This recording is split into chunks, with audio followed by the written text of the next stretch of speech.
You are the champ. Believe me, you got more guts than you got sense. Yes! I love it.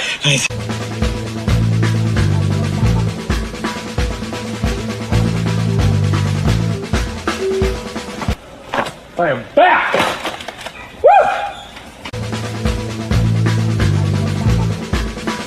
Woo! You win!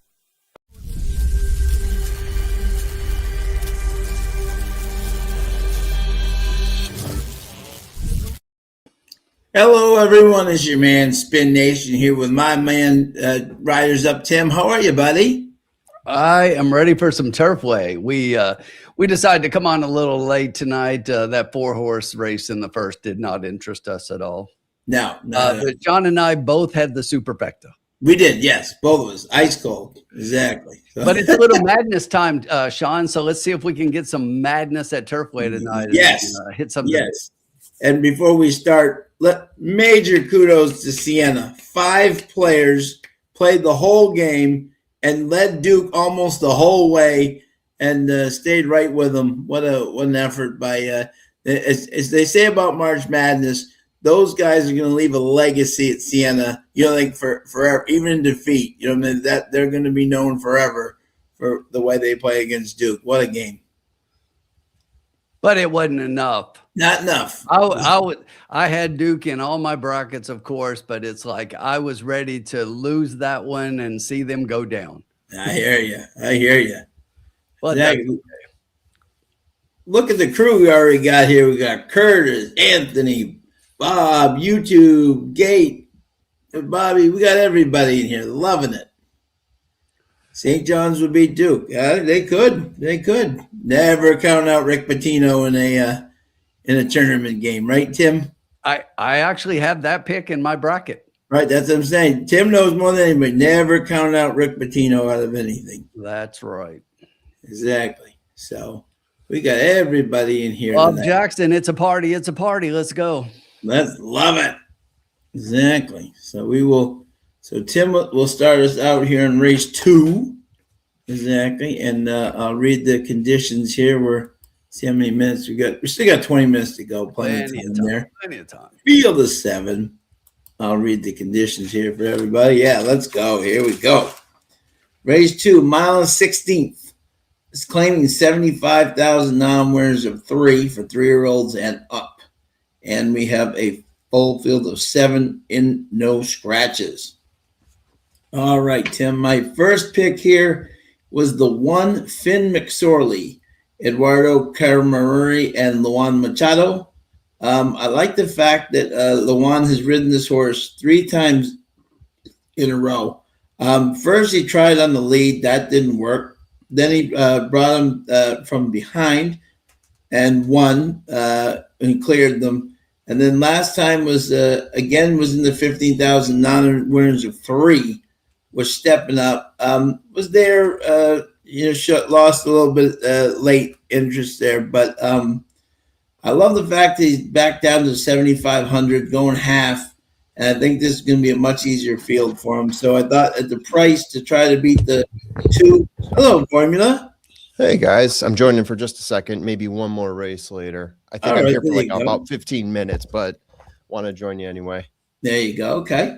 So my number 1 pick here was the 1 Finn McSorley, Eduardo Camarero Machado. I just like the fact that Luan stays with this horse again, drops halfway down in the non-winners of 3 from 15 to 7. And I think this could be the right spot for him. My second pick was Hope Joe's Right.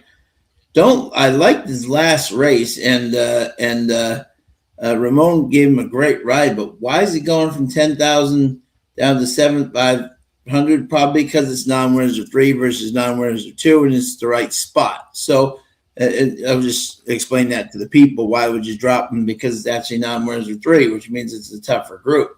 So I think he's right where he should be, and I think this horse is going to be very tough in this group indeed. I just don't like the price, but that's why I picked the 1 over the 2, but I have no problem putting the 2 on top. And my third pick was the a 4 Garden Leave, Sergio Don Juan, Samuel Bermudez. Really liked the last start he had. He was just edged three back for fourth and had a little problem there with Victor, and then went up way too high and then came back down to 7,500 and ran a really good race. So I think he can round out the try. So I was 1, 2, 4. Formula, what you got, my friend?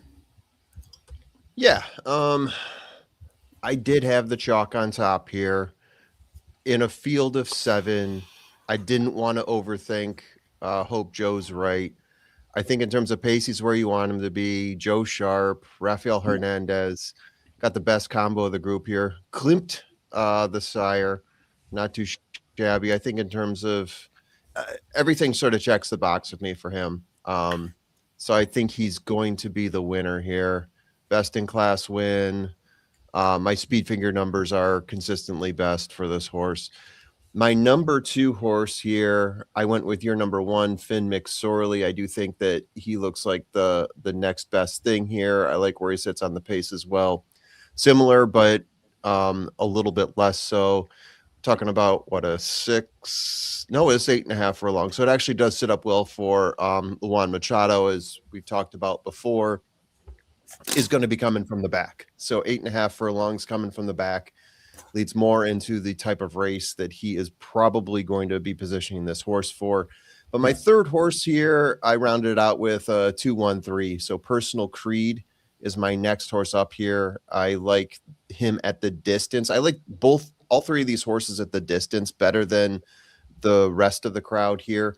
I actually have him rated as a little bit better at the distance, but I think the 2 overall is a better horse. Got him sitting closer to the pace as well, but he is a horse that I think can close if he's going to be a little bit further back. The trainer for the race type, I think, sits well here as well. So in order, I got 2, 1, and 3. Like, okay. All right. In fact, between 1 and 3, I think it's actually pretty close. They're sort of interchangeable for me, but the 2 is with a bullet in my top horse here. Yeah. And I know the formula is kind of looking both ways right now because 7 minutes to go, and Englishman is 1-9 at Fairgrounds. Yeah, he's very much the favorite there. I'll mute up as I hack. A lot of people think that he could be the Preakness, including Caitlin Free believes that he could be the Preakness winner.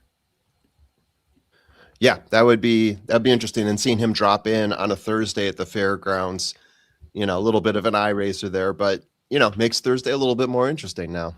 Not that it wasn't interesting before, because we've got Turfway Park here, so it's interesting. Exactly. Yep. Amen. Yep. All right, Uncle Sully, that would be false. I thought it was interesting.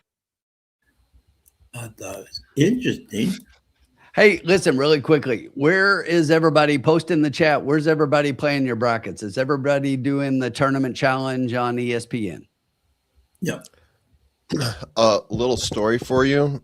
For the longest time, I used to set up these pools on Yahoo. Back before Yahoo was a trash site. Now it's a trash site. And the people that I used to work with demand that I still set up those pools. Mm-hmm. And I set up my bracket last night only to find out this morning that I went all the way through setting it up. But apparently you have to hit a save button, which I no. I was like, where's Tom's picks? And I'm like, why can't I see my picks on Yahoo? So it turns out I am disqualified this year. Oh no. Damn it. So Tim, the answer I like to your using question, the ESPN app. It's the one that I think most people use. And what I was going to say is, if you're in the chat and you want to join a group for the profits here, I created one that we can have everybody join to drop in. And then we can just within our group just kind of compare brackets. Very nice. Thank you, Tim. Very nice. So the group name, I'm going to type it in here. obviously the group name is Trust the Prophets. So look up the group name, Trust the Prophets. And then when it asked you, it's a private group. So when it asked you for the password, all lowercase, lounge. Ooh, yeah. Okay. Can't forget. Love it. So go ahead and join that group in there. I'm the only one in. I just created it, but go ahead and jump in and we'll follow along brackets and I can watch how I beat Uncle Sully's ass. There you go. So I had a homer pick here. Homer pick. I have Michigan winning it all, but I did have Kentucky in the Final Four, Tim, just for you. Yeah. I have Michigan winning winning I think it all. the team is going to start to peak. So You have who winning it? I have Michigan. it's because I you're a have smart man. Arizona. Yeah. Well, no one's Yeah. perfect. Yeah. They're the one that seems to be coming on. Every time I pick Arizona without fail, they lose in the first or second round. So I just I have them in the Final Four, but I just couldn't bring them to the final. I think Michigan with their injuries might be in a little bit of trouble. Yeah. Yeah. Could be. They could be for sure. Doesn't All right, matter for me so- now, though. Let me talk about this race here. Why not? Just throw in my 2 cents while we still got a little bit of time here. Yeah. They're still circling the paddock, waiting on jockeys. 12 minutes to go. So my top pick, I'm a little worried that Formula said he loves the 2 and has that one on top because my top pick is the 2. Yeah. Hope Joe's right. I agree. I think this one looks pretty solid. So I get just graduated non-winners at 2 last time. But if you look across the board, that's the case for most of them here. Either they just graduated or maybe they've got one race at the non-winner or 3 level for those that look competitive in here. So I just think that Rafi getting up on staying on this one, you know, from that last win, that was a really good win. But the thing about it that I really like about this horse is, and Sean was talking about him dropping him down a little bit here at the level. I think they always just want him competitive. And I mean, you look and he's changed levels, but look at his odds. This horse is right there. He's been a favorite in 3 of his starts, 3 of his last 5 starts. He's been the favorite. Yeah. And right now he's the favorite again. And I just think that they're positioning this horse in places to win. I agree. Yeah. And I like hope Joe's right. And I hope that we're all right as well. Yeah. My second pick in here was one that Sean had it underneath, but I think I like this one a little bit more than you guys do. And that's the number 4 Garden. Yeah. Nope. Yep. And this was one claim 3 back and then changes barns to Sergio Don Juan, goes up to the $15,000 level, wasn't competitive at that level, but drops down and just missed at this level last time out. And now you get this horse coming 3rd start for the barn, staying at the level, staying at the conditions, repeating the jockey. I think that Garden Leave has a real shot here at a little bit of a price because the others are taking money and this one is 6-1. Yeah. So I like that quite a bit. Yeah, and then sure. I'm like both of you. I struggled between the 1 and the 3 as to which one I wanted next and which one I would pick 4th. And I ended up taking the 3 as my 3rd pick. Yep. And you know, I'll defend that a little bit. You know, this is another one who just won non-winners at 2 last out at the level.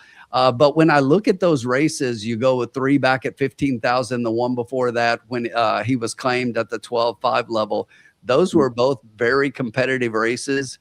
And this horse has been right there. The thing about the 1, and I like this horse and was right there, but took everything this horse could do to win a couple of back in the, you know, finally get past the non-winners at 2 in his 17th start. And the last race coming back off the short layoff wasn't great.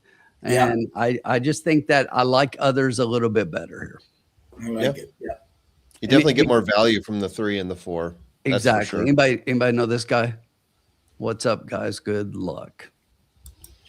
Doubling Down Show. Doubling Down. I've heard of that show. I've heard of that show. That's Mr. Colin. What's up, Colin? Going on, Mr. Sheehan. What's up, Colin? But yeah, Colin, where did you do your brackets, Colin? we'll What did take a you look. do? And who did he Horses are have? hitting the track. There's Frank Payne. Frank joined us in our group. All right, Frank. All right. Great job. Awesome.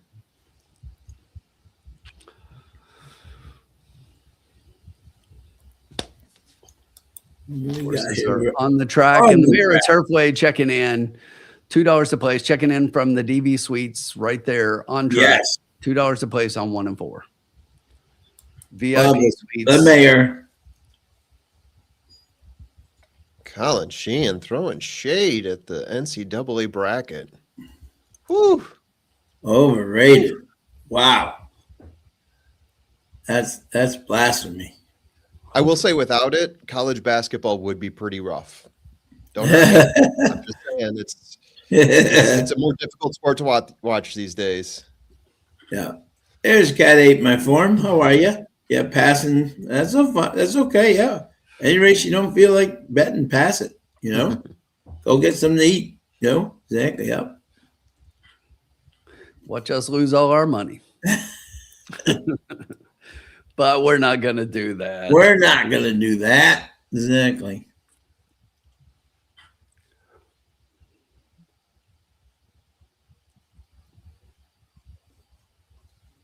Looks like it. Is it a nice night at Turfway, Tim? Who's got Is this race? It was beautiful today. Tim does. What's that? You have this race, right? Tim does? Okay. Yes. Well, formula's only here for a Yeah, couple. oh, that's You right. wanna give me this Formula. Why race? don't you pick this one? Yeah, because you're only going to be. Yeah. Why don't you do this one, bud? Yeah? Okay. Yeah. If that's the Yeah. case, I think I know what I'm going to do. And it might even be close Okay. to what Tim's going to do. So go ahead and punch it, Chewy. Okay.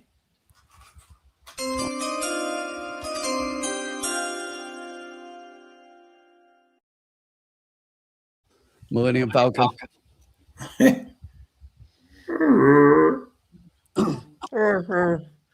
All right.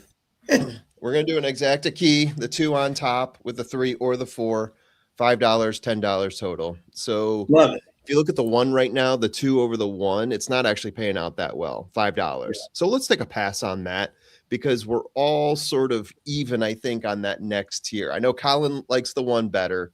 Sorry, Colin. But we're all sort of splitting around between the 3 and the 4. So I thought, okay, add those in at $5. If any of these win, it pays what, 12 or 14. So do the multiplication on that, 60 or I can do math, 70.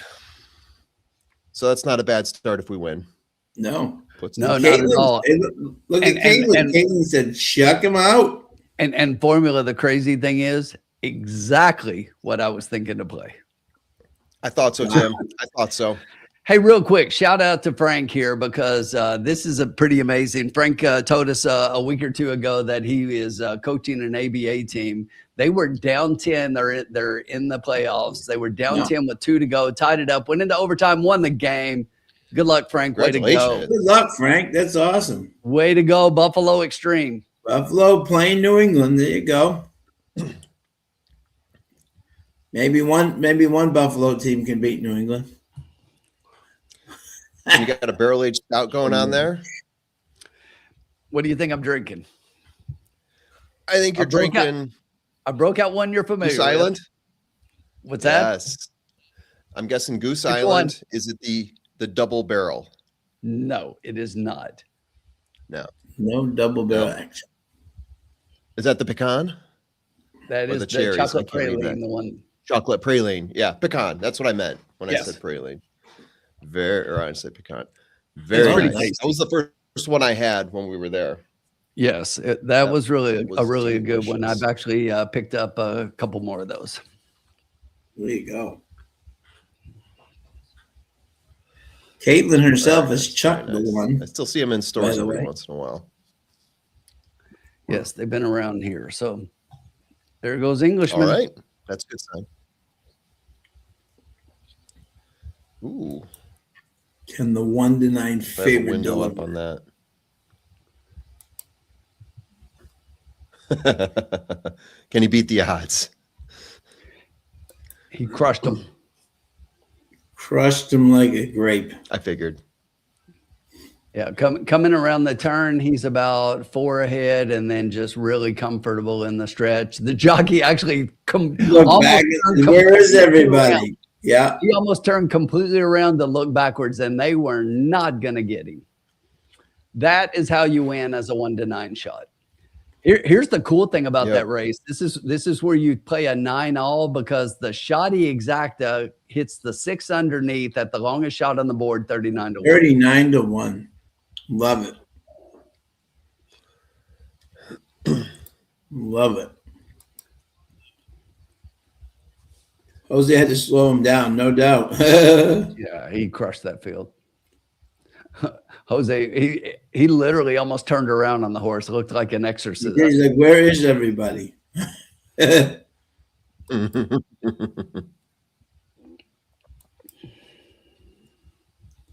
Definitely an impressive start of his year. Hey guys, I am going to have to get ready here, and I'm having internet problems anyway. I think I'm getting slowed down, and maybe there's even some speech delay. So I'll be watching it from my phone. All right, everybody get their orders in. I thought so. Everybody get their orders in quick for Zach. I'll be really close to Chipotle, so there you go. Tell me what burrito you guys want. All right, let's get a win in our first one here. Good luck, guys. All right, we'll bring it home, buddy. See you.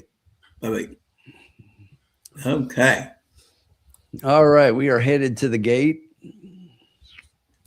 Still shows a minute, but the horses are headed that way. They're heading, yep. 7 of them. Some are heading this way, some are heading that way. 7 of them to the gate here in race 2. Then we got 6 in race 3. We have a 6-horse race later on, and everything else looks pretty good. Pretty big fields. Anthony's playing a 1 with 5 6. Good luck, Anthony. Yep. Good luck, Anthony. What a weekend, though, coming up down there at Turfway, Tim, huh? With the Jeff Ruby. What a card. Yes, I will definitely be watching that one. I even thought about trying to buzz up there, but I don't think that's going to happen. So okay. We got Irad coming back from his injury to ride that night. I think we got Flavian. We got a whole bunch of great riders up there. But Sean, yes, 2 weeks from tomorrow, what day would that be? That would be the Bluegrass Stakes. 2 weeks from tomorrow, opening day. Tomorrow, opening day. And then 2 weeks from Saturday. Yes. The Bluegrass Stakes at Keeneland. Yes. The weekend after that, Sean and I will be there. Make sure to come say hello. Jeff Ruby over the Breeders' Cup. Love you, Mayor. There you go. And by the way, again this year, right? Ammerman and McCarthy bringing another horse in from the West Coast for the Jeff Ruby with Tim's favorite person. There they go. And they're off. It's the 1 going for the lead with the 5 and the 3 splitting them 3, 4, 6, 2, 1, 5, and the 7 can see them all. We got a spirited thing up front between the 3 and now the 4 trying to take over on the lead. We got the 3 horses sitting right behind them, the 2, the 1, and the 4. Got the 5 right behind them, and the 7 has got his work cut out a quarter, 24-2. They are not going tremendously fast, but the 3 and the 4 have kind of got a duel going of their own. The 2 sitting patiently right behind them. Good spot. Good spot. Then you got the 6, the 5, the 1, and then the 7. Probably will need another race. Exactly. So the half and 48-3, not fast at all. And the 3 trying to take him over, but the 2, Rafi, going after him on the lead. Then we got the 6 trying to make a move on the outside. The 1 trying to stay with them on the inside. The 3/4 and 113. The 3 trying to stay up, but the 2 makes a big move on the outside. Hold on, 3. And takes the 3, trying to hold on. The 1 and is that the 5 in the middle there? Is the 5? Yeah, the 1 still trying to hold on, but the 2 is long gone. Put it in the win category. 2, 1, 6. Easiest type of winner.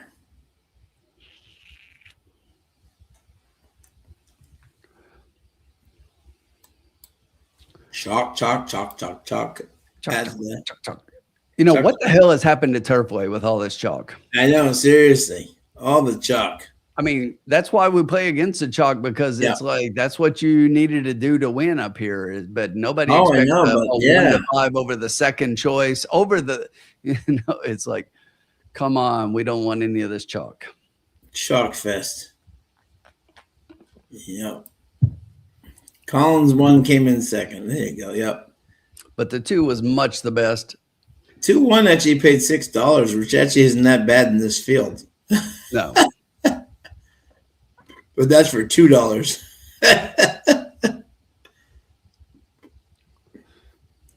But hey, if you play it $20 straight, hey, Exactly. You got $40 back. And it's not, Yeah, you did, Anthony. You got some bombs. Yeah, exactly, for sure.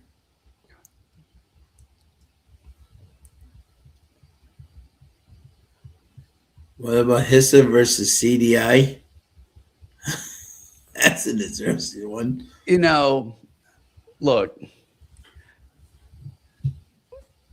everybody has their thoughts about HISA and the garbage that they're proclaiming that they're going to do and not doing anything except for whatever they want to do, which makes no sense. But look, they better be careful messing around with CDI. Yeah. CDI runs this industry. Yep, they do. Yep. Forget the jockey club. Forget anybody else. There's no other circuit. It's none of these state horsemen's associations. It is CDI. Yeah. Like we're not going to show the Derby Day broadcast. Allow you to broadcast outside the track. Yeah. Good luck with that one, HISA. Yeah. Right. Exactly. Yeah. Biggest day in racing in the country, and you're going to threaten them with that. Yep. I don't think so. Yep. Not at all. No. Not at all. I think HISA, they're supposed to be taking on, the people that may be giving their horses banned substances. I think HISA might have gotten into a little bit of it themselves. Yeah, I think so too. They seem like they're on drugs.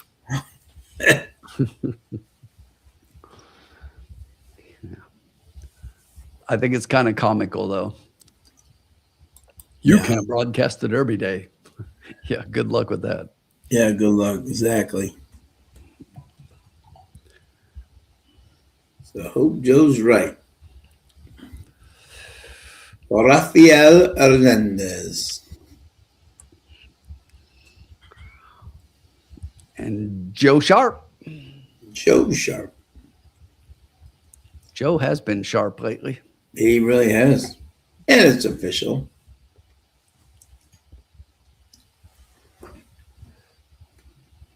See what the exacta pays here. 216. 674. Hey, so if you bet $20, you got 67.40. That's not bad at all. And a $7.50 try. Yeah.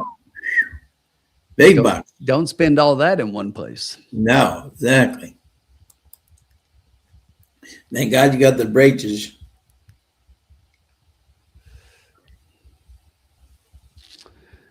Yeah, Uncle Sully, not too smart. Not too smart. On either count.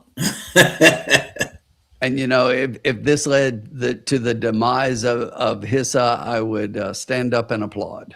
Yeah, absolutely. But Sean, you know what? It's okay. That was the first race. Getting our feet wet. You know what we do? Yeah. We turn the page. Turn the page. To race 3, which is 6.5 furlongs, claiming 15,000 for 3-year-olds and up, which have never won 2 races. Yes, sir. Yes, sir. We have a field of 6 that will be participating here. Right now, your favorite is the 2 Live Happy for Jake Beretisevich. from Ohio fame. But will he win? That is the question. Nope. Just going to Nope. tell you. I love it. There you go. All right. Nope. Nope. Okay. Not going to do it. Not gonna do it. Wouldn't be prudent. 1,000 points of life. Not gonna do it. All right. So here we go.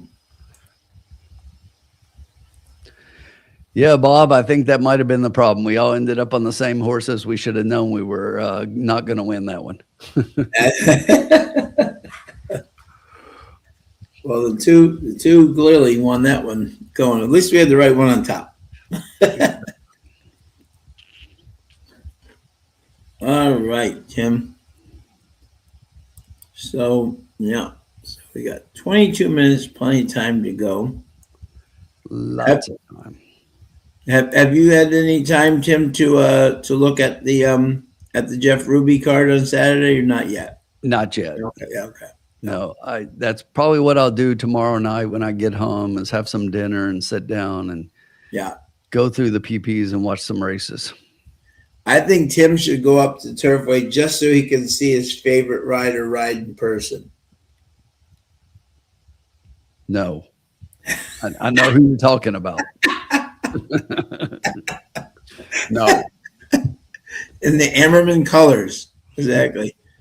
And Michael J. McCarthy. That part I have no issue with.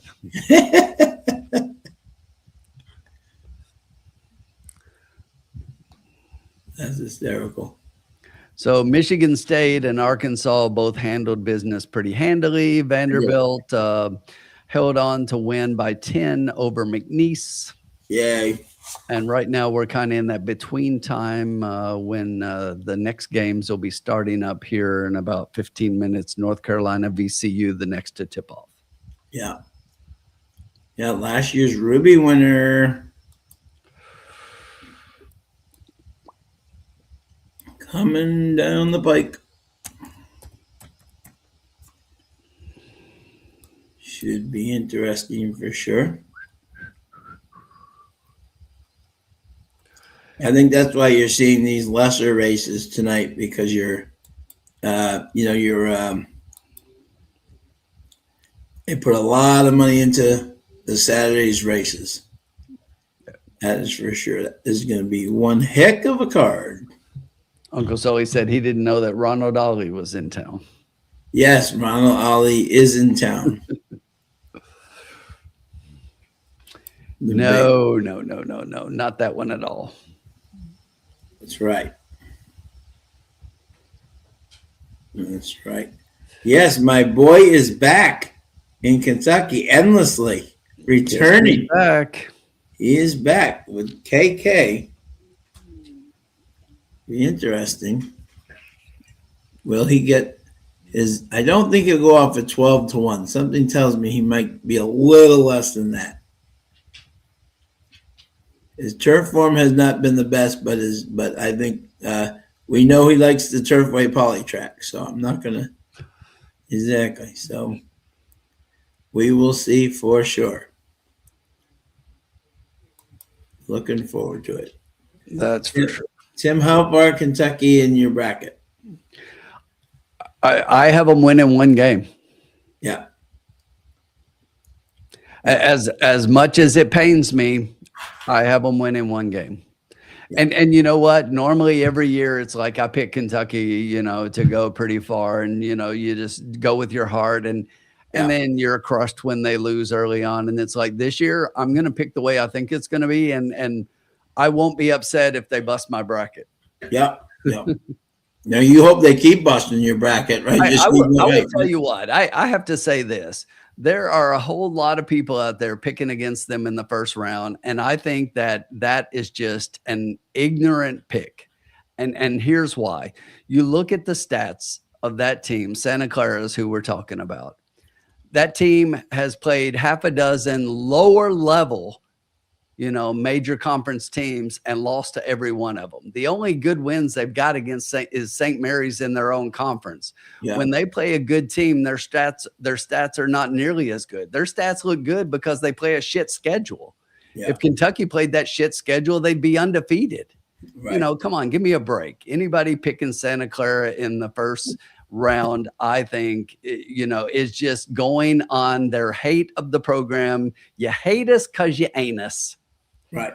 Exactly. And I said ain't us, not anus. But you probably hate us because you're an anus as well.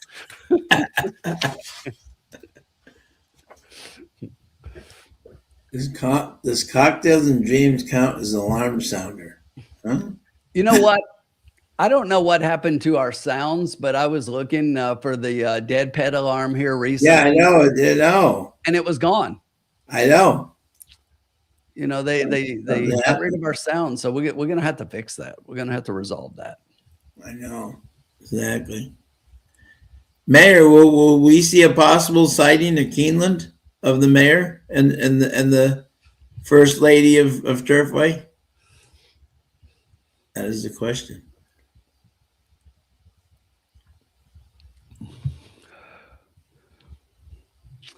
Come on, what? Come on, what, Mike? Come on. Don't tell me you picked Santa Clara, Mike.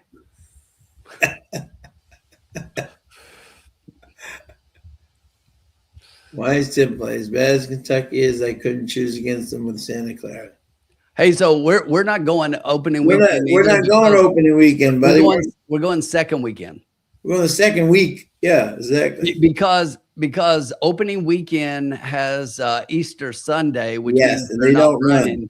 You know, for everybody to come in and, you know, not get that extra day of racing is just not worth it. So we're going to go second. I will probably go up Saturday for Bluegrass Day myself and just come back. But I'm definitely gonna be there for the whole weekend, Thursday through Sunday the next week.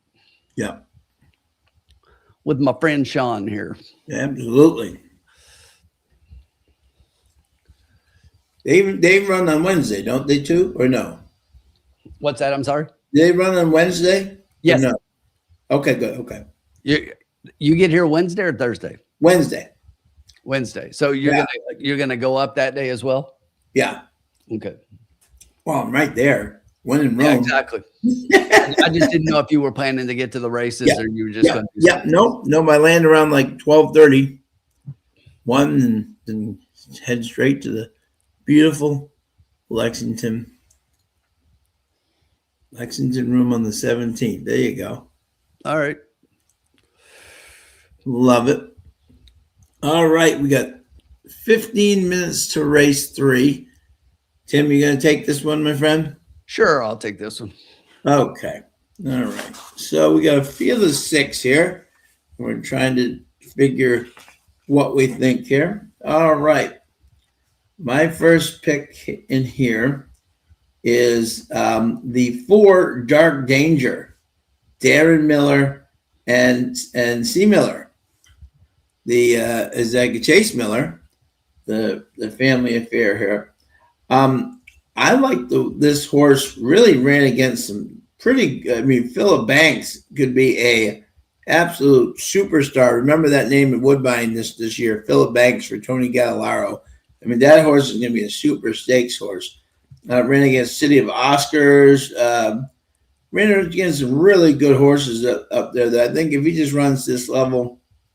And he came in 5th last time. He got bumped early. If you watch the race, he got out kicked. But how many times do I say, Tim, the Woodbine horses need at least one race before you can really bet them at Turfway?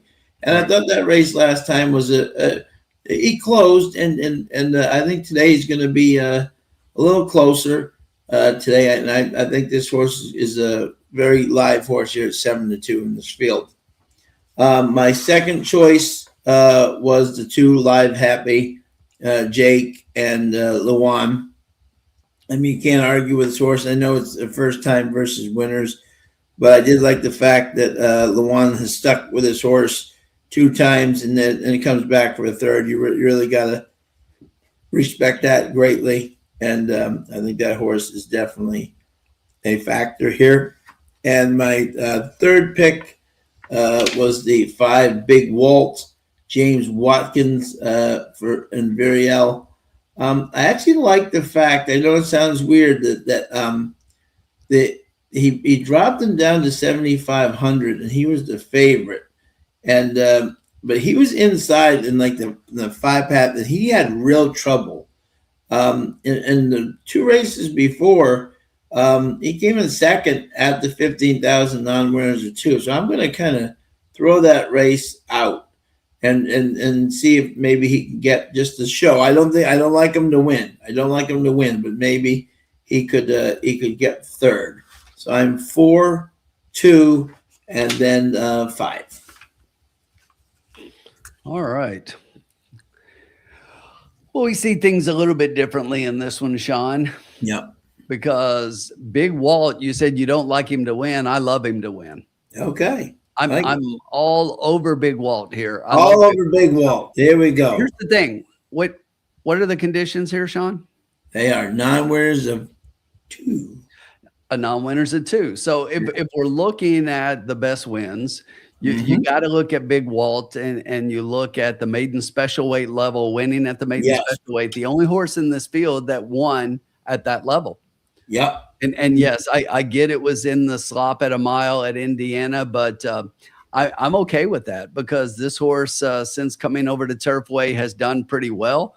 Has 2 seconds, as you mentioned, both 2 and 3 back. That last race, I can find excuses in there that this horse did not have a very good race. So as the favorite, by the way, should I mention, and that was the coming down in class to this level. So, or coming down in class to a level below this before coming right back up to this one. I think that there's a big chance because I'm actually against Live Happy in a big way here. Yeah. And here's why. This is a horse that I took a stance against several times because this horse, it took last time out, finally broke his maiden, right? Took 24 races.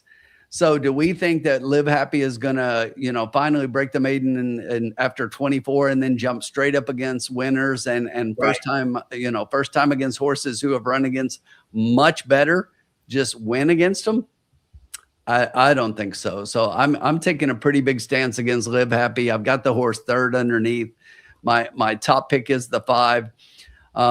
I struggled between a couple of other horses here, but I did land on Dark Danger here, the 4, who is the horse you like on top. And for some of the things that you said, coming second off a layoff, second time at the track, this horse we know likes the synthetic. The one thing, whether or not that this is the best distance for that horse. And another one I would put right there in contention as well is the 6 Galantini. So that's another one that I really like. Sure. Yeah. There you go. Big Walt likes to lose. So does Live Happy, your favorite. The horse lost 23 straight races. 23 straight. Yep. Okay. And yet is the favorite. So Big Walt's done nothing like that. Big Walt hasn't run near as many times, only 10. Here's the thing. Big Walt wants the lead. Big Walt is going to go out. Or excuse me, I'm sorry. Live Happy wants the lead.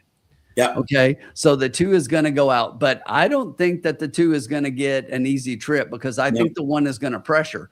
And when you look at the 1 in the last race, basically you go back and look at the times. This horse ran 22:46 and then 59 to the 5 furlongs. So this horse was smoking and right there with similar fractions to what Live Happy ran in the last one, 22:45 and 3. So this horse can put good pressure on the horse and make Luan use him up a little bit more than he had to use in the last race. And that kind of sets things up to me for Big Walt to just come sweeping by with Oscar Villarreal.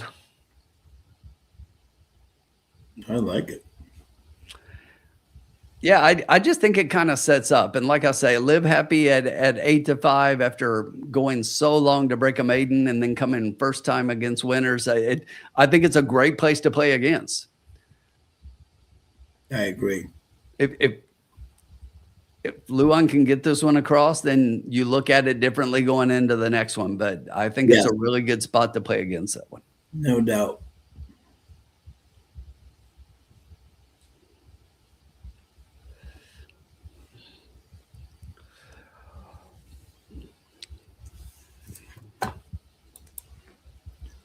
Yeah, we got a lot of interesting names there. We got Willie D's. We got Utah Beach. We got Honor Marie. I didn't know Honor Marie's still running. Yes.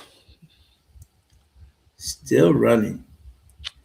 Tappet Shoes, Wadsworth, Mercante. That's an interesting race for sure.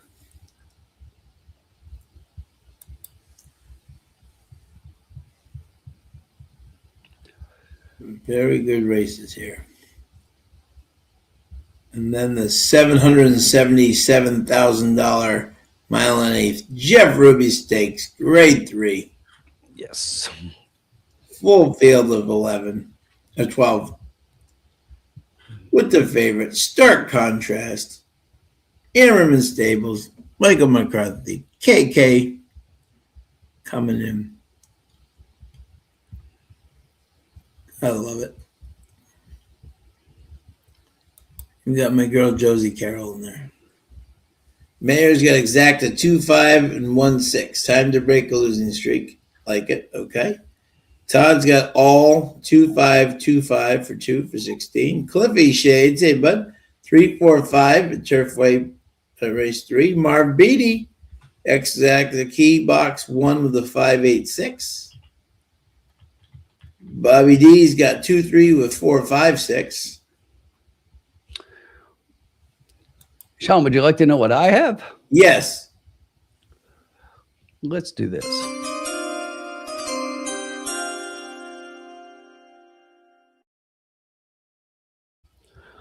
So this is what I've got. I'm going to play a $2 try, 4-5 with 4-5 with 2-3-6. Love it. Okay. Like it. I'm going to hope we get that 2 off the board completely and get the 3 or 6 underneath. I do like the 6 Galantini. I think the horse has an underneath shot. Yeah. Rafi. Riding very well right now, Rafi.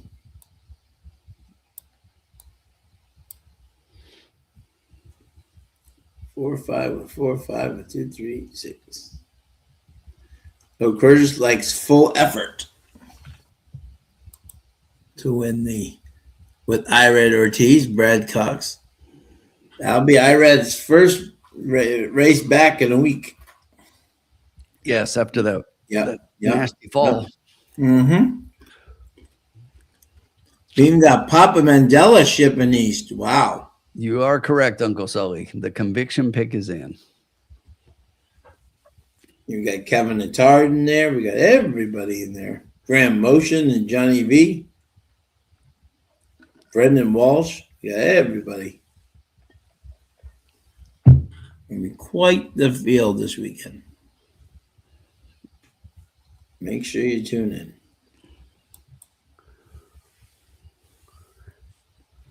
They even have the Turfway Park Stakes. Chase is giving that 4 a nice warm-up, Sean. I know, huh?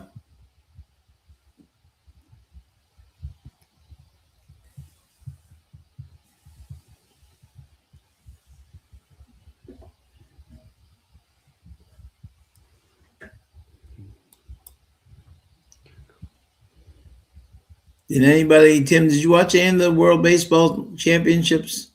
I did not. Yeah, okay, yeah. And we're just a week, what do we know, 2 weeks away? What are we, about a week? Yeah. Opening day, and my Boston Red Sox visit Cincinnati. They open up with the Cincinnati Reds. We're getting close, which is nice, which means warm weather ahead. It definitely is. My book is fantastic.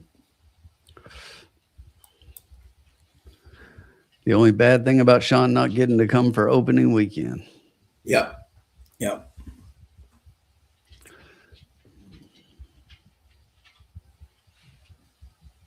Late change. Oh no, the 6 has been scratched. Okay. So instead of 2-3-6, we'll make it 1-2-3. There you go. Okay.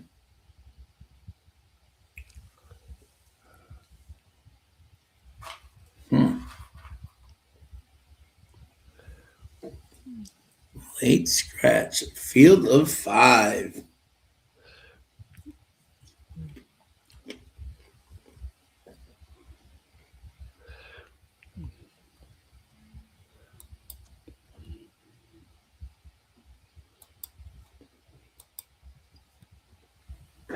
The conviction pick is in. 6 has been scratched.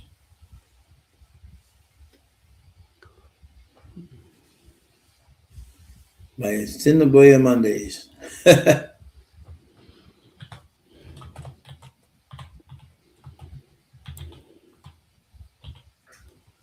That's not too far off either. Yeah.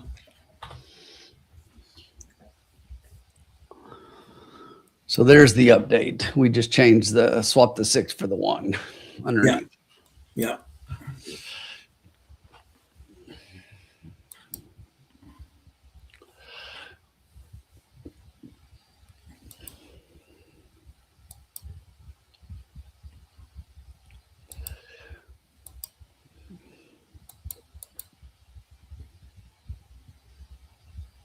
Horse is getting closer to the gate now.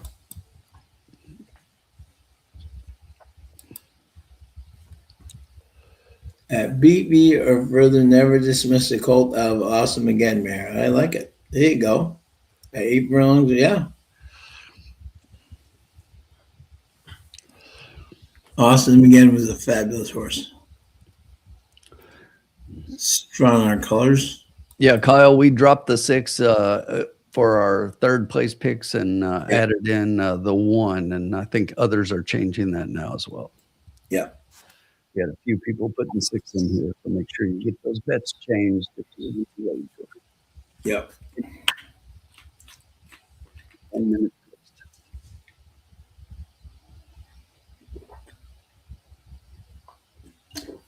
So nice to have these races in the light again.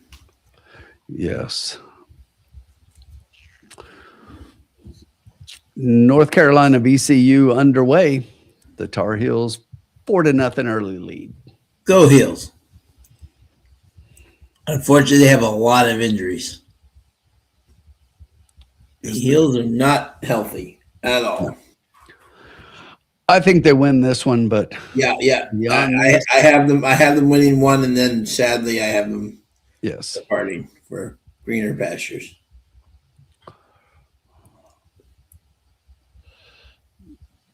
Hubie Davis just doesn't quite seem to be Roy Williams or Dean Smith.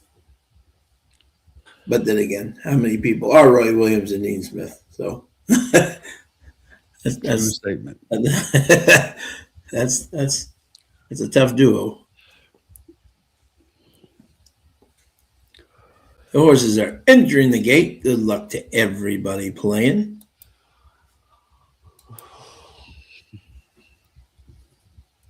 These short fields. This will be the last one for a bit. We got one more tonight that'll be a short field, and then the rest of them will have some pretty decent sized fields. Yeah. Loading up into the Jeff Ruby starting gate. Yes. Coming up this Saturday. Yes. All loaded, and a very good break by the 3 from the middle of the track. The 2 down inside now heads out as we thought they would. The 1 still taking a little bit back off of that. The 4 is going to sit 3 wide, and the 5 is going to be 4 wide heading down the backstretch. The 2 has about Live Happy, has about a half length over the 3 horse. It is a pair of horses behind that one with the 4 and the 5 moving as a tandem. The 1 is behind them all. Live Happy up front. Your 4 to 5 favorite went to the quarter, 23 flat. Here come Dark Danger and Big Walt lurking behind that one. Luan lets him out. Live Happy still right there as we head through the far turn. Dark Danger is about a length and a half back. The Big Walt is a half length behind that one. Rule looking for Ray Ray is another 2 back, and the 1 going to be far back as we hit the turn and head into the stretch. It is still Live Happy up front. Dark Danger trying to catch up with that one from further back, the 3 horse trying to get into momentum, but nobody is making up ground on anybody here. Live Happy. Dark Danger starts to close up a little bit late, but Live Happy. Gate to wire. Live Happy. 2-4-3. Don't worry. Live Happy.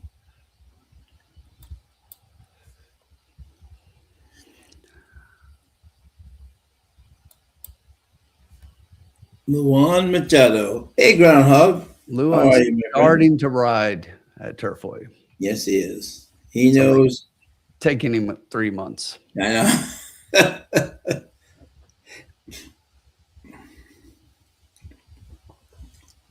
Bobby D at 3, 4, 5. Curtis added the 1. Yeah, what is disappointing by the 1 there? Yeah, the 1, something happened, I think, because the 1 never challenged for the speed, and then, you know, kind of pulled up, and seems like something might have happened. Yeah. Yeah. Because this is a horse that definitely wants to be forwardly placed. Oh, yeah. No doubt. Easy win for Luan. Yes. Dark Danger did come in second. Yep. Actually, not a bad exact, $18 for those two. For 2. Yeah, I expected the 1 to run a much better race there. I just don't think it's amazing that the one's riding great and his brother is just not seeing this track at all. No.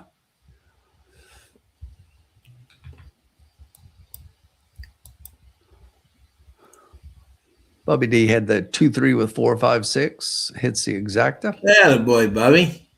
Nice job, bud. I think that's the only hit. Good job, Bobby.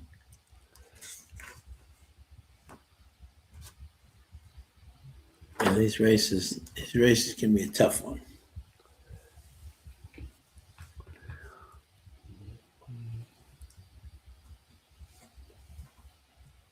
They can be tough. Even short fields, Turfway can be tough. Luan Machado. Jake Radizovich. Mr. Thistledown's Ohio Circuit himself.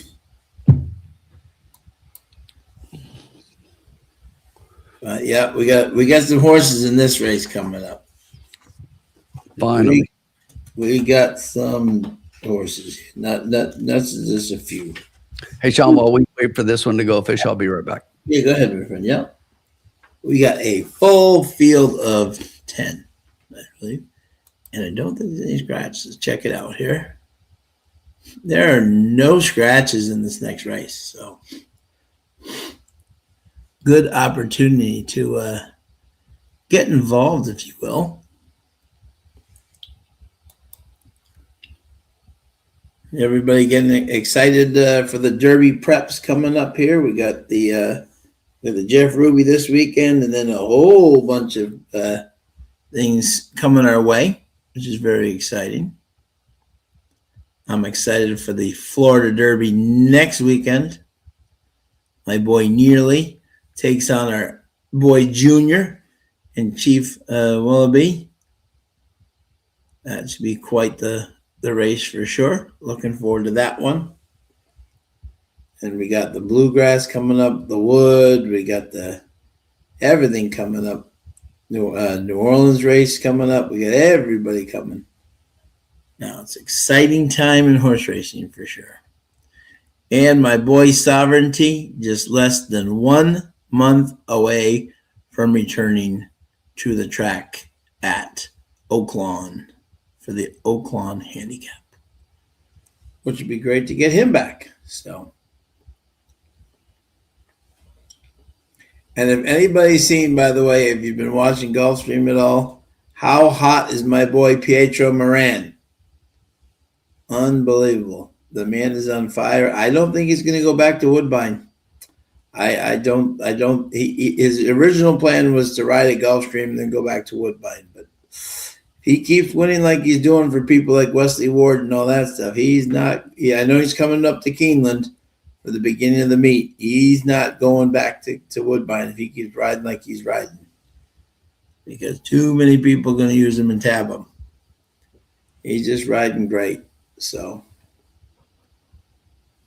and there's our boy Formula. He's got 8-3-5-1 here in the 4th race. Thank you, Formula.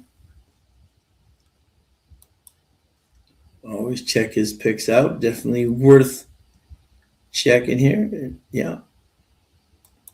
The race was official. Superfecta was a refund.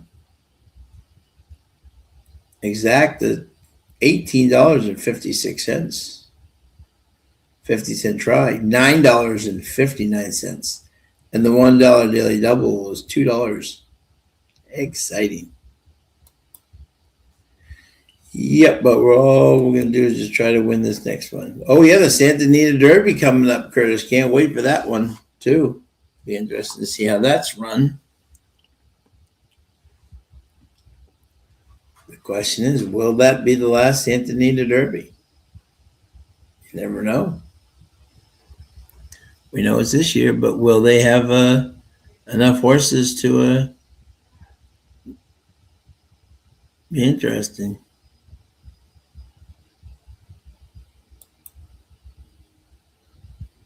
All right, 21 minutes to post. Let's look at the conditions here. Maiden, 15,000 for fillies, 3-year-olds, and a full field of 10. And the favorite right now is a 3 for all the Phil Collins fans, just the studio with the biscuit aboard. We'll wait for Tim to get back to see who he likes in this field.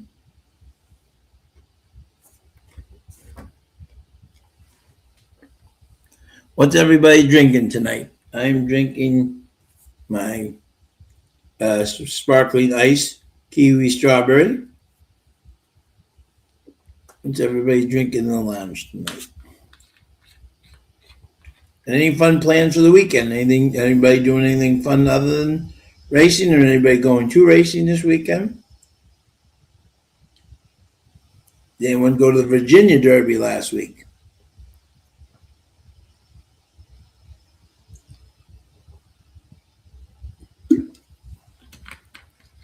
Groundhog has Coke. There you go. There you go. Coke is smart. You can't beat that at all.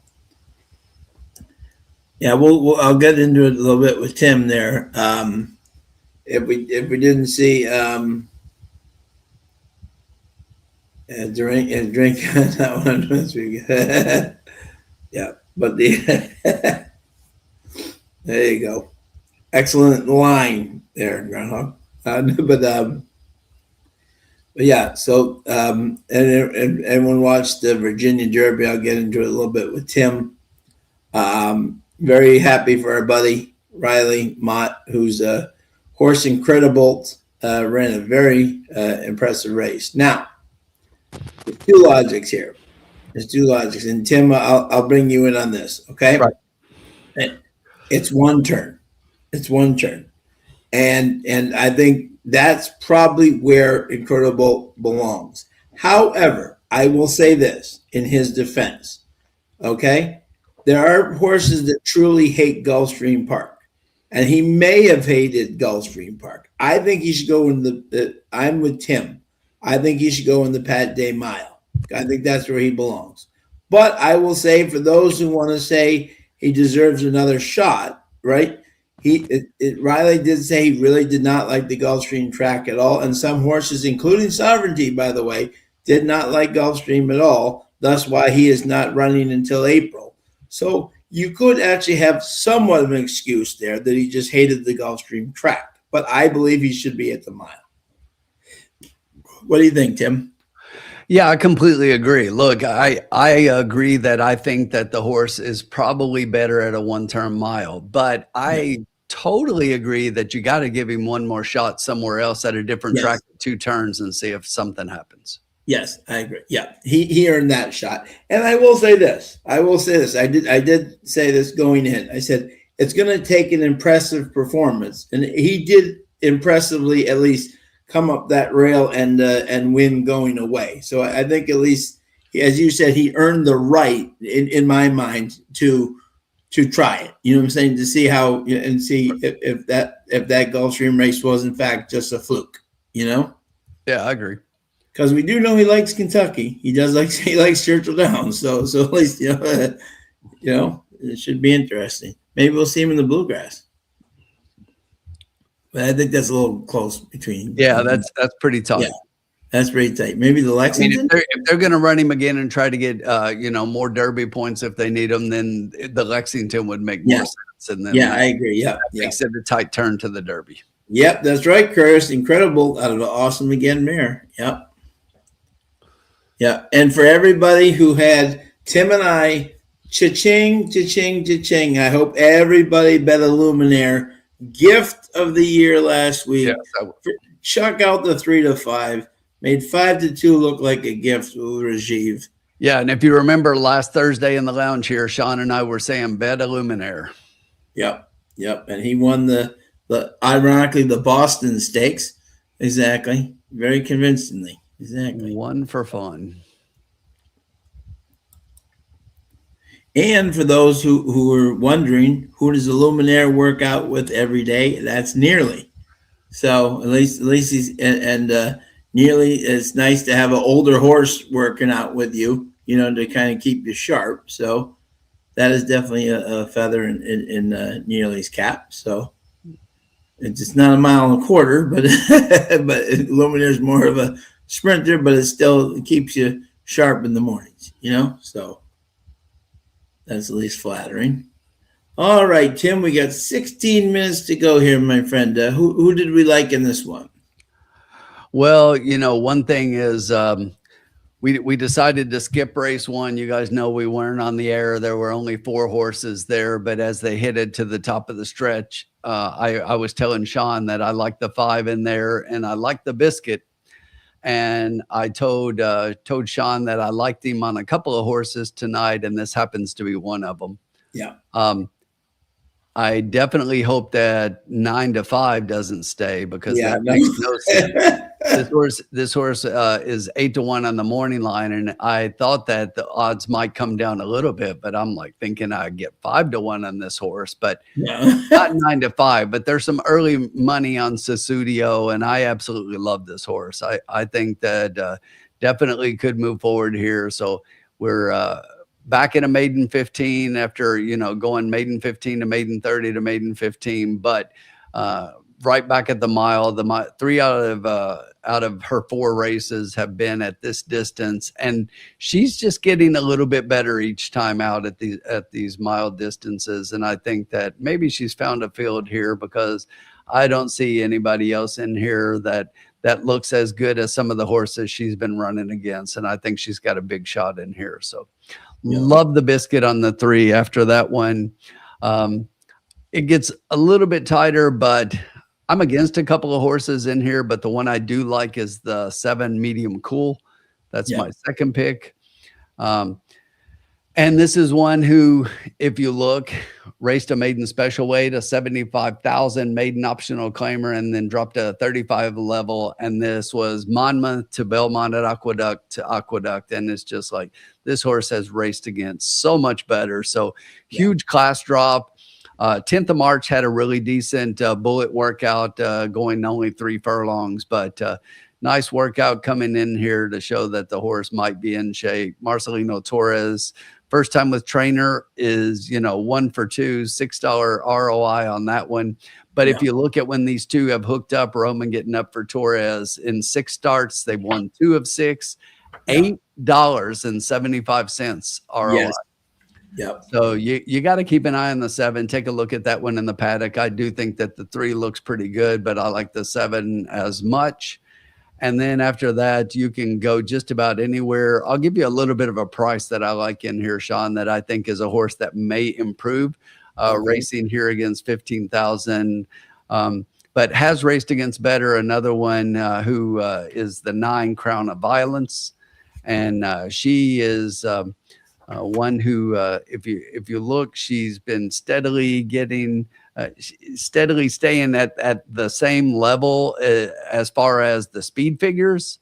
But I think if you look at the races and go back and actually watch races, that she looks like she's getting a little bit better and maybe figuring it out. And again, she's a long shot for me underneath as maybe a 3rd place finisher. I don't think she has any shot at the first 2 picks, but I think she could definitely move forward to get a 3rd place finish in here.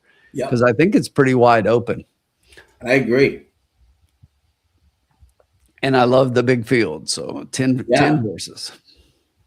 10 horses. But I really like Susudio. I would never have bet this horse would have been 2-1 right now. So, but start No, exactly.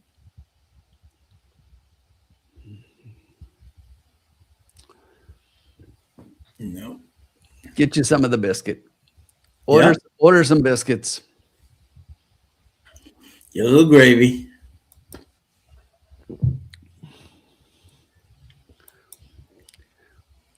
Little Phil Collins action. Yeah, The absolutely. studio. Oh. Oh, Tim, it's almost time for something. It is.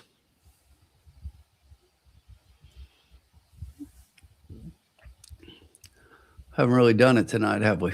No.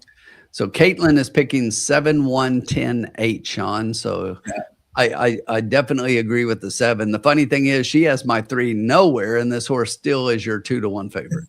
Exactly. Yeah. That's just crazy. Well, I really like the 3 here, but I don't know why this horse is 2-1. But the pools are small right now. When you look at the win pool's only got 10,000, but she has 2,600 of it. Yeah. She has a quarter of the pool. Yeah. But that'll even out. You know, you can always, when you're trying to figure that out, you can always go to your will pay. So let's do that real quick. And if you look at the double will pay, the 7, who is your expected favorite, is paying $721 for the double. The 3 is your second choice, though. Actually, third choice. The 10 is second at $13.95. The 3 is $15.11. But if you look at the pick 3, the 3 is lower than the 10, second after the 7. And if you look at the pick 3, interestingly, same thing, but a lot closer to the 7 in the pick 3. That's the consolation. That's the consolation pick 3. Because of the scratch of the 6. Yeah. So it's the studio now 5-2.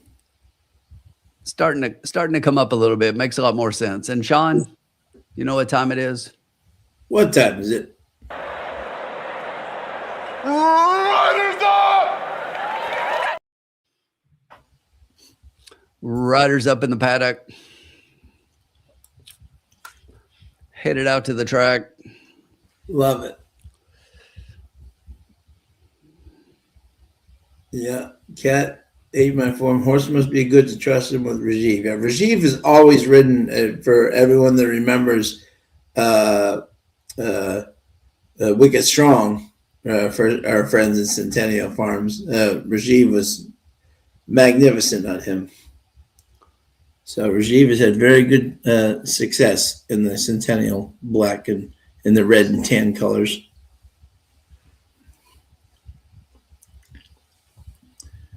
All right, Mike's kind of reading my mind here. I like it.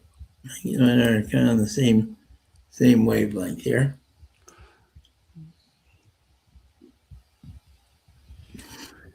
Studio.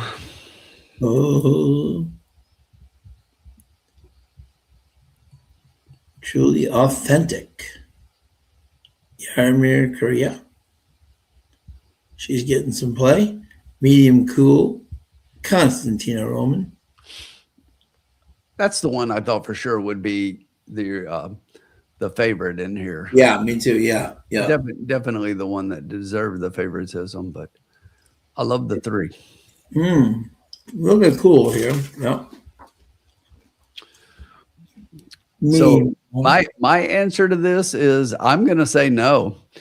You know, the tournament's a different animal when it comes to lines. And if you look, for the most part, how many close games have we had already so far? You know, even for those that the favorite has been able to squeak out the win. But it's been a lot closer than a lot of people think. Ask Duke. I know. They were 28.5 point favorites. Yes, they got crushed from a line perspective. Right. Now, here's the question, Tim. Tomorrow night, right? Do you take the Yukon women with the 54 points, or do you? Is that crazy or what? You know, when it gets that high, you just avoid it. That's what I'm saying. Exactly. Cat 8 form's got 6 with a 3, 4, 7. Yeah, so far only Tony did not show up. There you go. I didn't expect Troy to win that game. And you know, another game that a lot of people were playing against is a lot of people were playing against Louisville because Mikael Brown Jr. is out. And I was like, Louisville still got enough to stomp this team, and they won pretty easily. Yeah. Pretty much gate to wire.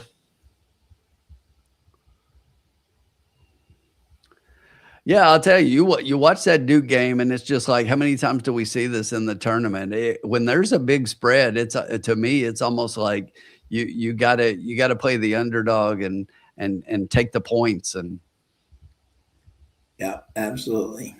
Definitely take the points. I would not give that many points. Okay, Tim, I've seen everything I need here. All right, let's do it.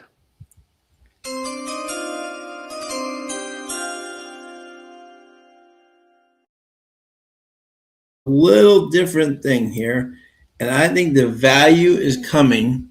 I am doing 4 across on the 1, Frosty Forever, with Jordan Blair and Edgar Morales. The thing I like about this horse, and I love his price. Number one, 8-1. I think it's now down to 7-1. I think 7-1, 8-1 is extreme value. What I like about this horse is if you look at his race, he came down from Churchill Downs, 30,000 to 15,000. Julian Laperoux, he got bumped and he made a huge run and just missed, right? And then the next race, I don't know what exactly Edgar was doing, but he pulled him like right away, and he just had no chance. He went right up to the lead and just had a weird thing and just absolutely faded. I don't think you're going to see him on the lead today. I think you're going to see him from the rail a little bit farther back, which I think is the style that he much prefers to run over going to the lead. And I think he's going to be sitting right off these guys. And I think Morales doesn't usually make mistakes twice. I think he's going to have this guy motoring down the lane. So I'm going 4 across on the 1. All right. Yeah, I realized Louisville didn't cover, but if you look at that game, for so many people picking against Louisville, I don't think Louisville trailed at any point in the game. And you know, they just kind of let their foot off the gas a little bit, but they would get up and then let them come back a few points and make it, you know, a 6-8 point game. And then they would get up again. And it's just like, but I really don't think that game was ever in jeopardy in my mind. Never. No. At no time. No, I agree. Kind of toyed with them like a cat. Cat ate my farm. Right, yeah. My form, should I say. I don't know why I said farm.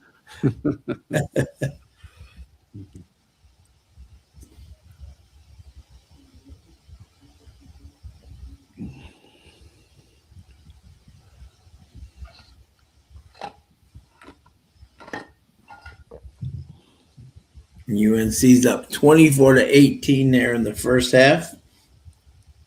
Go Heels.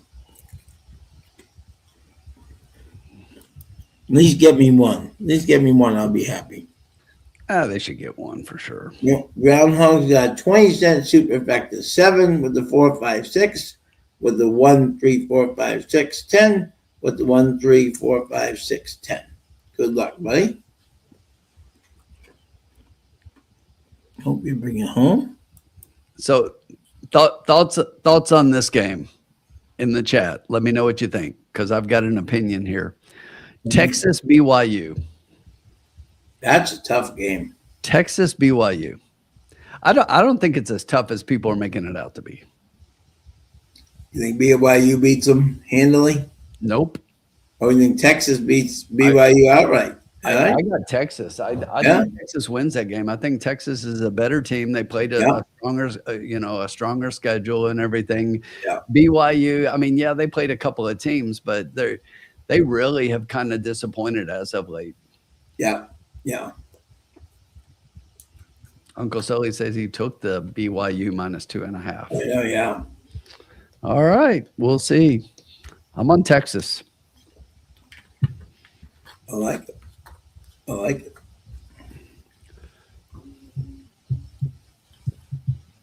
That's going to be a fun game to watch. And we are 1 minute away, almost here. Getting close to the gate. Thank you to everybody joining us tonight, as always. We so appreciate it.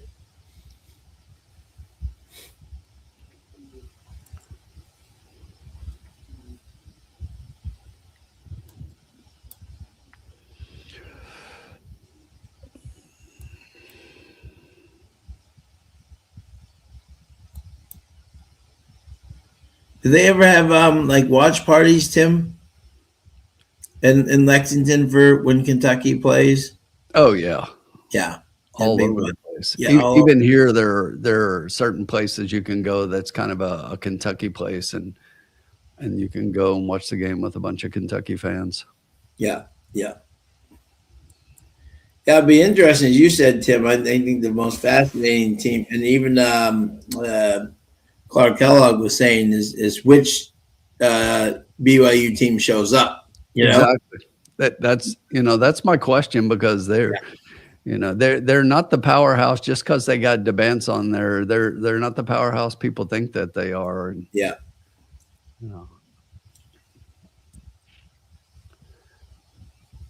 Oh, I agree.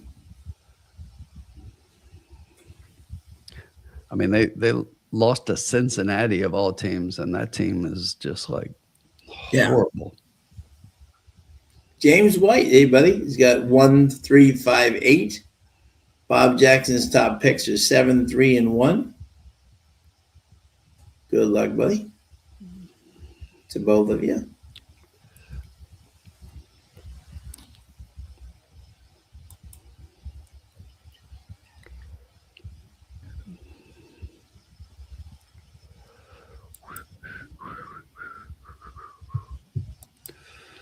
How far is Turfway from you? But about an hour or no? A little over. A little over an hour. Yeah, about an hour and 15 minutes. We're loading up, Sean. There we go. Loading up.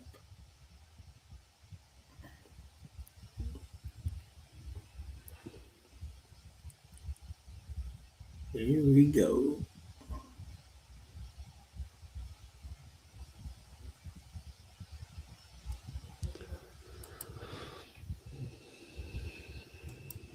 Let's see what we can do here.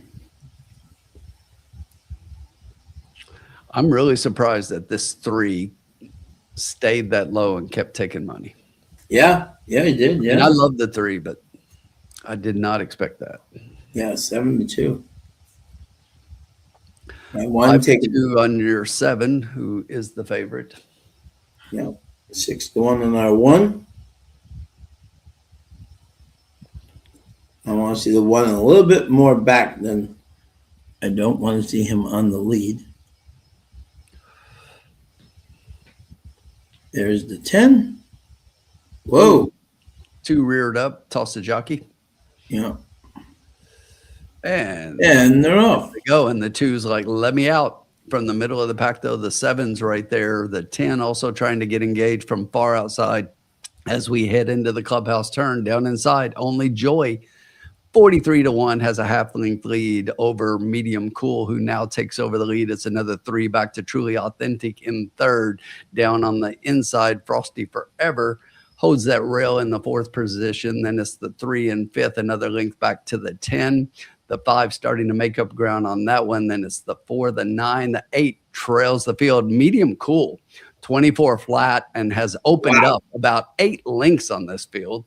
Whoa. Medium Cool, who is your 3-1 favorite, has opened up a good lead. The 1 starting to get engaged down inside on the rail, starting to close that gap as we head to the far turn. The half is in 48-1. Medium Cool, the lead is shrinking, and down on the inside, the 3 from 4th place is also starting to get into gear. It is 7, 1, 2, and 3. Those 4 as we head to the top of the stretch. Medium Cool is going to take them into the stretch. Only Joy coming here from the outside. There comes Susudio. The one down on the rail has work to do, but has the rail open, but doesn't look to have anything in the tank. Medium Cool still there. Here comes Susudio on the outside. Other horses starting to get into gear from further back. Susudio trying to take on Medium Cool. Medium Cool still right there. Here comes the wire. Susudio, one last charge. Susudio, 378. Should have gone with him. Love that horse. Yeah. Love that horse. Edgar Morales just not even close. No. Not even close.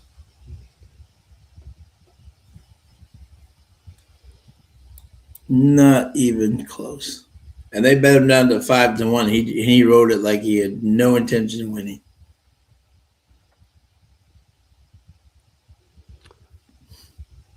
I almost went 3-1 too. I would have been. 7 ran a good race for coming from New York, but exactly. The studio was just too tough. Too tough, man. I told you the biscuit. Look out for the biscuit tonight. Yeah. I got the biscuit one more time tonight, I think, at least. And exactly. 4-1. I'll take that. Thank you very much.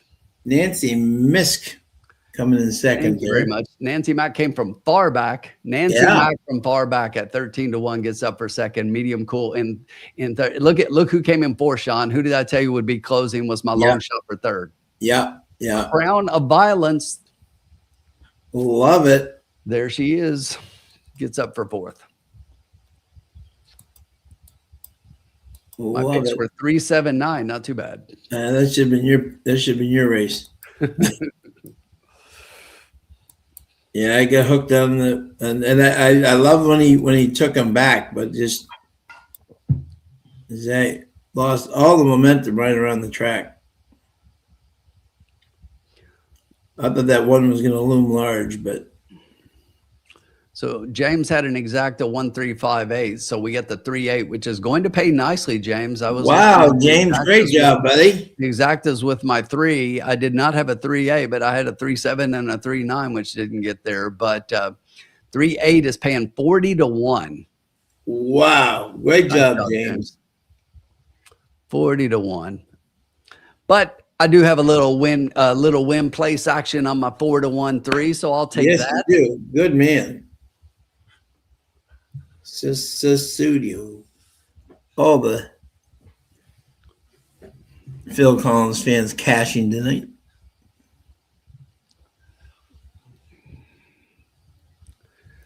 Studio. We'll take that. Yeah, 4-1. Well, I won't get paid as much as James does, but I'll get paid. You will, exactly. Yep.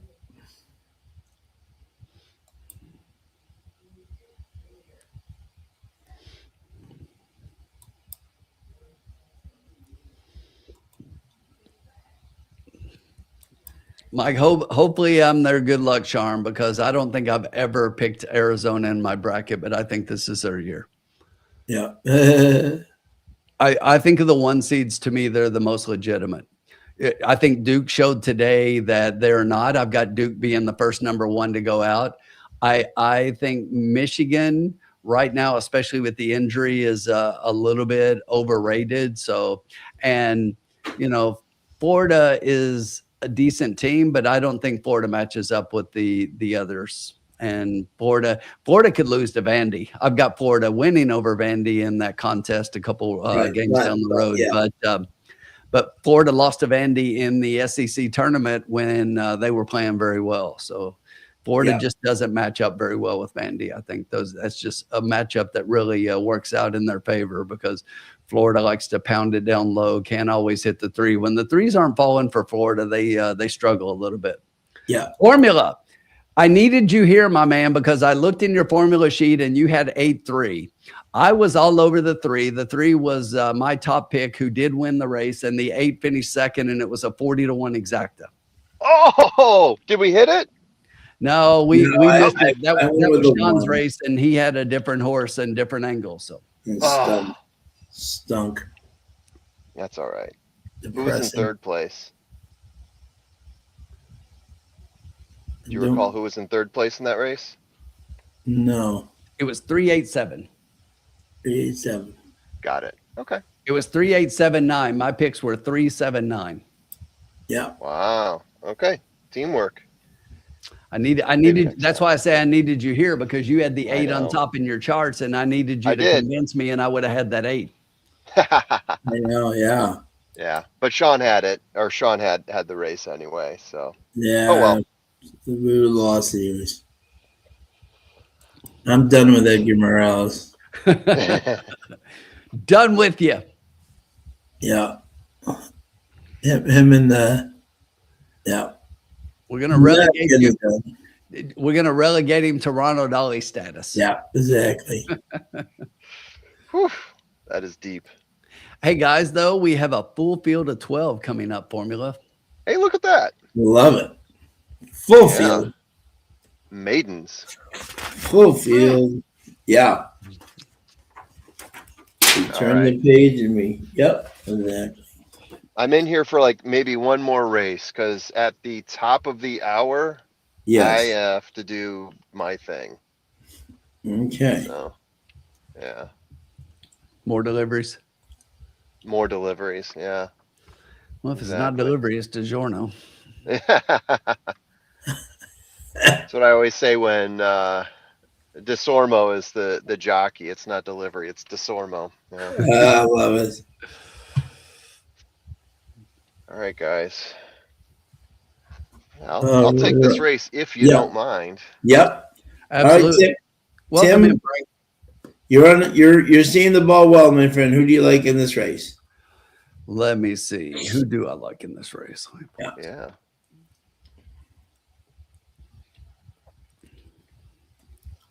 Okay.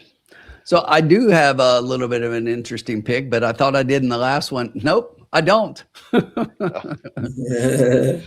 right. So look, I knew this horse would be the favorite. 2-1 in the morning line, currently sitting at 9-5. I really like the 6 quite a bit here, Imperial Ruler. And who's up on the 6, Sean?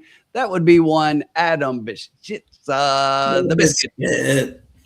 So he's the one that just won the last race. He won the first race. I told you guys that I had a few horses for the Biscuit tonight. Look, this horse is coming off quite a long layoff, but if you look, we're at a maiden 7,500 level.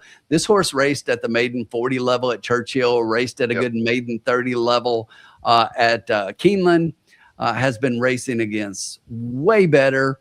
But obviously we're switching surfaces here, but I look at this horse, a pioneer of the Nile, classic empire, and I just think this horse should take to the synthetic just fine, has been working really well, as evidenced by that 28 February bullet best of 31 for the day at 4 furlongs.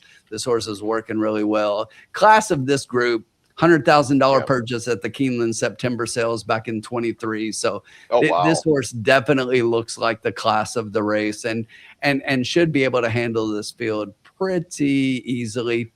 After that one, my next pick here would be the 3, Cocktails and Dreams. We've already talked about this one a little bit tonight because of the cocktail lounge and whether or not this is a dead pet alarm pick. But that does make a lot of sense here. It's a little bit interesting that we're going to get Gabriel Lagunes. Yeah. And, he does have a win here at the track, a 2nd and 2/3 in 18 starts. So not horrible, but more of an underneath pick. But this is one who last time out came off a decent layoff from Belterra. And that was a decent closing 3rd. Should move forward off of that. Is probably good enough for 2nd place in here. Okay. And then for my 3rd pick, I'm going to take a little bit of a shot with this one, and I'm going to go towards the outside to the number 10 horse, More Than Prada. Yeah. James Spicer. Trained and getting Jimenez up, and this is another one who just keeps coming back, right? But look at the difference in level here. We're at the maiden 75. What have the last few races been? Drop to the 15 after dropping to the 30 after being in a 50. And if you look at those first couple of races at Turfway, this horse was the speed in those races and definitely against way better horses than we're seeing in here. one of which was Galantini, their four-back, but who just scratched a couple of races ago. But this is a horse who those speed figures, especially the 1-2 back, that 61 speed figure is really good for a 6.5 distance. We're going 6 here. I don't think this is a win candidate. This horse may be going backwards at the end, but it is one that I thought had a decent chance at getting underneath. And right now is off an 8-1 morning line, is sitting at 16-1. So decent price for this one. One to watch for sure. I definitely think that one, if I gave you a fourth pick formula, just so that you know, I would go all the way to the inside and give you the one. That is an interesting choice. Also a free choice, but one that pays. Tim, what were your numbers again? Sorry. So I am going to be 6, 3, 10, and 1. Yeah. Okay. I dig it. Yeah, I'm the same with you. I'm 6 and 3. The way you said it, for sure. I really like the way that horse is coming in versus this group. Definitely screams synthetic for sure on that one. And I was 6, 3, and then 10. Oh, more than probably. You guys matched up 1, 2, 3. Yep. So, Mike, to answer your question, Mike's saying, Tim, does the 6 only having 3 workouts this year? Where you look, I would like to see more on the workout tab, but if you look, it's actually been pretty consistent. If you look back to December, they've been basically working this horse one time a month, leading into it. Greg Foley, and like I say, I just think the horse is a class, and the last work is enough for me. If you look at that last work and look at that bullet and say that, okay, I think Greg thinks that he's brought this horse along enough, at least for this level, that should be plenty for this level. Yeah. In 24 races, Greg Foley, when dropping down 2 classes, 33% of the time for a $111, positive $111. Outstanding question, by the way, about the 3 workouts. That is something that I would have totally missed. Very interesting. Yeah. I see it now that he says it, but all the workouts look very strong too. Yes. First in the group, and to fourth finish in the up group. with a nice bullet. Yeah, exactly. Yeah. Okay. So let me tell you where I am at. Since you guys so generously gave me your information there. So 6, boom. I had the 6 number 1 as well. I think it makes a lot of sense. This horse is classing down like none other. The trainer stats are there, like we just talked about. For me, and I like where the horse sits on the pace too, right? Where the horse sits on the pace in a race like this, you want it to be forwardly placed. And the horse has been racing in longer distances, 7 furlongs, 6 furlongs, 9 furlongs, 8 furlongs. Oops, am I looking at the right horse? Yeah, I am. So dropping down here, sitting forwardly placed in a 6 furlong race, is that where we're at? Yeah, I think it makes sense. The trainer knows what he's doing in terms of dropping down in class, as we talked about before. So you hope that they figure it out. I look at a race like this, and we've been talking about, how Turfway's been Chalkway today. Yeah. But I think you always have to take into account the type of race that is chalky. When part of the reason Turfway is what it is because they're loaded up with 10 to 12 horses each race. When they come down to 7, 6, it's going to be like any other track. The cream of the crop, especially in shorter races, is going to go to the front. But now we're talking maidens. We're talking lower class maidens. We're talking 12 of them going 6 furlongs. I think this one is wide open. I think Imperial Ruler for sure is the best horse. I don't think it necessarily means he's going to win, though. I'm not going to put him on top the same way I would in race 2, where I was like, we're putting the deuce on top and then putting a couple horses in between. This is one where I would box horses. With that said, More Than Prada, the 10 horse, that is my next horse. This is a horse that is going to be forwardly placed. I have this horse as being the pace setter in the race. Also on a class drop, which is something that we're looking at here in these lower stakes races.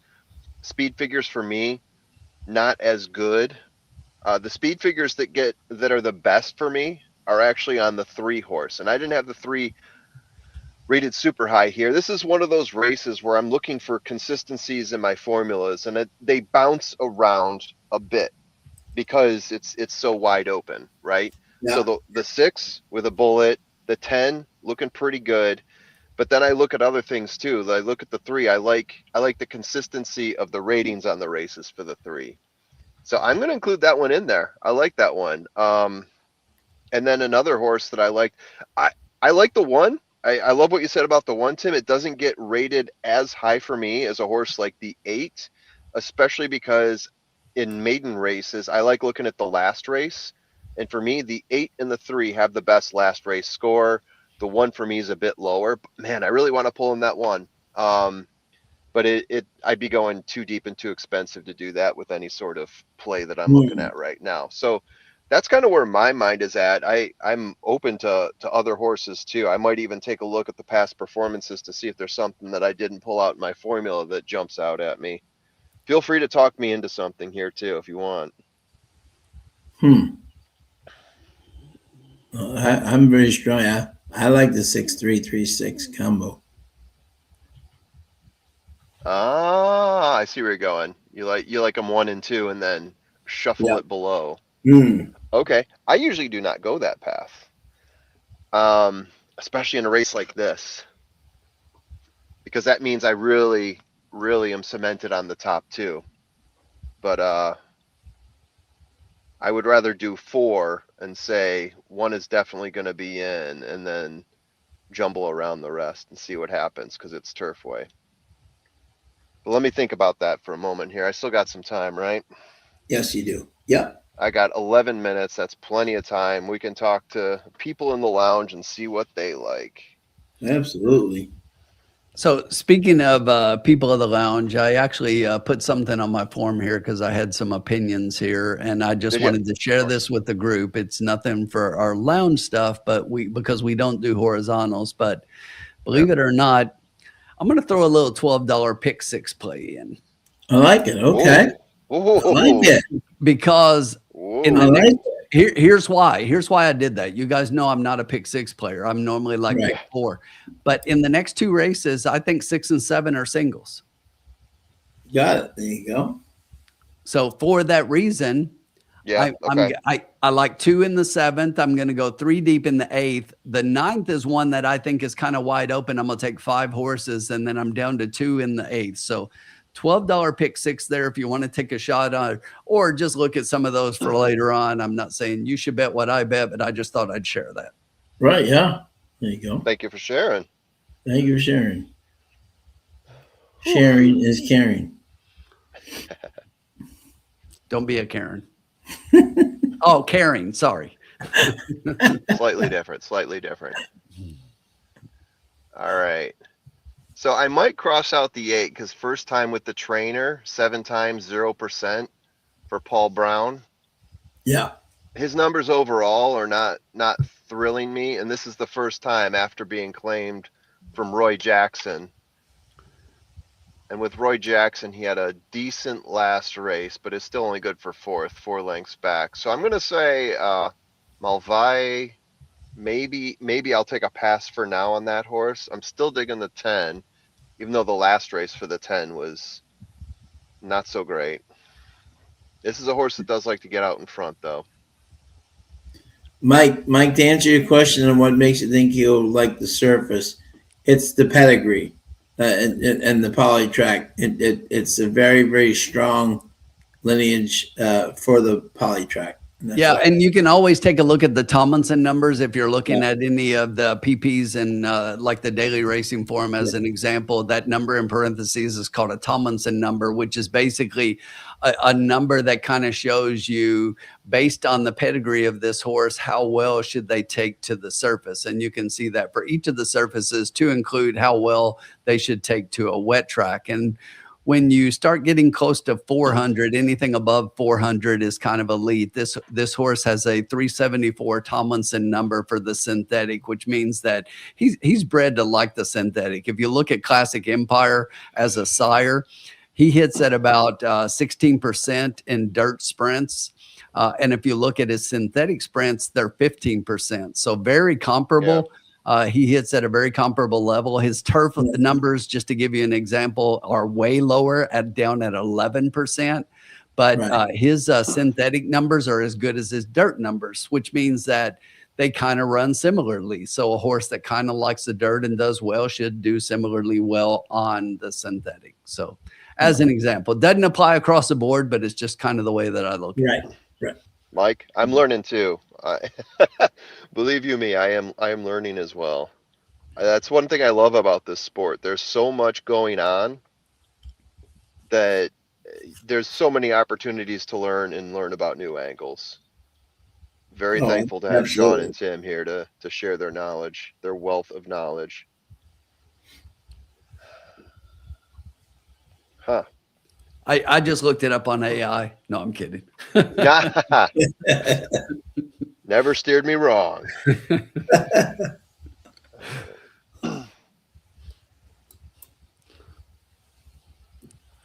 I just asked Chat GPT. I'm like, hey, what? No, I'm kidding. Why not? So Formula, while we have you on, did you have any opinions on the Virginia Derby? Did it change your mind? Did it not? Did you? So, I mean, one thing I was curious about the race time in the Virginia Derby because last year, what was it, a 146 or something like that, which drawing a blank on the American Dream. What was the name of the horse last year? American Promise. American Promise dropped a 146 9 furlong, which sounds insane. If you look at other tracks, that would be the track record in a lot of cases. But also keeping in mind that it's one turn. So I was using that as my barometer, saying, okay, if we know what American Promise did last year, he came in 15th at the Derby and didn't show us anything else after that. I don't know what happened to him afterwards. But I think like after the Derby, he had one more race and that was it. That's all we've seen of him. I think maybe Preakness. Anywho, the horse this year that won, Incredible, which is a horse that I've liked. So I'm glad he got the win. Ran a 147. He ran it going away. He was separating himself from the pack. But yeah, 1 second slower than American Promise. So I'm trying to calculate all that. But I do like Incredible. I do try to look at some of these other races to see if there's something to grab onto there. I've liked the way he's run before. It was nice to see him get the win here. But again, when you look at the rest of the field, and I said this when I was doing the full field rundown, and in my full field rundown, I did have the top two horses. Incredible was my value play, and I had Grittiness as one of my underneath plays. But yeah, when you looked at it, it was like for all the horses that have struggled to win any sort of stakes race, this is kind of where they got thrown into. So I'm also trying to take that into consideration as well. So I like Incredible. I don't think it changes my opinion of him not being a Derby winner, but definitely a horse that I'm looking at, probably ranking in the top 10 somewhere. Curious to see what he does next, if anything. Yeah. How about you guys? Just total toss? No. We said he deserves another chance, and we'll probably see him in the Lexington at Keeneland, and if he can take that 2-turn with you might see him in the Derby, but if not, you just see him in the Pat Day. Yeah, for sure. Gentlemen, some score updates from the Madness. North Carolina's up by 11, 39-28 at the half. Michigan is up 26-20 at about halfway through the first half. BYU and Texas, 21-20 BYU. 12 minutes left in the first half, and with 11 minutes to go in the first half, Texas A&M leads St. Mary's 13-10. Okay. All right. All right, you guys can hit the button. Button. Where's the button? Whenever you get a chance.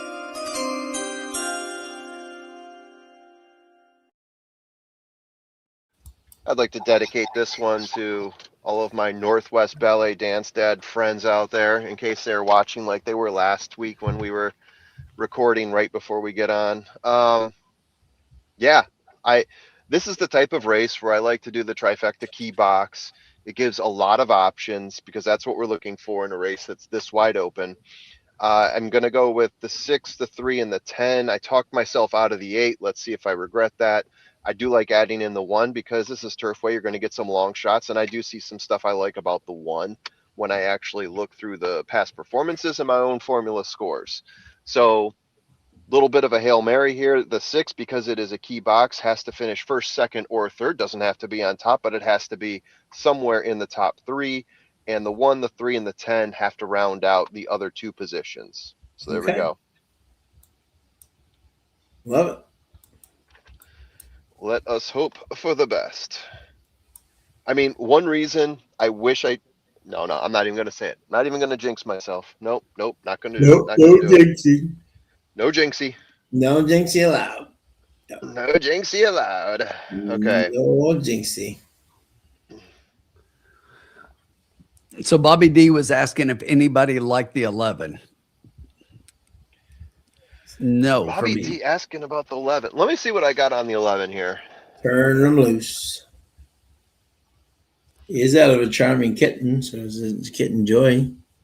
So, okay, so here's what I like about the 11. I like that this is the horse's second race. So, I'm going to use... In looking through this race, one of the reasons I discounted the 8, I was looking at his last race, and I'm like, oh man, that is just like a crappy last race. Sorry, 2 races ago. That was a crappy race 2 races ago. You see a bunch of... This is a race where you can really nitpick some stuff on every horse. There's no horse in here that you're like, ooh, man, look at that one race where he ran, except maybe Imperial Ruler back in May at Churchill Downs, right? Yeah. So that being said, sometimes you look and say, okay, what's a horse we haven't necessarily seen a lot of? This is the perfect race for a first, or this is the perfect race for a horse that is coming out his second time.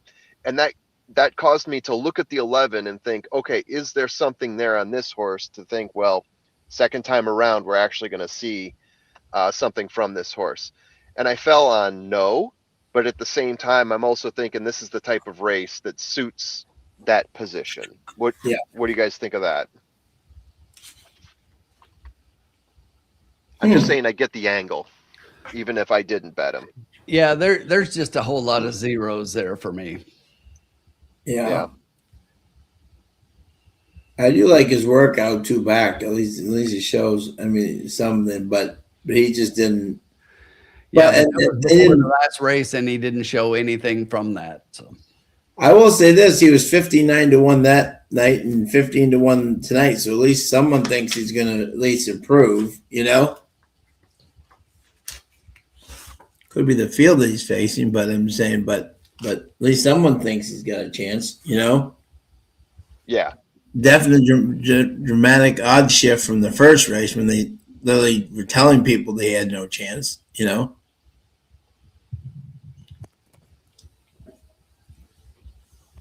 Seven a little reluctant in the gate. All right. Let me pull this up. Loading up time. We're heading to the gate. All right. Let me hit the freeze frame here, show on stage so everyone sees our pick. Thank you to everyone who's joining us here in the lounge as always. Yes. Win or lose, we're all winners here. Currently, Imperial Ruler, even money, 1-1. The Greg Foley trained horse. Yeah. Coming out of Keeneland and Churchill. I have that horse as a single as well as a 7 in the next, which is why I threw that pick 6 together, because I think both of those are pretty strong picks. Yeah. I pretty much did your pick here, but without the key. The key box. The box. I just keyed the 6 on top and just did it for $2 instead of 50 cents. Yeah. No.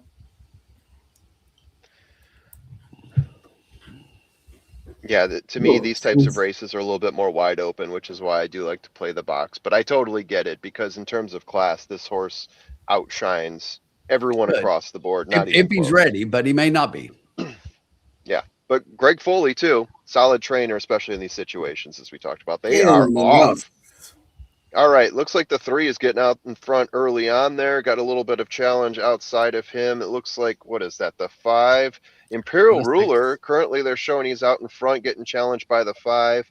Hunt's Promise, Imperial Ruler, and on the outside there, that looks like the 8, Malvahe, I'm going to guess that is.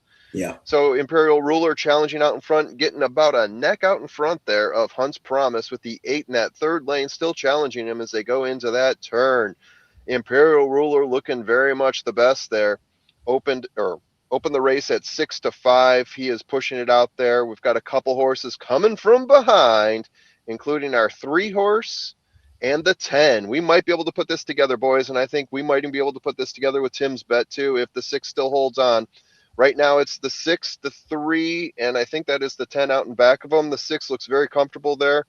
On the outside, it looks like that's the 7 who's breaking up our party. Oh no, don't do that to us, 7. Imperial Ruler out in front. The 3 is still challenging. He's not going to be enough. Imperial Ruler is going to get this by maybe 3-4 lengths. 6, 3, and 7 we didn't see because I'm a boss. Oof. But it was fun. Wow. All right, what did I miss on because I'm a boss? Well, you got your single, Tim. Congrats on that. I mean, my picks were 6-3, 110, and it's just like 6-3, 10-1, and it's just like so. Yeah, 6-3 right off the bat. It's Yeah. like, That's what I love. 6-3. that's 2 races in a row. Oh, 2 races in a row. Yeah. Let's keep that going. Should have gone simpler. I thought we might be able to squeeze it along in there, and I thought it could have been the 1 or the 10 even.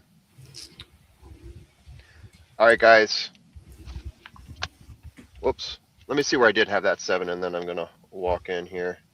Say hello to my friends. My other friends. For what reason? What is the charge? Eating a meal? A succulent Chinese meal? I had the 7 in all of my formulas except 1. Dead last. Dead last. Oh, Dead last. I was going to say leave dead you. last. Dead last. Have a good one, gents. Good luck with have a it. great one, buddy. Have fun. Cheers. Pleasure as always. Yeah. That could have been to me like what do you call it? I honestly almost thought, Tim, of playing 6-3 with 6-3 all. You like 6-3 with 6-3 with all, you know? I thought those 2 were the 2 strongest. Yeah.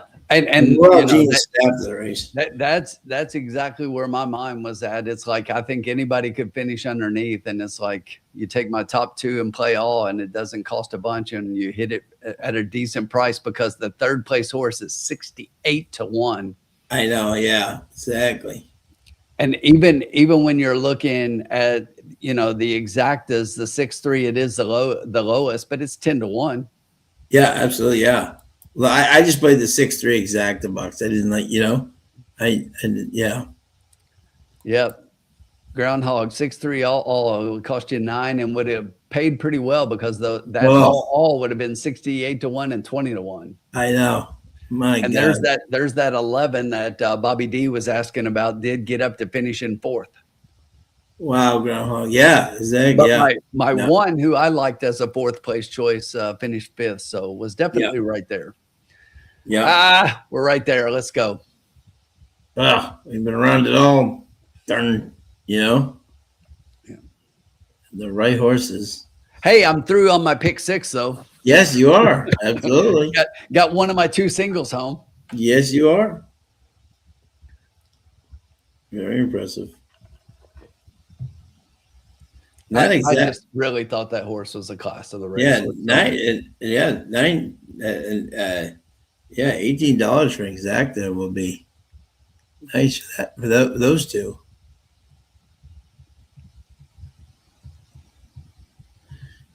Yeah, Bob said you're doing well in the singles tonight there, Tim. Yeah, Tim's really liking it.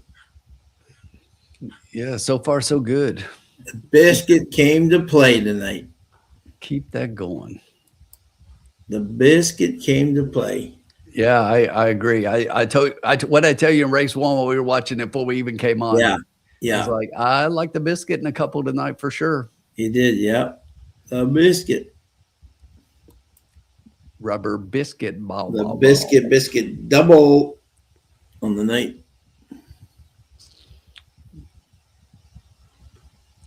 He's got 3 now, doesn't he? Yeah, yeah. But I think he just hit the double, or no? But he hit the first race too. Oh, yeah. That's right. That's right. Yes, he's got the triple. He's got the riding triple. Timmy's Texas 28, BYU 23.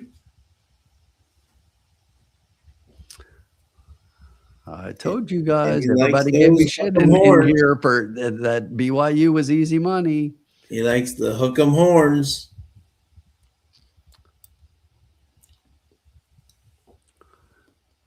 Likes those hook 'em horns. Groundhog said I won, but I'm waiting to see how much I lost for not betting the super. We got a dead heat. Don't even look at it. You didn't bet it, so you didn't lose. You can't look at the coulda, woulda, shoulda. Right. And you know the crazy thing is, Sean? Yeah. So I had the biscuit in 3 races tonight. He won all 3 races. He's done. He doesn't race again tonight. Yeah. Now here's a question: why are we showing a dead heat for 6? Yeah, that's crazy. What are we doing? Is it? Oh, is that the 8? Is this an octet race? Was it?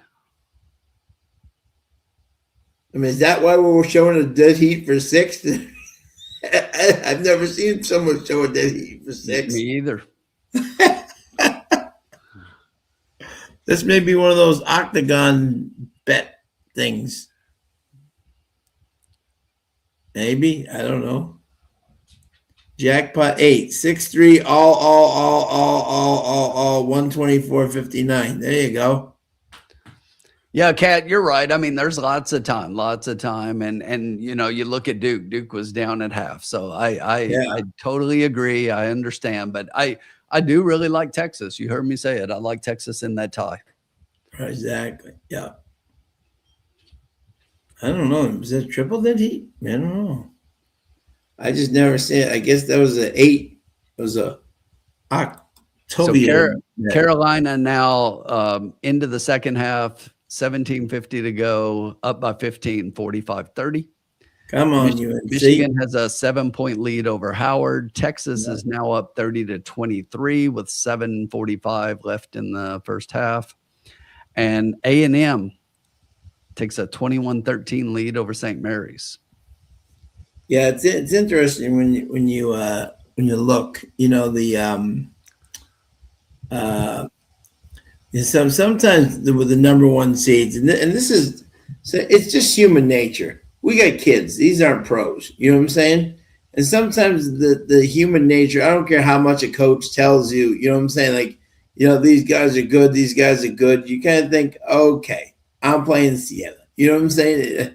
They're kind of already looking ahead, like, you know, okay, who we playing in the semis? You know what I'm saying? And suddenly the young team who's coming out hungry all of a sudden outplays you. You know what I'm saying? In the early part, you're like, whoa, wait a minute, we got to get this engine going.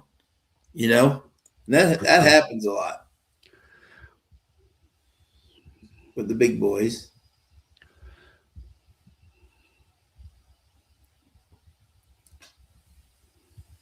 Oh, Todd's live to the 6-7, pick 3, daily double, pick 6. Good job, Todd. You just need the 7, Todd. It's another single for me. Exactly. Just need the 7. That's all you need. Tim, I'll be right back, my good man. Sure. 7 is all you need. It's just like love is all you need. All right. Here we go. Race 6 coming up. We still got plenty of time here. We got a field of 8 coming up in race 6. This is going to be an $8,000 claiming event for fillies and mares, 4-year-olds and up. And if you not won a race since February 19th, you're allowed £2.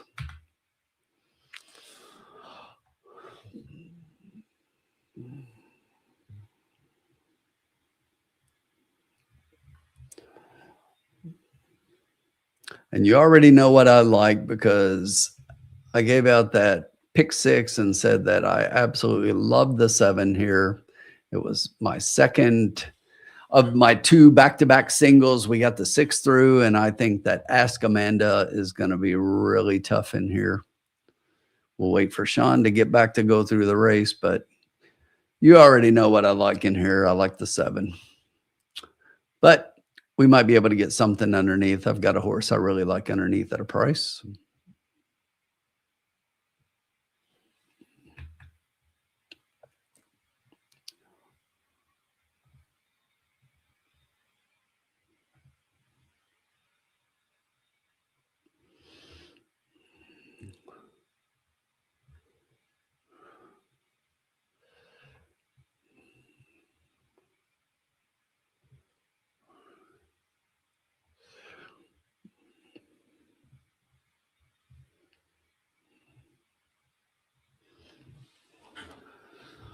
Oh, I'm still wondering why I didn't have that 7 in the last. I'm going back and looking. Pretty good trifecta to miss out on that one. 258 for 50 cents. So that would have been $1,000 $2 try, which is all I play. Kicking myself for not playing the 6-3 all in there as well.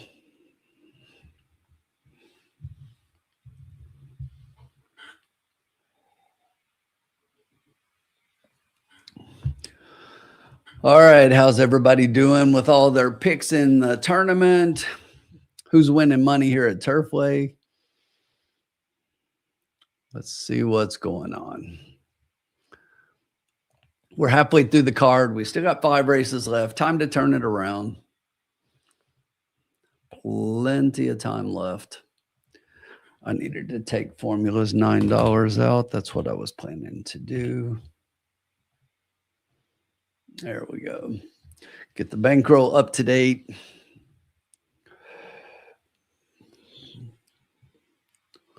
And your official order of finish. Don't forget that dead heat for 6. Imperial Ruler, 454 to win. Not bad for a horse I thought was a single. Double your money up. The Biscuit. Pretty interesting that 5 races through after winning 3 of the first 5, he's done for the night. And I was kind of looking because I did like him in a couple of races. And I was like, well, I didn't have him on anything else. And then I just went through all the races and he's not riding anything else. You know, Groundhog, I think the jury's still out on this one for me, at least. When it comes to the preps, I always look at where they're at. And I just don't put a lot of stock in the Tampa Bay Derby as far as a prep for identifying, you know, horses that are going to be competitive for the Kentucky Derby win. But we'll see. I mean, it was a good performance, definitely for that race against that field.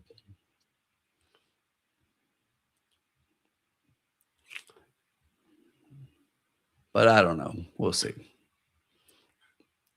It is kind of clearing for me a little bit. We just, if you look at the channel on YouTube, we put out our latest top 10, and it's kind of a consensus thing. We follow all the horses. Everybody does their top 10.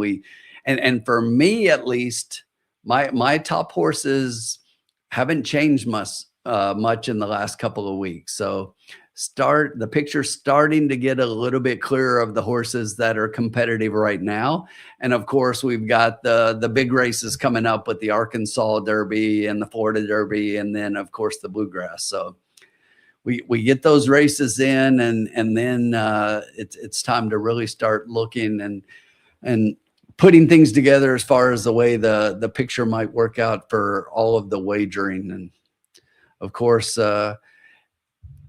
I won't speak for the guys, and we'll make sure that everybody's in for it. But the last couple of years, we've run a live stream on Kentucky Derby Day. Last year, we had a huge day. I had a monster day.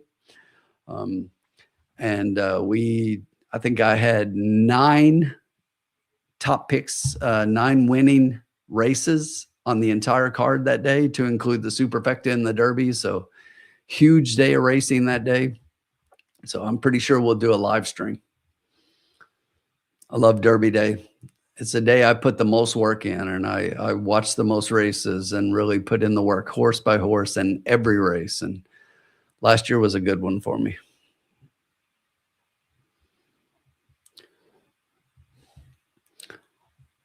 Yeah, Todd, that's my top horse right now, as it is with most of the guys. And he's the one to be dethroned. And I've got a horse. I'm not giving the horse out yet, and he's in there and he's in our picks. But the only reason I'm not talking about him is because the last 2 years I've had a horse going into these last couple of preps, and I talked about him, and the horse just tanked. So I'm gonna wait. I definitely will give the horse out if he gets to the Derby in the condition that I think he will. But I've got a horse I really like, and we'll see how things go forward. But yeah, I think most of us are on Paladin, and if you got a good future at a good price, that's definitely a good one to have. Yeah, I got two future bets: Nearly and Chief Wallaby. I love the Chief. Never been against the Chief. Yep. Never bet against the Chief. Never bet against the Chief. In junior. Never bet against the Junior Mott duo. Exactly. Way to go, Curtis. You had that try? Awesome. Way to go, Curtis. Nice job. I definitely should have had that try. I'm kicking myself for not having the try. I got a Wallaby at 17-1. That's definitely nice. Yeah. Because the second, not this last pool, the one before it. That's definitely one I like for sure. I've been on that horse. I was waiting for him to come back. I had Chief Wallaby like my third or fourth pick even before his last prep. So yeah. Oh yeah. No, I love that horse. I was more impressed by him. Yes. So yep. So Junior likes him a lot. So you don't have to win all the preps to be the Kentucky Derby winner. I mean, it's are you improving, and how are you looking, and are you wanting more distance? Right now I don't necessarily want a horse winning at shorter. I want a horse wanting more distance. Yep. And the Chief will be right there. Exactly. Absolutely. I think that's the biggest question. Right back there, and right over there, and right there. Exactly. Yeah, I think that's the biggest question that people have on Nearly. Is will he like the distance? Yeah, exactly. That's my question. We've talked about it. I love Nearly. I just want to see more and make sure that he's going to be able to get the distance. Yep, exactly. And if he runs, then exactly. Okay, here we go. So the 6th race, Tim, is this me or you? As you. A mile, claiming 8,000, purse 30,000. Fillies and mares, 4-year-olds and up. Okay. And yes, and in this race, I am fully on the betting public's horse here, and that would be the 7, Ask Amanda. I think this race goes through them with, I love the fact Walter Rodriguez gets back on this horse. The last time this horse ran, he won. Walter was aboard. 2 races. You watch, he was tight between, and then it was between on both the races that at the 12.5. I like the drop. I think the change blinkers off will help this horse a little bit, and I like the fact that Walter gets back on. I think this horse will be very tough to beat. Not liking the 3-2, not loving the 3-2, but I think this horse is definitely the horse to beat. My second horse in this race was, in fact, the 2 Curls Night Out. Definitely like that race. This horse just loves to come in second and third here.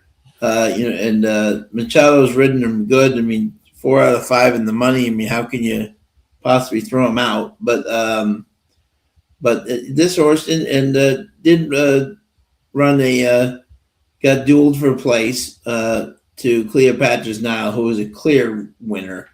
And I often like betting horses back who get beaten by big lengths. They usually run a big race second time. So I think that horse is definitely live at 4-1. Especially if you don't like the favorite at that price. And my third pick was the 8 by Buddy Brooks. My boy Rafael Hernandez already has 1 win tonight. I can't trust Junior Felix, and I think the change to Rafi and the drop I think are 2 huge elements in their favor. Don't know if he can win, but I definitely think he can get in the try. So I was 7, followed by 2, and then 8. Okay. Yeah, you already know the 7 was a horse that I thought was good enough here to be a single. This is one that just looks really good against this field, and on the little bit of a drop in here has definitely been running against better. Walter, as you mentioned, gets back aboard after missing a race. They take the blinkers off of her, and she just looks really tough in here. So I like her a lot. My second pick in here, though, is the 6 Hearts United.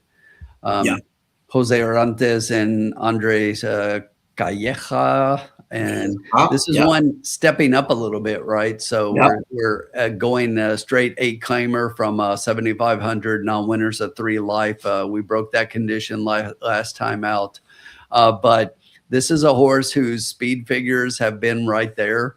And if you look at the wins in 2 of the last 3, every other race, the last race and then 3 back, those were both really good performances at the mile. This horse closed from mid-pack, able to win, which is kind of the recipe for how things have been going here lately. And if it wasn't for the fact that the 7 looked a little bit better to me, this might have even been my top pick, but I like the 6 quite a bit. My third pick is the number 2 Curls Night Out.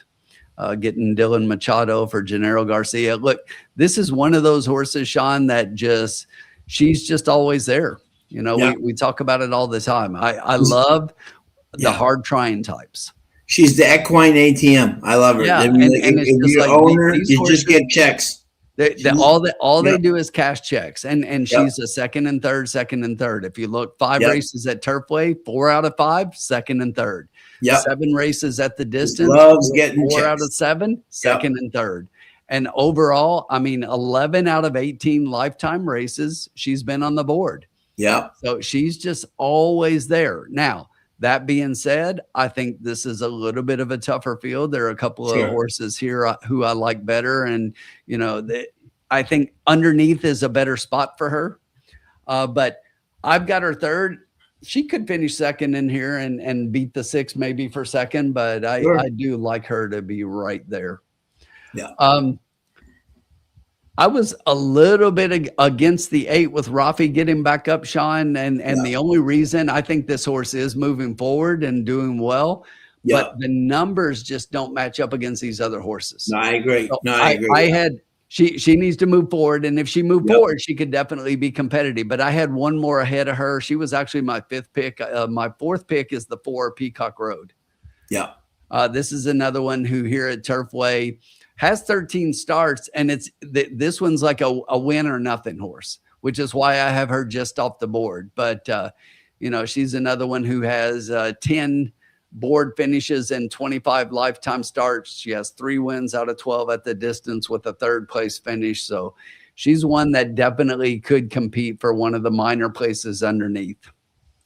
No doubt. But I'm pretty strong with the 7, and then everything else for me is kind of an underneath play. Ask Amanda. What's everybody like? Let us know. Bobby D's got 7-2 with 8-6. On the track, 5 minutes to go. Bobby D's got 7-2 with 8-6. Good luck, Bobby.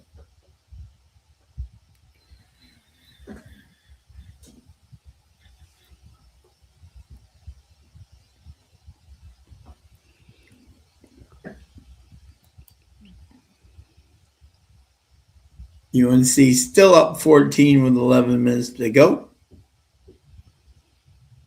Howard was down 10 and then closed with a rush there at halftime to close it within 4. Your Texas still up 7 on BYU. Texas A&M up 10 in their game. That's the one that's kind of surprising me right now. That is one I do not have. Texas up by 13 now. Okay.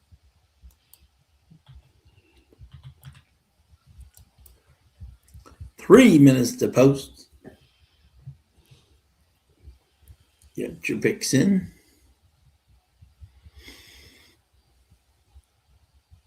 Tim is making his selections right now.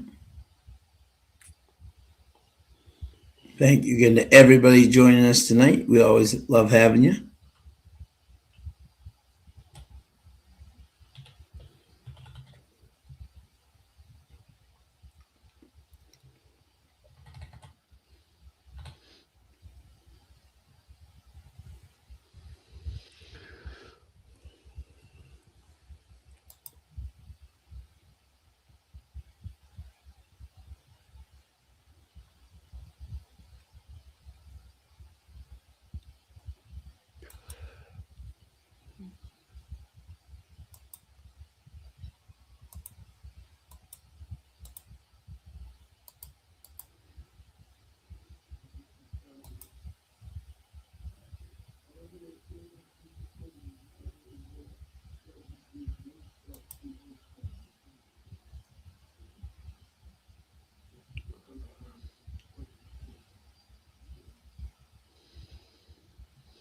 All right, Sean, we're getting a little bit close here.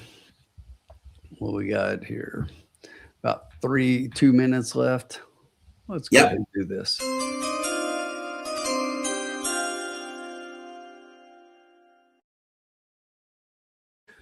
All right. I know I said something a little bit different in my order here, but I talked myself into something a little bit different. And the more I looked, I ended up with this. I love the 7 on top, and I was looking at maybe just doing a key, but I'm going to do something a little bit different than that. Okay.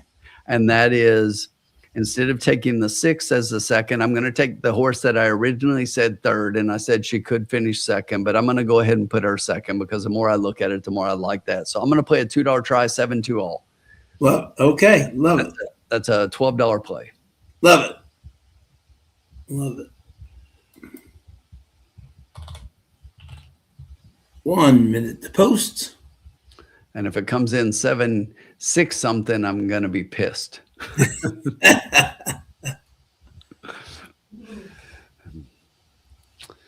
C'est la vie. C'est la vie. C'est la vie.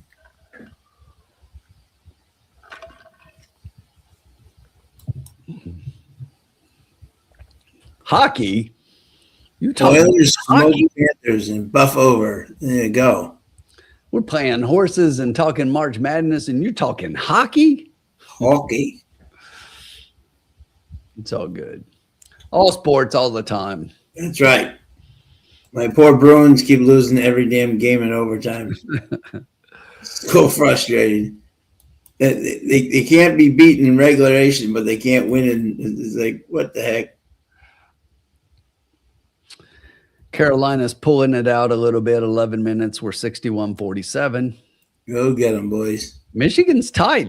You know, number 1 seed, another 116. That's close. They're only up 4 at half, 50-46. I know. Yeah, they were up 10 with like a minute to go. Yeah. So only 30 seconds left in the first half for the Texas BYU game, and it is Texas holding a 9-point lead. Actually, it just went to half. 9-point lead, 46-37. wow. And at the half as well, as you mentioned, Texas A&M also 9 points, 11, 37-26 over St. Mary's. Wow. And there they go. I know where they go. Even start, but down from the inside, that's the 1 that's going to want the lead. The 8 from the outside also wanting to show early speed, but is going to be very wide into the turn. And it is the 1, Isalay, the 8 now getting up into second. My buddy Brooks, Chikachula is down in third. It's another couple of links back to CB, the 5. In behind that one is the 2 on the rail and the 7 outside that one. A couple more back to the 4 and the 6. Up front the quarter, 24.53 seconds. Isalay leads by about a neck over my buddy Brooks. Another 2 links back to Chikachula. CB is another 2 behind that one. Our 7 needs to get in gear and is doing just that as the field starts to tighten up. It gets a little closer up front.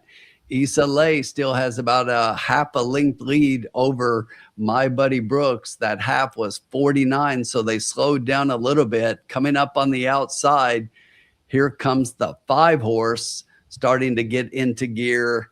The 7 still has lots of work to do, but now My Buddy Brooks, as we head to the top of the stretch, takes them into the stretch. Here comes Ask Amanda just in behind that one, has a little bit of work. Down inside is Chica Chula.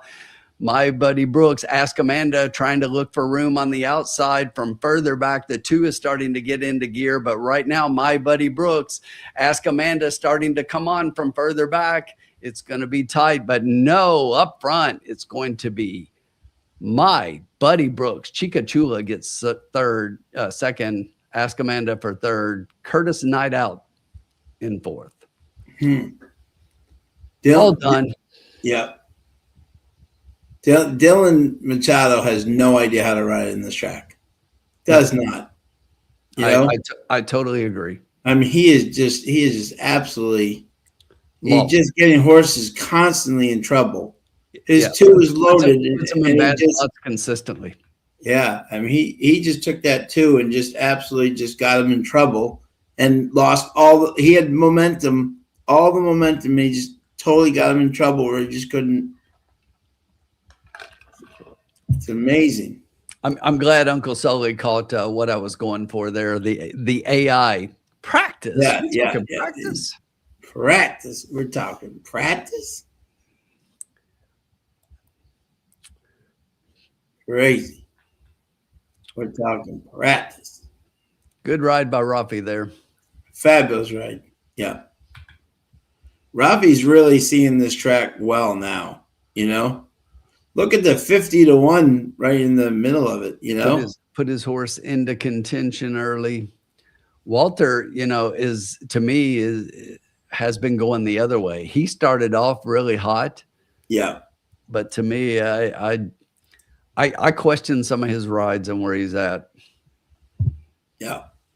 Yeah. 83. Big 8-3. And if you bet the 8 in the exact yield, 8-3 is $104 for $1. You're doing well. You are doing well. Sean, I'm gonna let my dog out real quick. Oh, no problem. Yeah, absolutely. Yeah. Wow. Another 8-3. This seems to be the winning combination tonight is 8-3. Yeah, Walter's in a bit of a slump, but he can get out of it. He didn't have enough Wesley Ward horses. That's maybe why he. But yeah. Sorry there. Yeah. So that's interesting. But 7 and 3rd. Yeah, 4th and 6th. Exactly. Yeah. Crazy. That was an interesting race, but yeah, I thought the 2 was just going to come and engulf that group, and he got him in trouble once again. Maybe time for try a new rider like maybe his brother on that horse. I think he'll get over the hump. But it's still a very good race, though. Still a very good race.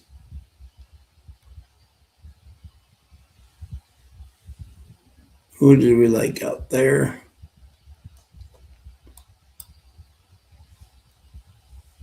Yeah, Walter's in a little bit of a slump right now too, but I think he'll get it back as we end the meet.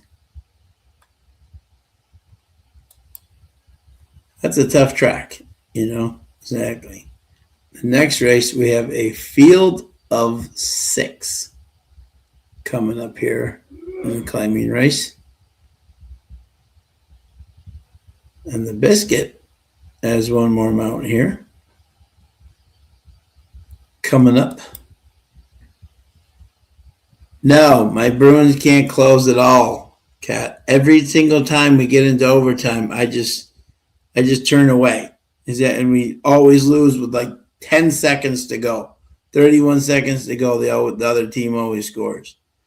We have one road win since January 19th. That's terrible. But as I said, having grown up in the Bruins organization, I like the fact that Sweeney didn't do anything this year, because I think to let the young kids, give them a year to learn how to play and then start building around them. I think they've improved versus last year's group, which is just, to me, just awful. And then I think this group I think Sturm's a fabulous coach. And I think you give these young kids a full year to play and then build around them. And I think they'll be great. Like Middlestat and all those guys and all the young guys. I think the Bruins have a bright future. Just get some veterans around them. McAvoy's been on fire. Pasta's pasta. I think you could have a real good team in a year or two that could be really competitive for the cup with Swayman in the net. So we'll see. But yeah. So all right. So let's see. Was it official? Let's see here, my friends. Going back here. Yeah, and what do we got? We got $208 exacta, $41.30 to place, 658, $494. What a day by Rafi! Just doing great there. I love the Rafi on that horse. I thought that was a good chase. He's really seeing the track well right now. Blast open for Counter-Strike 2.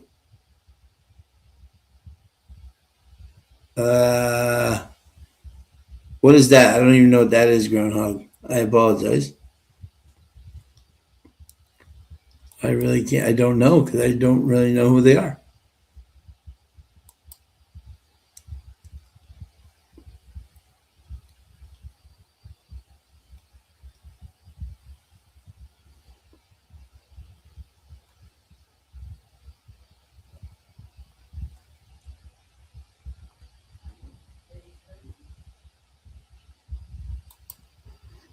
Let me know what that is. What is that about?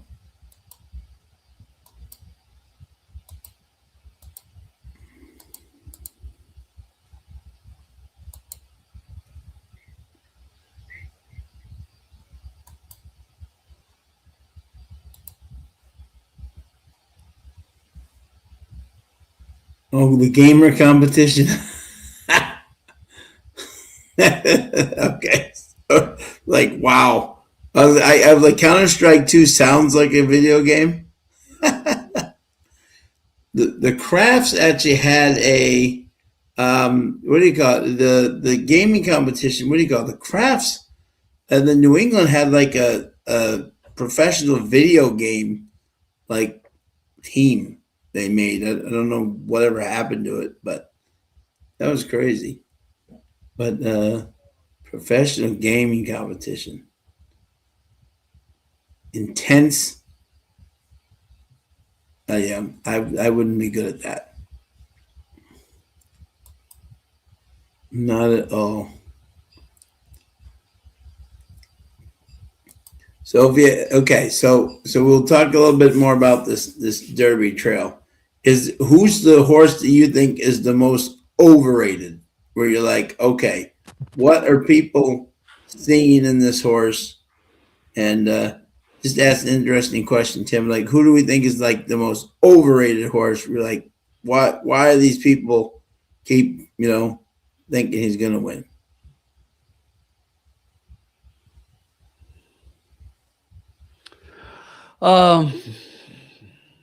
It's an interesting question. Yeah, I mean, as far as overrated, it's a tough question at this point, but I think there are a couple of horses out there that people have looked at based on wins that I'm not sure the horses are as good as maybe people think that they are. But how about this one? Silent Tactic. Yeah, that's what I was thinking too. I think does he have a chance? Absolutely, but all he does is come in. He doesn't win. You know what I'm saying? Like, he likes to be there and have a chance, and then not. You know what I'm saying? I think he could have easily gone by class president, and he didn't. Yeah. And I thought he had a perfect trip. Christian gave him a perfect trip, and he just. I mean, now anything that Mark Costa is touching right now, you have to look at right now. I mean, that man, wherever he is just running like fire. But I mean, but yeah, no, I'm with you on that one. I think he's a very good horse. Again, there's another horse, Tim. If you're an owner, you love that freaking horse because he's going to bring it every single time. He just doesn't like to win. Yeah, I think the Louisiana Derby this weekend will be pretty interesting because there's a couple of horses in there that they're going to have a chance to show whether they're for real or not. Golden Tempo and Chip Honcho. That's that's the horse I'm really interested to see. What do we got? Are we a one horse pony? Are we Yeah. Are we legit? What are we doing here? Who I'm interested to see in their run back, and he hasn't ran well so far, but I expected a little bit more of him. I'm kind of and I'm not saying he's going to win by any stretch of the imagination, but I just want to see how he runs, and that's Universe.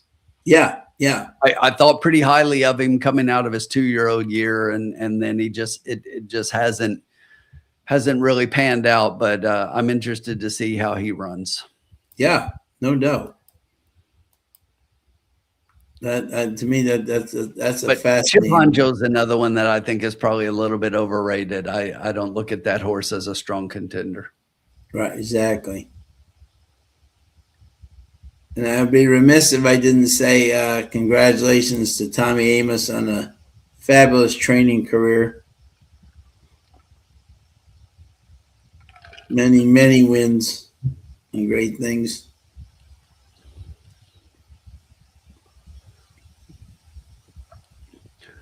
This is interesting because Puma and Renegade, he's a Curtis likes Silent Tactic, and I'm not saying Silent Tactic is. I just want to see it could be, and I want to see who it is. But I totally agree with Renegade.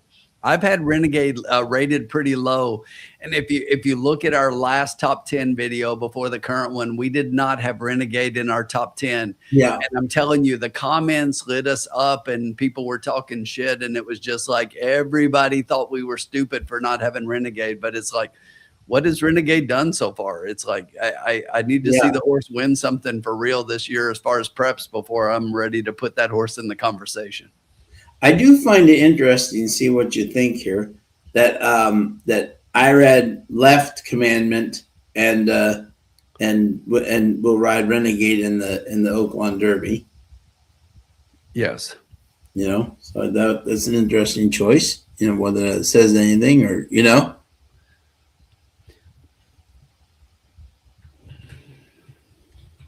that speaks volumes.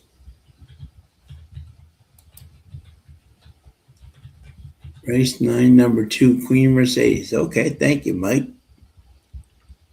Yeah, the Puma's going to be an interesting one. He's run against all good horses, though. I'll give him, I will give him credit on that one. You think we'll see the Puma in the Bluegrass? Got to be coming up. I would think they would want to run Bluegrass over Lexington because at least there's probably a shot at the Derby, but Lexington's just way too close. Yeah. Wait. Yeah. Yeah. It's a very interesting. Yeah. Of the same thing, kind of.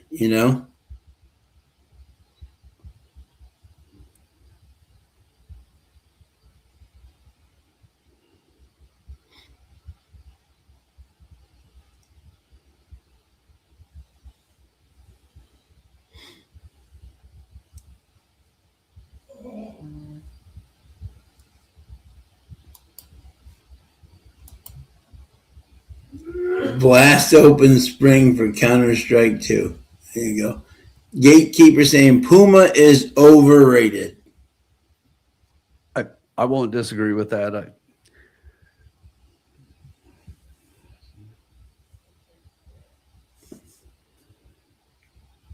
Yeah. But yeah, I think Irad's starting to figure out, exactly what he wants to ride for the Derby, because he just passed up, some of the big races over in Saudi to stay Yeah. here and ride. So Yeah, I think that speaks volumes, I did too. Yeah, that's definitely interesting.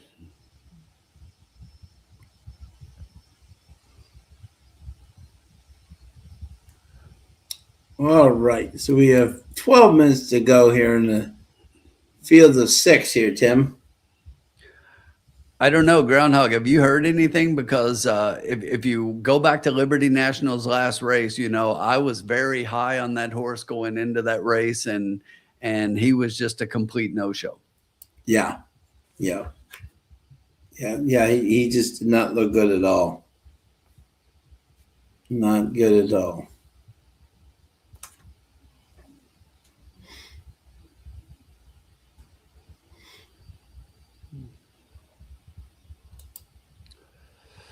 Two days ago, yeah.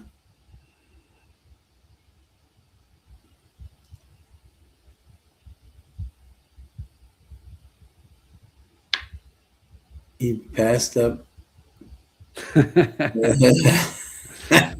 Maybe that was the case. He didn't want to take a chance in flying over there with the current climate. Oh, absolutely. I don't think that was it, though. No, but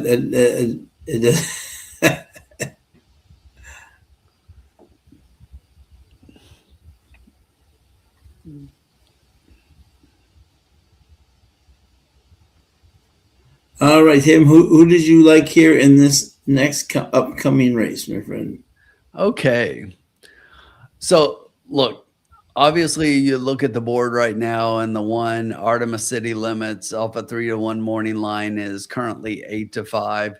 And this horse has a big chance in here. Joe Sharp, we talked about earlier when he won a race, how sharp his barn is right now. Rafi gets up, he's already won a race. It's like, so this is one that just came to the Joe Sharp barn from the Marty Drexler barn.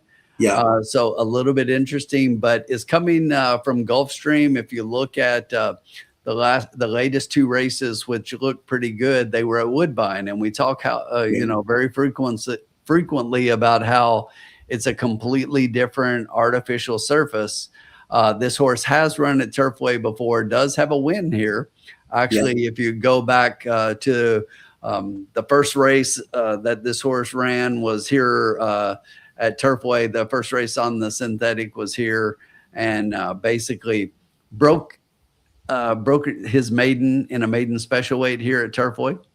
Yeah. So right off the bat, but since that time has come back and won, raced one other time here with a third place finish. But I'm gonna try to beat this one, Sean. I think that there's a chance that this one can be beaten, and the one that I actually like to do that is the 3 Highly Flammable. For Tim Girton, Fernando de la Cruz. Girton doesn't have a huge stable, and everything he puts on the track has to be considered. De la Cruz gets back up on this one. He rode him last time out in a 16,000 claiming event. We come back right at the same level. This horse has been pretty consistent. They claim this horse 2 back off a win at the 12-5 level and almost won first time off the claim. Now second time off the claim should be a little bit better. And I think Highly Flammable's got a pretty big shot. Short field. So where do you go for the third pick? I mean, you could go just about anywhere. And I was actually wrong. I said the Biscuit didn't have any more rides, and he is actually on the 2 horse here. And that is who I have as my third pick. Yeah, right. There you go. But 3-1-2. I'm going to try to beat the 1, and I wish I got a better price. That it's funny because the 3 was actually the morning line favorite at 5-2 over 3-1 for the 1, and now the 1's 8-5, and we're still getting 5-2 on the 3. So I think that's a pretty good price for the 3 horse. Yeah. No, I would agree. Let's see here.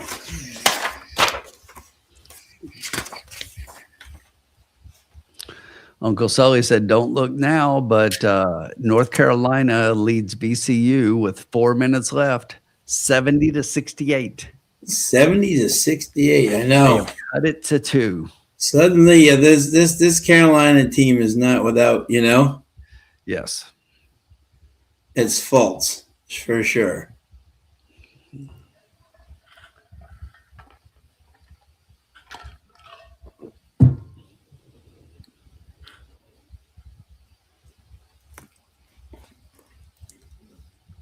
Let's see here.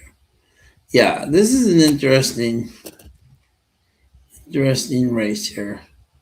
I think also too, by the way, UNC is very hurt. So, I mean, they have a lot of injuries, including their best, their prospect is out. I mean, so, that hurts them, that doesn't help. All right, let's see here. Yeah, as you said, Gurdon doesn't have many horses, but man, does he do, solid work, Yes, he has. That's what I like about. He's trying to say, "Remember me," with Fernando de la Cruz.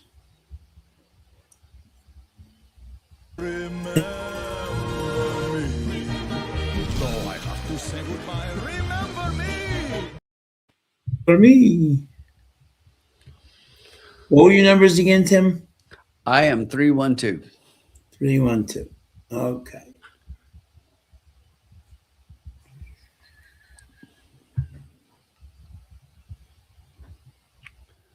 Okay, this is where you got to be. Yeah. Okay, 312.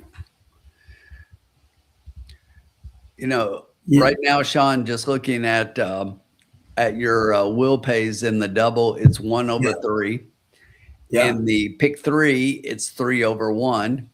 Yeah. And in the pick 4, even though they're really close, it's 1/3, 70 for the 1, 72 for the 3. But they're really close. So it's 1-3-3-1 in just about everything. Yeah.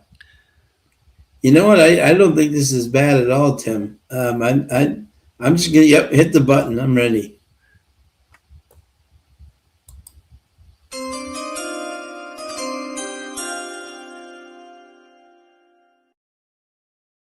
A $5 exacta box 1-3. I thought you might do something like that. What's up, JG Funk? Hey, JG, how are you, buddy? I'm in Arizona, 106 degrees. It's hot. But it's a dry heat. Yeah.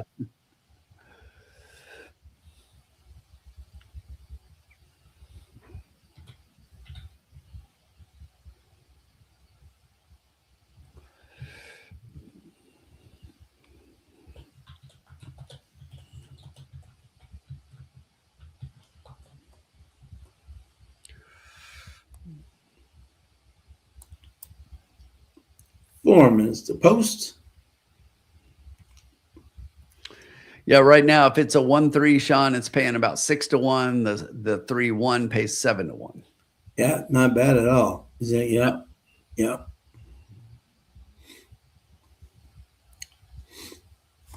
Not bad at all. Rafael and Fernando de la Cruz. Groundhog's got a 50-cent superfecta. 1, 2, 3 with 1 with 2, 3 with 2, 3, 4, 5 with 2, 3, 4, 5, 6 for $9. Good luck, my friend. As always. North Carolina is pulled back ahead within 5 with 1:15 to go. Trying to hold them off. Michigan's still up 7 on Howard with a lot of time to go. Now up 9. Texas up 4 on BYU. And Texas A&M continuing to hammer St. Mary's 42-26. Still a lot of time in that game, but that's a surprising one to me. Yeah, that's probably the most surprising to me. But here's the thing. If you look at that game, St. Mary's getting destroyed like that, how do you take Santa Clara over Kentucky? Yeah, right. Yeah. You know what yeah. I mean? It's Yeah. just like St. Mary's is supposed to be better than Santa Clara, and so many people were picking St. Mary's, who was a higher seed. But if A&M is beating St. Mary's, then Kentucky should destroy Santa Clara. Right. It's just like I said, that conference was not good, and for people to go overboard like they have, it just cracks me up. No, I agree. Yeah. Which you really have to give Mark at Gonzaga tremendous credit, because just the consistency that those teams have shown, even though they're in that conference can be weak, they haven't won it, but I'm saying, but they're always there, The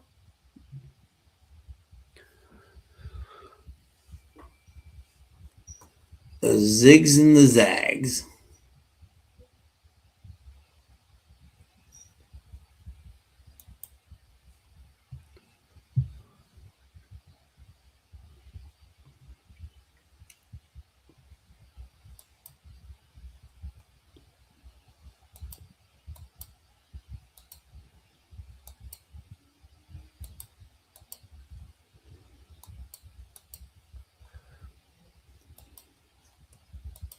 And Tim, what's the attitude right now? More on Pope? Is he still liked? Is he still kind of, what are we doing here? Or so here's the thing. I mean, a lot of people understand, and people want to talk about Kentucky, what their NIL cost them this year, but nobody counted on three of those top payments being on guys, especially two of the absolute top were on guys that did not play this year because of injuries. So you can't count on that. So yeah, no, exactly. Yeah, but yeah. he still underperformed. So a lot of people are upset. So here's the thing.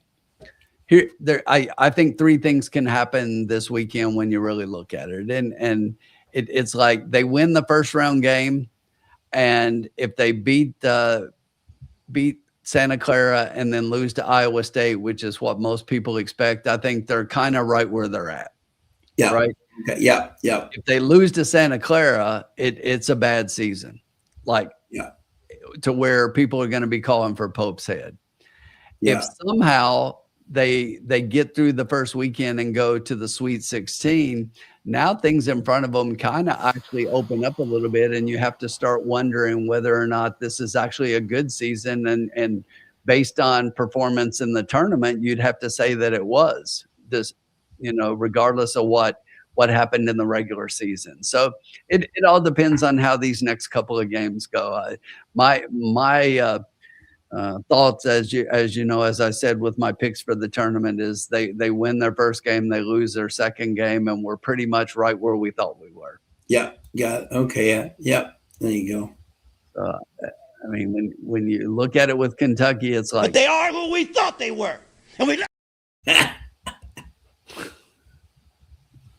And we're almost 1 minute to post here, folks. And we got, let's see what we got here. We got Bob Jackson's top picks at 126. Black Leg Coat. It's got 3-2-1. Good luck. Groundhog 1 with 2-3 with 2-3-4-5 with 2-3-4-5-6 for $9. Rock and Race. And I looked at Tiverton and the breeding. Maybe he has a chance to get it there. Could.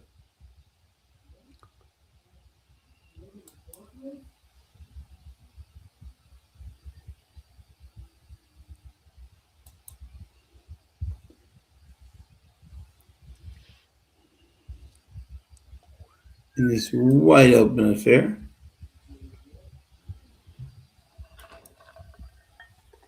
Horses are now coming into the gate.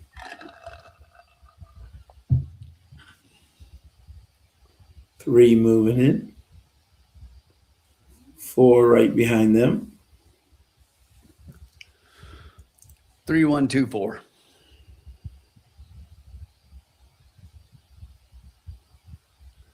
Chalk it up. Ice Cold Super. Love it. Now we're all in.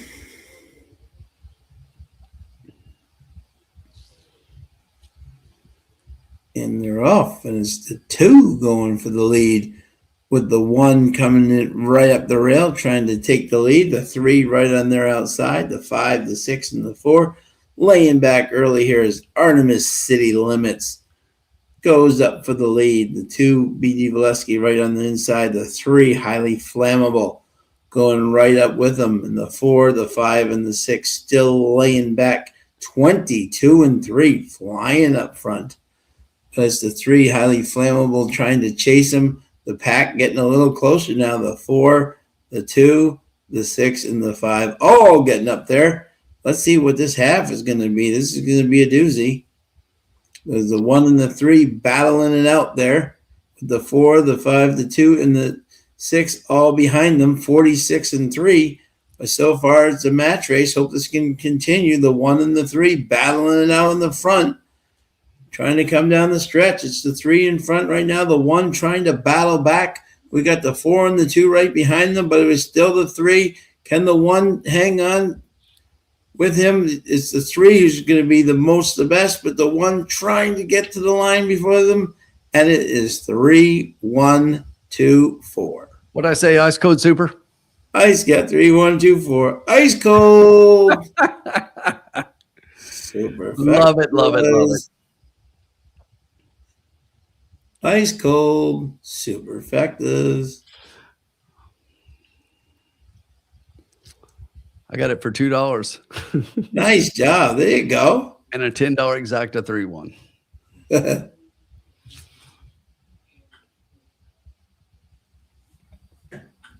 Well done. Well done. That's funny.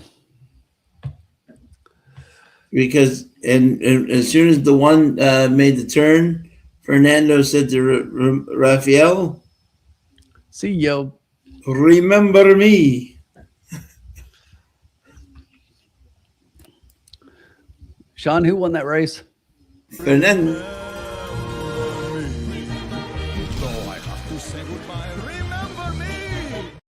Remember me. 3 seconds to go. VCU is tied North Carolina. Unbelievable. Unbelievable.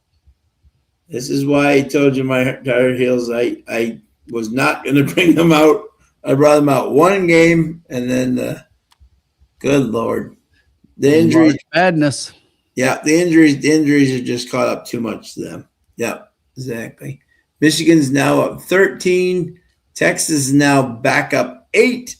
And Texas A&M continuing to win lead by 15 points.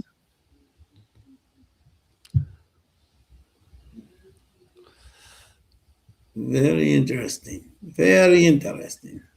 Thank you, Rick. I'm actually seeing the ball tonight. He is Tim is really seeing the ball. If he had every race tonight, Tim would be up like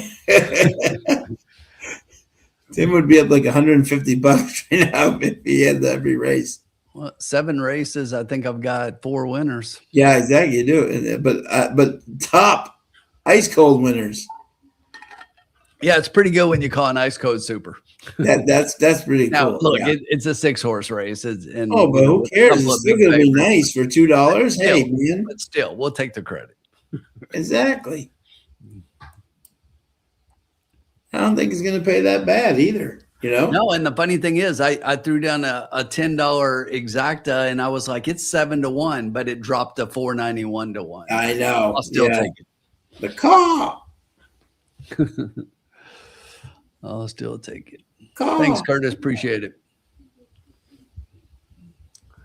And I was surprised that the 1 is the one that went off at even money. I mean, I love the 3. Me too. Yeah. I love the 3 more.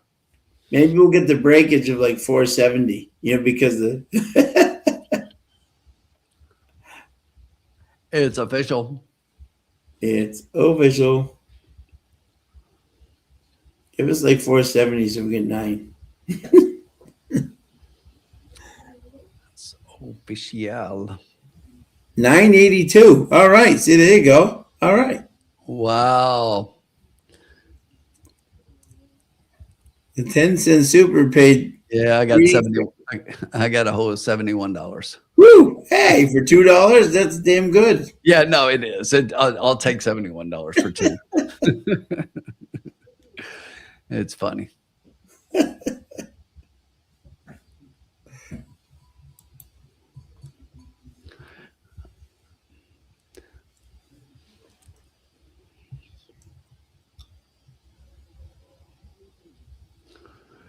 Remember me. Remember. So at least we move the bankroll up a little bit there.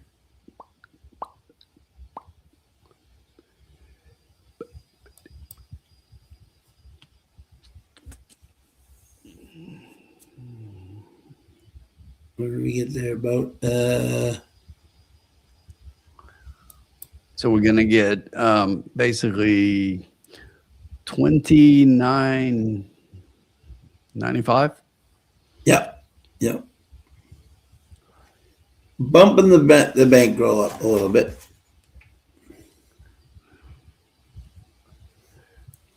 With 3 races to go. I agree, Mike. It's all about handicap and being correct. I agree. There we go. Back up to about $65. There we go. All right. There we go. And Tim's going to bring us right back up even further. Okay. I think. What do you call it? I hope Bobby's betting the legend of Bobby C. Just because he's a legend and he's Bobby in this next race. And we got English Bobby and legend of Bobby C. We got a lot of Bobbies here. All right, 8th race. We got mile maiden 5,000 per 73-year-olds and up. And let's see what we got here. We got the 3 is out, and the 9 is out, and the 11 is out. Sean, our first overtime game of the tournament, BC, Yes. North Carolina. Love it. They tied at 75. So Love it. Your Texas is still up by 8. Michigan pulling a little bit away from Howard now by 15.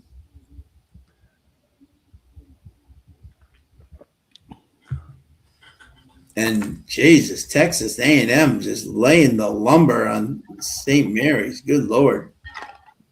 17. I thought Mary's would make a comeback there, but so far oof. All right. Let's see here, my friend. So got 20 minutes to post. Let's see who I had as my pick. Okay. Here we go. Yep. Okay. My first pick here in this race, what was the 7 Dragon, who I didn't think would be the 9-5 favorite. I thought I'd be getting maybe a little bit of a price. Interesting. This is one of those ones. I love Michelle Elliott. We haven't seen Burgos that much tonight, and he rides this horse for Michelle Elliott, who's having a solid meet, 3-1-3 and 23 for her, because she's usually not a huge polytrack chance. So for that, she's doing good. This horse was a Woodbine horse. Claim for Bruno Chicken-Dance.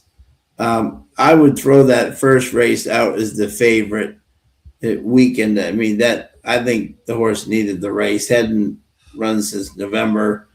Then comes back in a mile, gets the bug on him, and steps slow at the start, but gained 5 path. And now you put Burgos on. I think that's a huge change. So I think the 7's very valuable here at I don't know if 2-1's like. I hope he bumps up to like 5-2, 3-1 maybe as we go.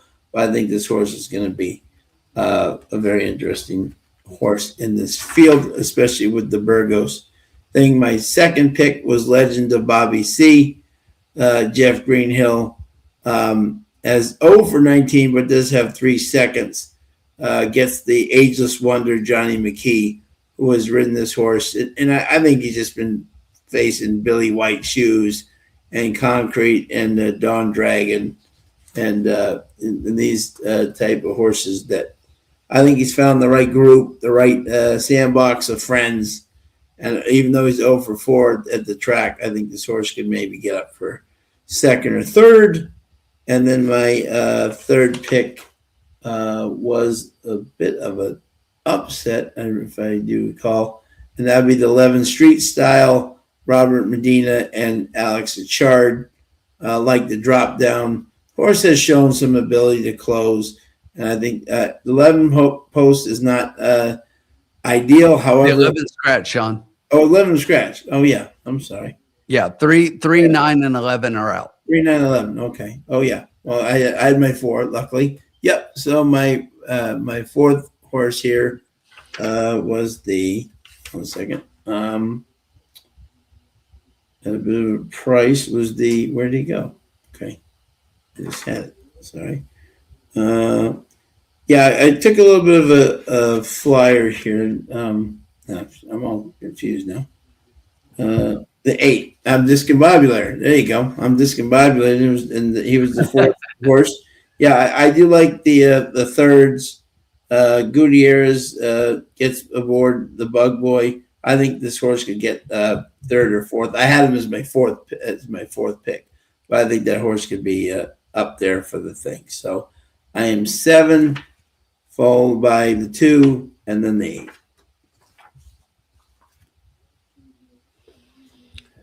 Okay. Gives me something to think about.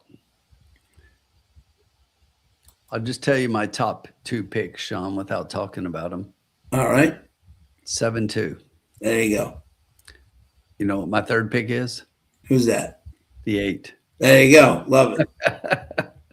Seriously, it is. I really like the 7 here. This is a horse moving in the right direction after the change in barn, after claiming this one off of Eric Foster 2 back. So last race, they took this horse and came back at the same level and stretched out to the mile. Now they're going to stay there and come back second time in the barn for Michelle Elliott. I'd like to move to Burgos here. I think Dragon is tough. So 7 looks pretty good. There's the formulas picks. He's going 7-4-1-8. Yeah. Good luck. Yep. But Legend of Bobby C, I almost took this one on top, and here's why I didn't. Johnny McKee, the old man, I think he's 114. Yeah. But this horse is going to be flying in the stretch. Yeah. Okay. Yeah. But Sean, as we've talked about all season this year, nobody's closing up at Turfway. No. From too far back. And this horse wants nothing but to be too far back. Yep. So I do think Legend of Bobby C is going to be closing up, but the 7 is going to be more forwardly placed and is also a closer. But that's why the 7 is going to finish in front of the 2. Yeah. I just don't think that the 2 can close enough to pass the 7 because the track hasn't played that way the entire meet. Right. And then the horse, to me, with the next best speed figure in the race is the 8. Yeah. I think the 8 makes a lot of sense here as an underneath pick. We're coming back at the same level we've been at for this one. There are others who are dropping down, but it's just like we always say, show me something. This is a horse who has 3 third-place finishes, 1 of 3 thirds at Turfway, 2 of 3 thirds at the distance. So this horse just likes to round out the board. We can let him round out ours. If I added one more, I'm looking at the formulas numbers because I'm trying to make a case for the 4 and 1 because I'm not sure the four's right there for me. So that would probably be my 4th pick, would be the 4. Yeah. And just because this is a pretty good drop, and this horse did show a little something at the maiden special weight level at Belterra, and the Belterra shippers have done a little bit, although this one has done nothing in the first 2 races here at Turfway, but those were at the $30,000 level. This is a huge drop. Yeah.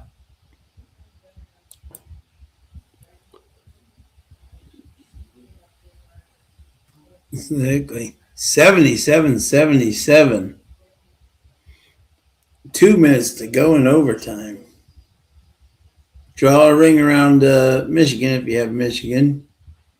Tim's lock of the day: Texas pulling away from BYU, up 15 with 10 minutes to go.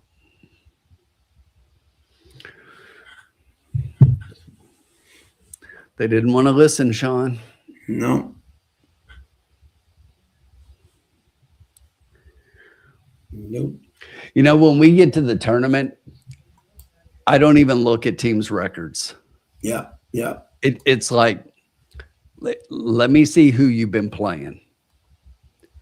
And what are your stats against like those tier 1 teams? Yeah. What are your stats against other tournament teams? And that's why the SEC is doing well, because if you look at the SEC, I mean, they're all tournament teams. So every game was against a tournament team almost. Yeah. And okay. that's why they're having a pretty good year right now. Someone tell me this. I maybe I'm wrong, and I'm just a terrible handicapper, which I wouldn't be the first thing. Caitlin is picking the 1 on top, and this one was 20-1 on the morning line, and 5-1. What am I missing here? Like what? Like say what? Say that again. The Caitlin is picking the 1 on top, and the one was 20-1 in the morning line is now 5-1. Is this all the biscuit? What am I missing on this horse that I'm seeing? Like what are we seeing here that's giving this horse a chance to absolutely win and be 5-1? Craziness. I don't see it at all. The trainer hasn't even hit the board in 13 starts. You know what I'm saying? So that's not doing it for me. I just think I just don't get it. You know, why is the source bet down from 20-1 to 5-1? I thought the 20-1 was more, but maybe I'm wrong. My Breeders' Cup rep just emailed me that tomorrow I'll be able to purchase my Breeders' Cup tickets. There you go. In the dogwood room. Don't do it. Don't do it. Don't do the dogwood. Mike, I'm planning on buying tickets in the 1936 room. Buy tickets in the 1936. Trust me.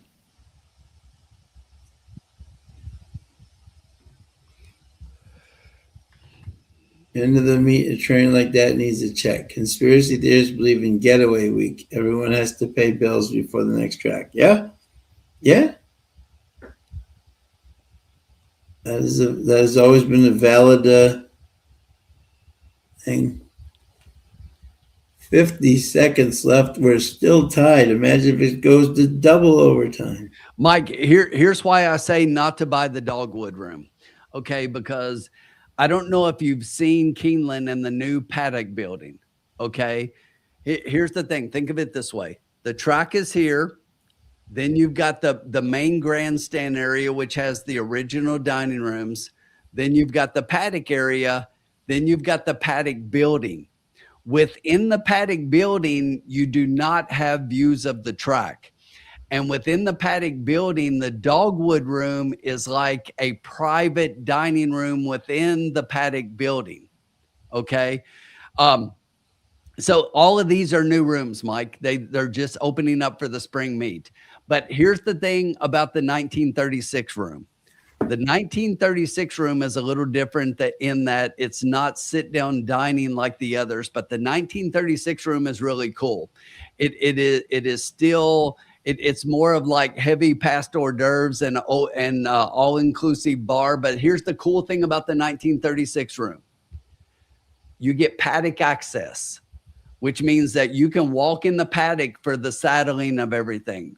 And not only that, but the 1936, when the jockeys come in and go in back and forth from the jock room to the paddock, they go through the 1936 room. And then not only that, when the horses actually move out to the track, all of the 1936 room people get to move directly out to the track, and they are right trackside adjacent to the winner circle. So we get to watch the race right by the winner circle. And that way, when the horses come back and they're in the winner circle, you're going to be right there next to all of the action for all of the big races for Breeders' Cup. So I'm buying 1936 room. That's my plan. You buy what you want. That's my recommendation. But I am going to go to Breeders' Cup both days, and I'm going to get 1936 room tickets. Just, my point of view, go to Keeneland.com. Go to Keeneland.com and look up the paddock building and the different rooms in there, and just go through and look at it. But yeah, ask about the 1936 room. But it's really cool because you're going to have private track apron access right adjacent to the winner circle. Pretty cool. Yeah. That's what I'm getting. You get all-inclusive premium bar service. The dining, the difference is this is not a dining room because it's more, there's lots of couches and stuff. It's supposed to be like a casual area. And there will still be chefs and waitresses and everything passing what they are calling heavy hors d'oeuvres.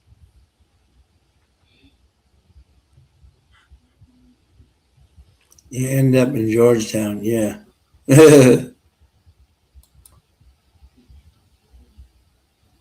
Tim, was there always as many hotels in Lexington, or a lot of them? I mean, it's expanded recently, but there have always been a lot, because of Keeneland and all the things that go on, and the sales and everything that comes through there. And so, there have been quite a few hotels. It's obviously gotten a little bit bigger as of late, but yes, it's definitely a city that has a lot of things coming in, and different things coming into the area, and lots of hotel business. But let me figure out. We got 5 minutes. Let me figure out what we're going to be doing here. Absolutely. Yep. 4 seconds left. Virginia Commonwealth 80, UNC 78. Damn it. I originally took VCU in my bracket, and I changed it.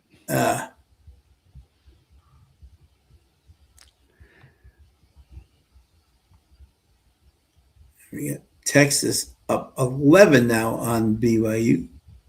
And Michigan just pulling away on Howard. And they will not get Michigan today.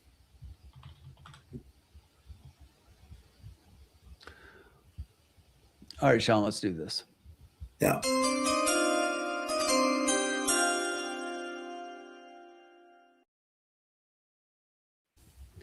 Look, I can't see them beating the 7. I'm going to key the 7 on top. I'm going to play a $2 try key 7 with the 2, 4, 8 underneath. Love it. $12 play. Love it.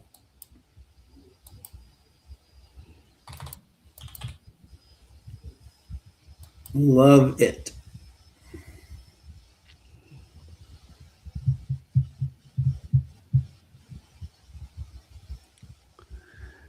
Yeah, I am definitely not buying $29,000 seats for Derby Groundhog. I'm talking about Keeneland for a Breeders' Cup, but yes, it's not that, but they're a little pricey. Yeah. But it's Breeders' Cup. It's 2 days. It's the best racing at the best track. I figured for this one time I'm going to splurge for Breeders' Cup this year.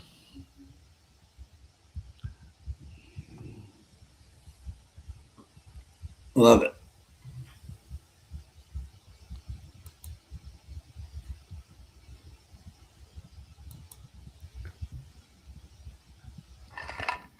And it is a final. Virginia Commonwealth 82, UNC 78. I think Hubie Davis may have just coached his last game at North Carolina. Yeah, Mike, likewise. I can't wait to meet you and your wife for Breeders' Cup.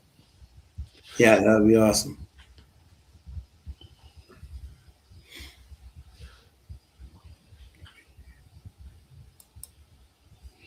We got 3 minutes to post until race 8.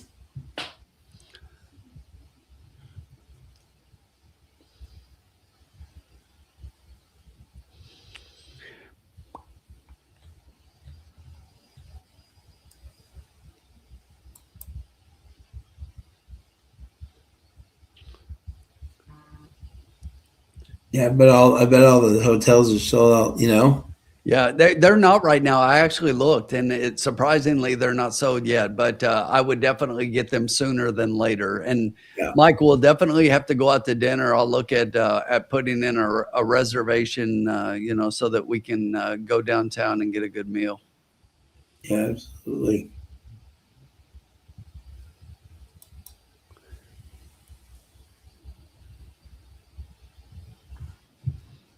Which Marriott, Mike? There's a few of them. Yep.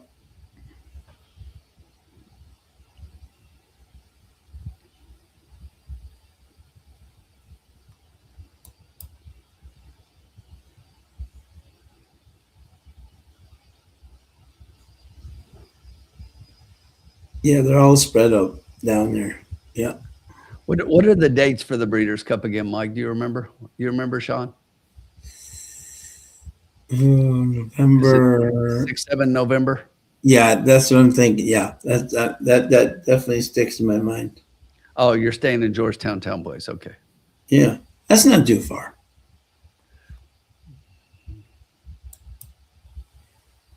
October 30, 31st. Okay, so it is the weekend prior.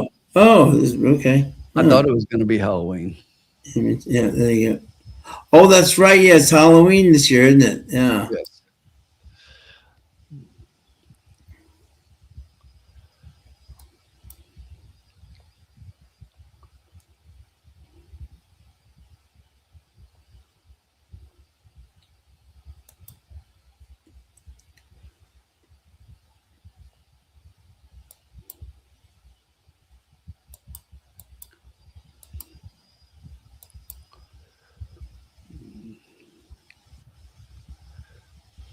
Loading them up, Sean. Load them up. Let's get it home. Let's get it home. 10 horse in the 8th can show some speed. Agent Cabernet. Like it, Mike.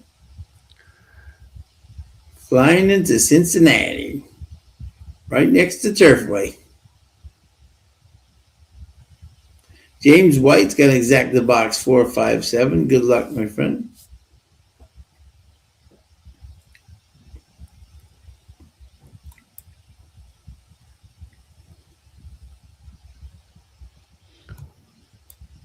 They're almost all in.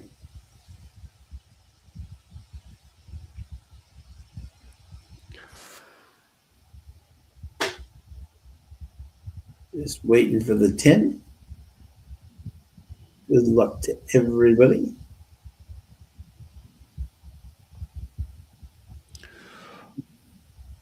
They are off and running. The 6 goes out to the lead from between horses from the far outside. That's going to be the 10. That's going to get carried wide into the clubhouse turn. Spinning Spirit has about 2 lengths over Agent Cabernet. Down inside, Saki Bomb is currently sitting in 3rd. Up on the outside, that's Discombobulator, currently 4th, but 3 wide. That's the 7 inside that one, the 1 down inside on the rail. Spinning Spirit goes to the quarter, 24-2. Agent Cabernet is right there, a half length back. It's a trio of horses coming up behind that one with Discombobulator moving into 3rd, a half length off of 2nd place. Down inside, Saki Bomb is sitting on the rail in 4th. Outside those is the 7, currently sitting in a good position, but about 4 lengths off the lead. It's another couple back to the 1. And behind that one, the 2 horse, the 4 trails the field. The half was in 48-3. Up front, it tightens up as the 10 and the 6, Agent Cabernet and Spinning Agent. Here comes Drogon on the outside, just goes on by the other 3. In behind, here comes Discombobulator to the outside, now dropping back a little bit. But Drogon Ooh. At the top of the stretch and the 6 furlongs and 114-1. Drogon is right there. Now fighting back on the inside. That Spinning Spirit coming from the outside. That's Dumont. Dumont, the 4-horse, draws off and starts pulling away. Going to open up and win by about 4 lengths over the 6 inside. The 8 is going to get up for third, and the 7 finish back in fourth. All of my horses, wrong order. Yep. Every one of my 4 horses in the top 4, but the wrong order. Yep.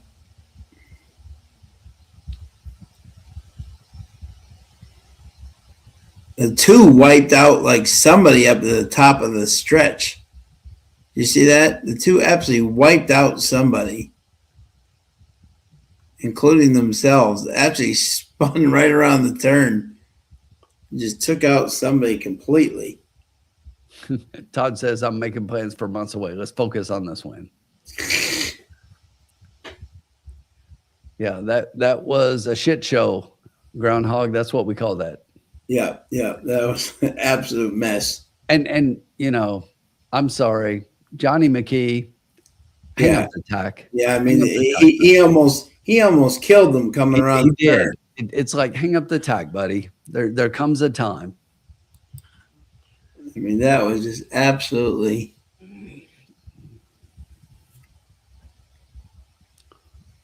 I'm surprised that there's not at least an inquiry to look at what happened, because that was looked like a little crazy. Yeah, absolutely. I was like, what?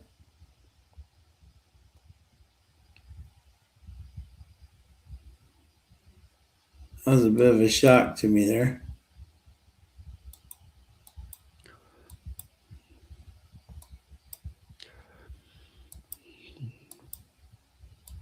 Burgos moved. Yeah, I hate that 4 wide move at Turfway. Just does not. Ugh. That is not a winning move. And his horse flattened out like a pancake.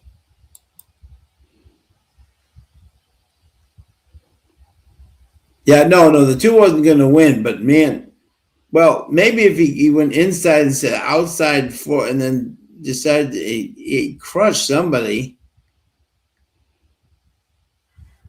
His horse almost went on the wrong lead and just came in on someone and just almost hacked them.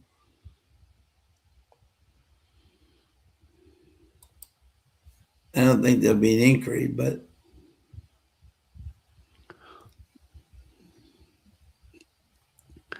it was a little ugly.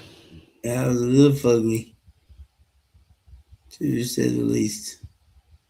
No inquiry, because I think the 2's way back in no man's land. Man, I thought the 7 was in a great position heading into the top of the stretch. That horse just kind of blew by everybody and had great positioning and just had nothing. Exactly. Yeah. And nothing at all.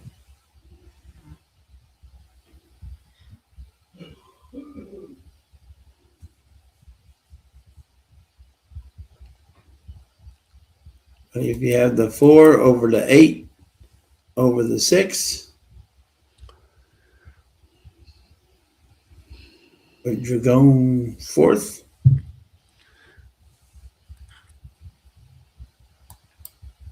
Congratulations.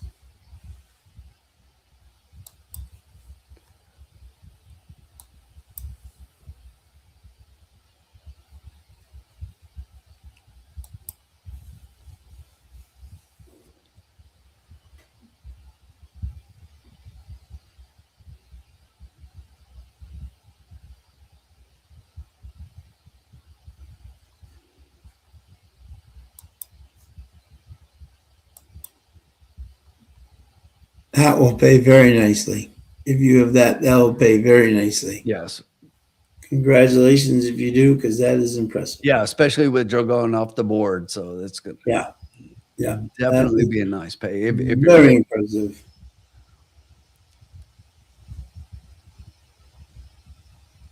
Texas A&M continuing to win by 13.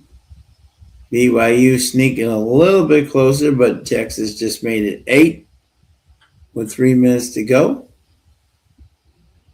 Michigan way ahead of Howard now.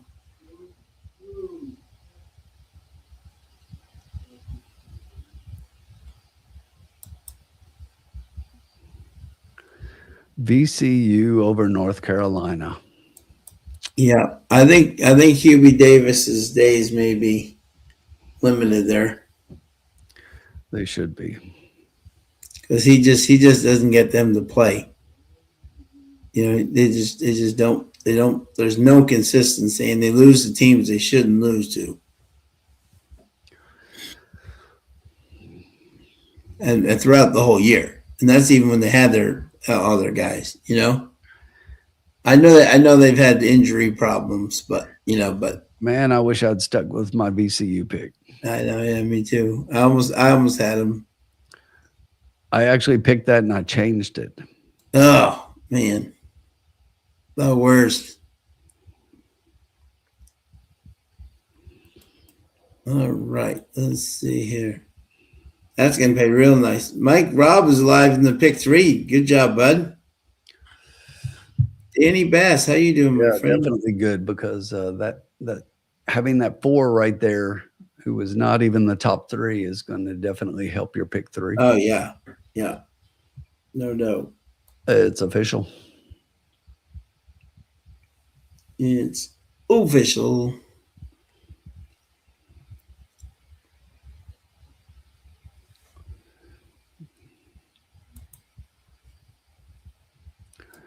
Yeah, even the exacta pays 67-1. So yeah, very nice.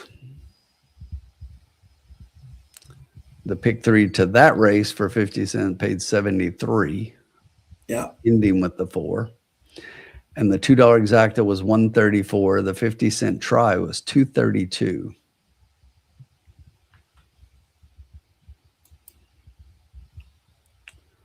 All right, Sean, we got 2 races to do. Make some noise here. yes, we do. We're gonna do it too. We are gonna do it. We've had some horses just haven't been able to bring home the right wager. There you go. Look at Cat. VCU check. Howard check. Let's go BYU. Texas.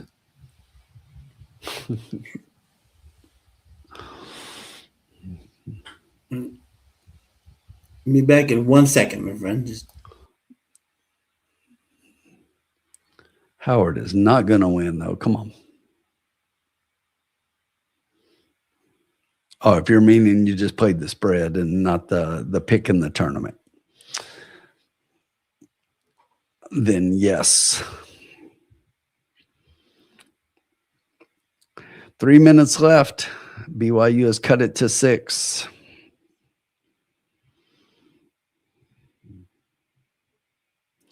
It's going to come down to the wire, as so many of these March Madness games do. Yeah, no, Kat, I figured out what you were saying afterwards. I thought you were talking about tournament picks early on, but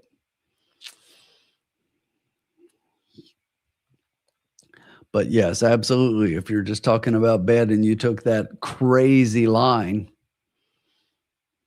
then way to go, because that's absolutely asinine.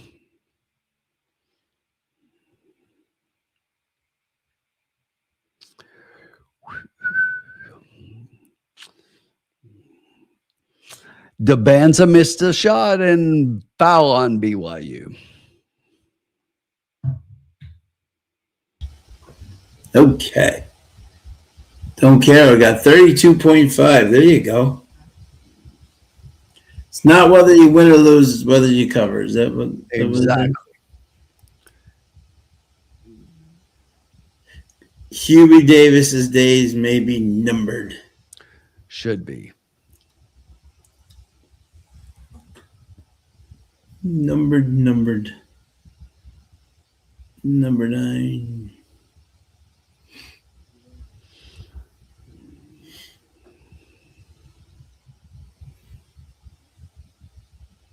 We'll take him at Boston College. We need a new coach.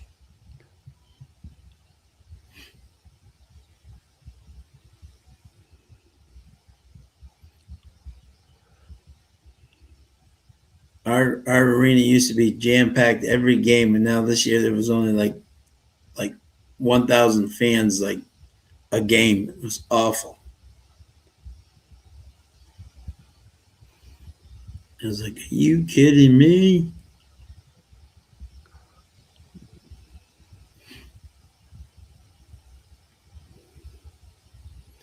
And we used to always be in the tournament. Now we never make the tournament.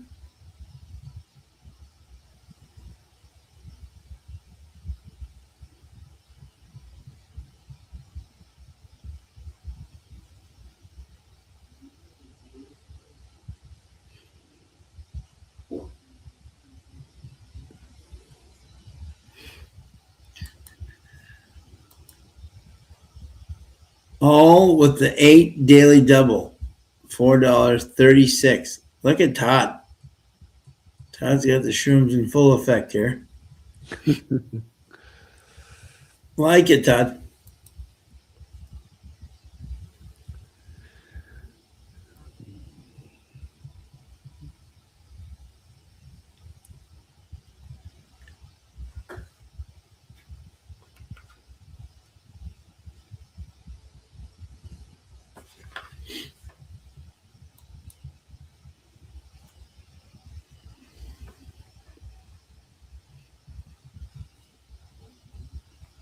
All right, my friend. So, how long do we have here until Turfway Park? We're gonna make it. We're gonna get it back here. 16 minutes. We're gonna make it back. No problem at all. I have a good feeling on this race.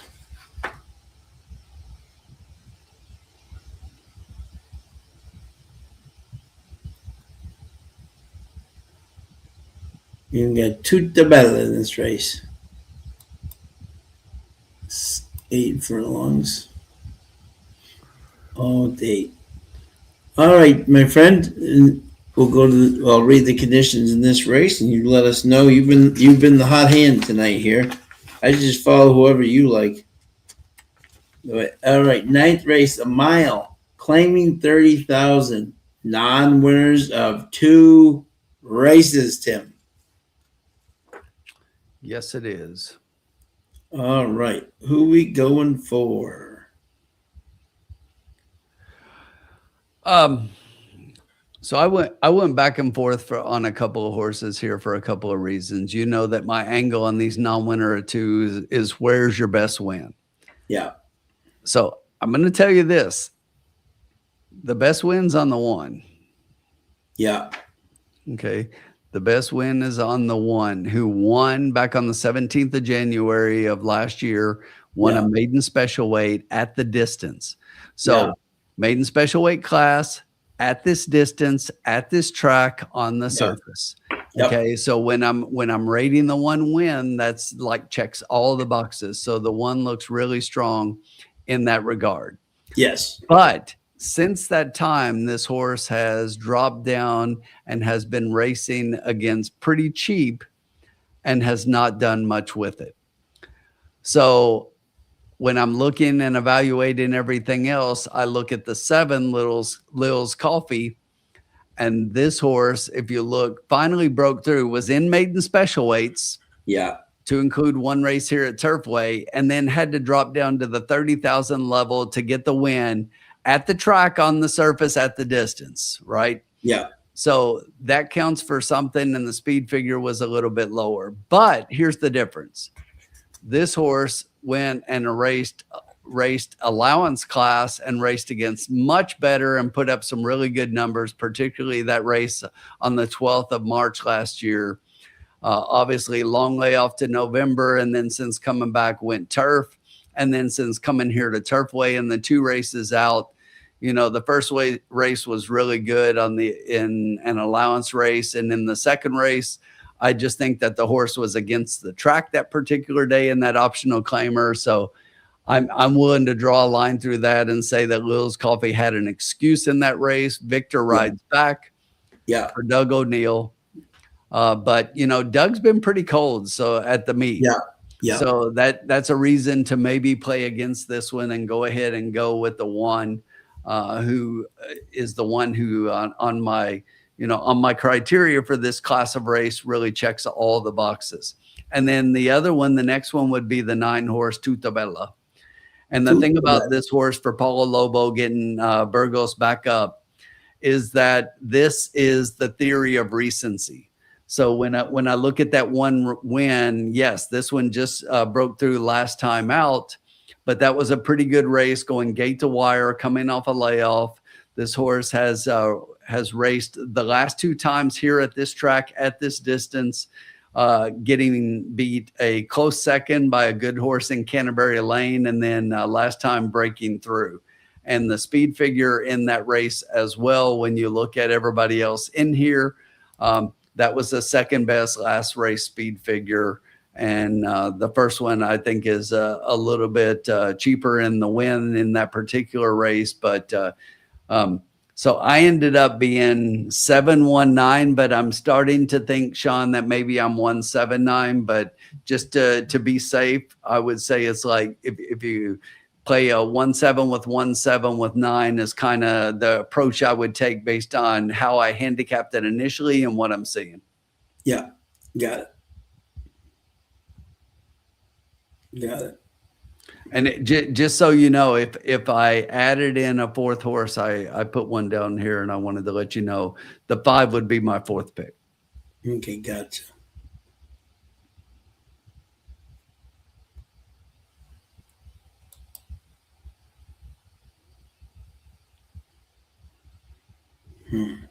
Yeah, the thing about, let me answer this question for Mike, because this is one thing that is kind of interesting here when you're looking at George Bush here at Turfway. So Yeah. he's only had 6 races here, 6 horses here at Turfway, and of the 6, he's hit 50% win rate. So he's won 3 of 6 and has a 2nd place. So 4 out of 6 in the exacta with 3 wins. Wow. So pretty solid for limited runners bringing in here from Belterra. You know, I am not a huge fan of Belterra as far as the track overall, particularly with the dirt racing going from there to some of the bigger tracks like a Keeneland or Churchill. But for whatever reason, the horses that ran at Belterra do pretty well at Turfway coming in here. Yeah, right. Yeah.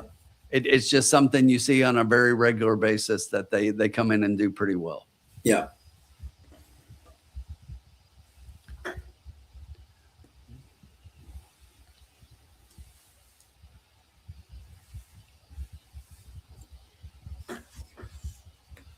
Yeah, this is interesting. This 49 seconds left. BYU has cut it to 4, 75-71. Whoa. Anybody's Texas has the ball. And they missed the front end. Oh. Rebound to Devanza. Oh. You can't miss your free throws in the tournament. No, you can't. No.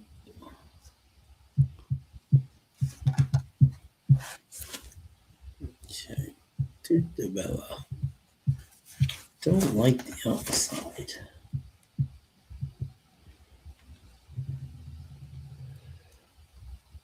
AT&M final 63-50 over St. Mary's. 13 Wow. win.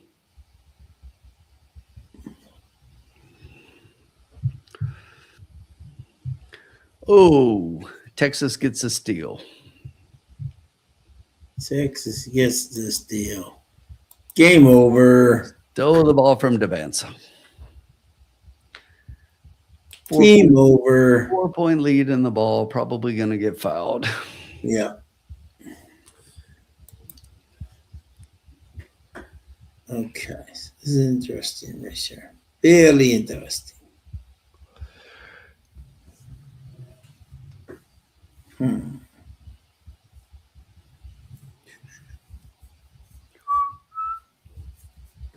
Interesting. Julian's in this race. It is interesting. He's coming back home. You can tell it's, Phone's ringing, dude. Thank you, Donnie. Trying to call me.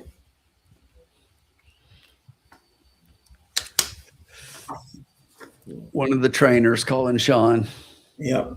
trying to get some insight. Todd's going to play a $5 791 with 8 and 1 5, whatever that means. Yep. All with the 8 daily double. Where's our opinion on the 4? Firebird Suite. The 4, when I said that the 5 was my fourth pick, the 4 was one that I was right there considering. The thing about the 4 to me is that this horse just likes to be way too far back. Now that worked out in the last race, and somehow Luan worked out a trip. But that hasn't been working out very often here. No, I know, that's what I'm saying. Yeah.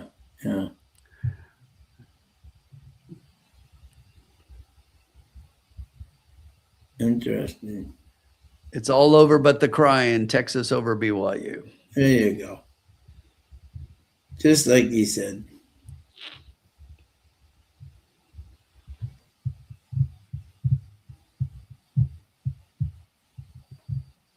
Okay.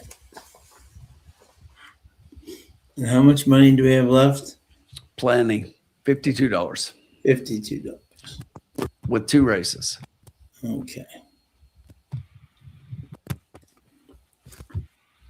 All right.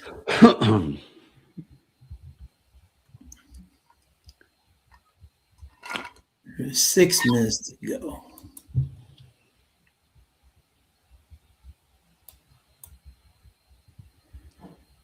Yeah. Okay.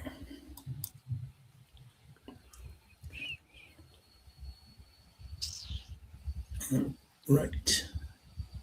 Yeah, Sean, I'm going to stick with my 7. Yeah. I know the horse is the 8-5 favorite, but this horse looks really good on the track. And all right, hit the button. The one that graded out the best for me initially. Yeah. Hit the button.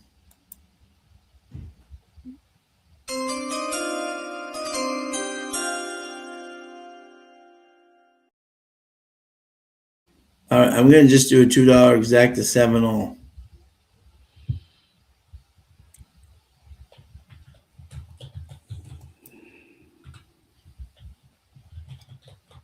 So I think we can get some prices in second, and I think the 9 being on the way outside could be a tough draw for them.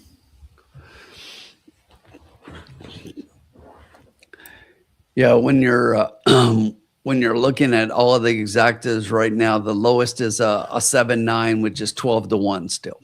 Yeah.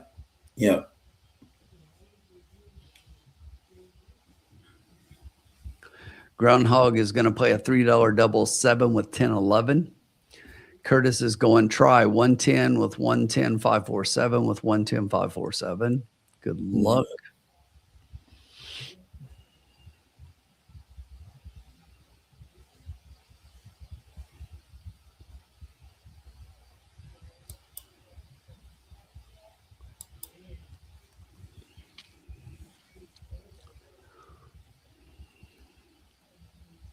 We're starting to get to the starting line now.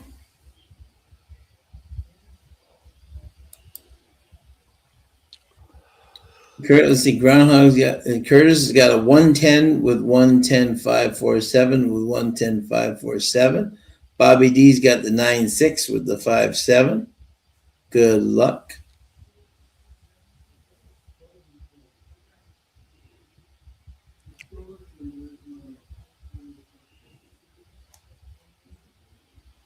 Already a busy day of March Madness already. It's only one day.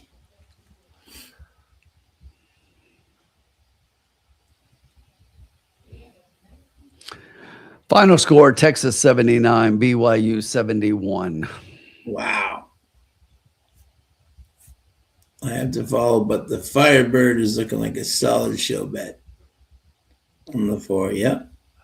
Definitely has a chance. Yep. We definitely care, YouTube. Absolutely. 712 ice cold trifecta. Welcome back, my friend.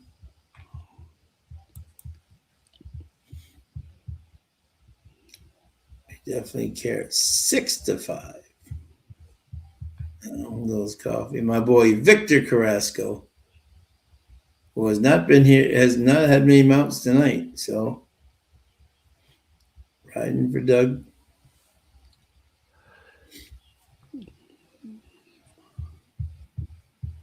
Ride the boom.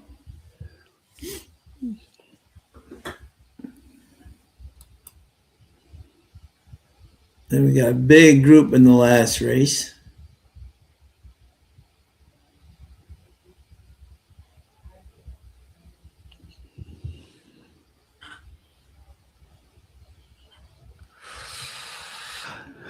Groundhog is chasing that superfecta again. Good luck, Groundhog. Good luck, Groundhog.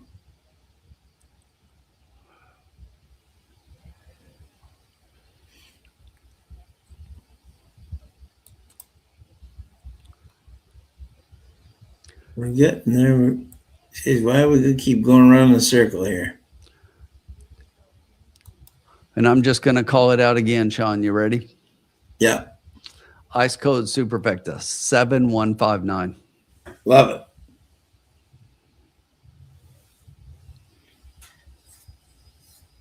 Love it.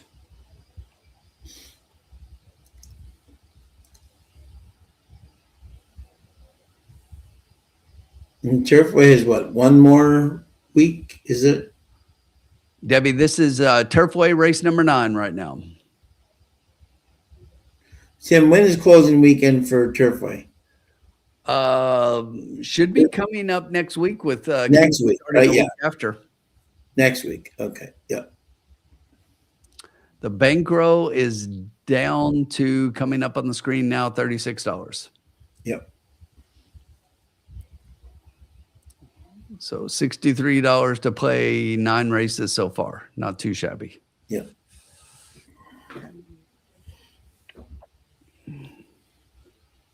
Especially Turfway.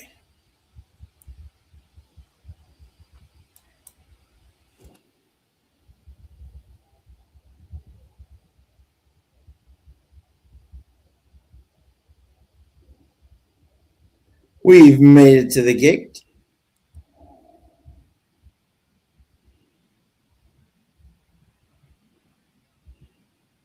No, Debbie, this is not Charlestown. No, we do not go near Parktown. Parktown is not on our radar screen.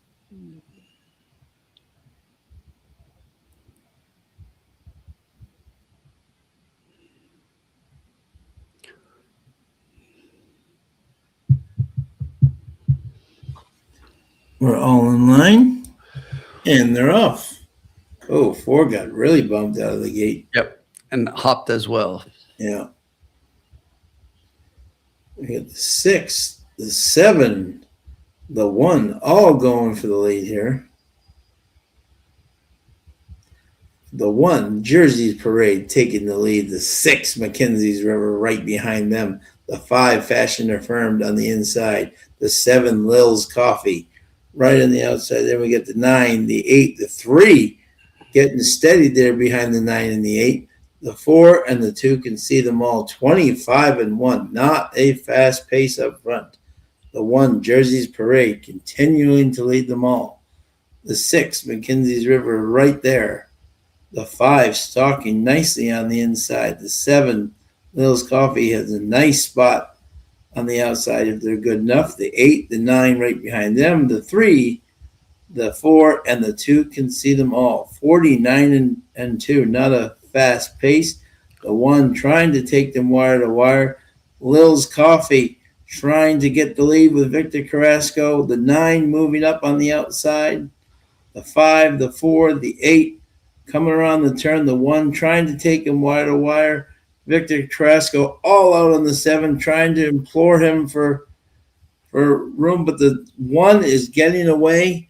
7's trying to get in vain. He should have done all 7. Now it looks like the 2 is going to come in empty. take the 7. No, the 7 may hang on for second. 1-7-2. Darn it, Tim! I should have done what exactly you said. Damn it. 1-7 with 1-7 with all. That's exactly right in the trifecta. Yep. Yeah, that's exactly what I did.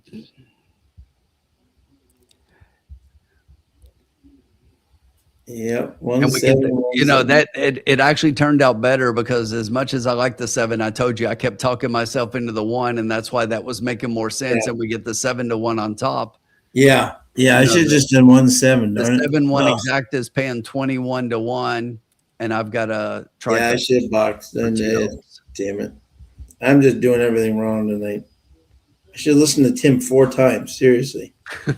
We would have been up so much. I mean, that's exactly what I said, isn't it? I think. Yeah. No, exactly. And I said 7-1. I even said 7-1.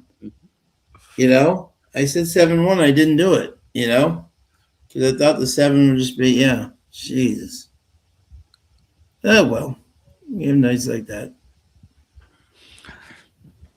All 7. Well, and it happened exactly what I said, Sean, is that when you looked at it, it was like the way things were playing and everything. As much as I had the 7 on top, I talked myself into it being the other way around because of the things and the way it had been playing. Yeah. Man, I'm seeing it pretty well tonight. You are kicking it tonight. Very impressive. All right, while we wait, Sean, be right back. All right, no problem. Yeah, I mean, good Lord. He is just seeing it like amazing. I know, I should have boxed him. Darn it. My two top picks on the night were 7-1. Todd's alive. All 8 alive. There we go. Bring it home, Todd. Yep. Just frustrating.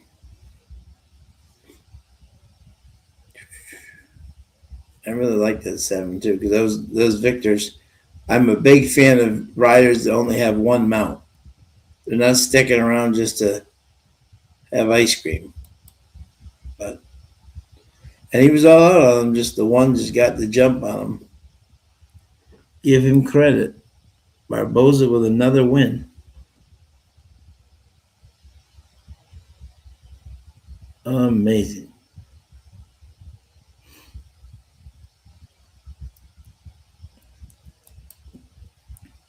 Todd is still alive, though. What's his exact pay? 30-1. Oh.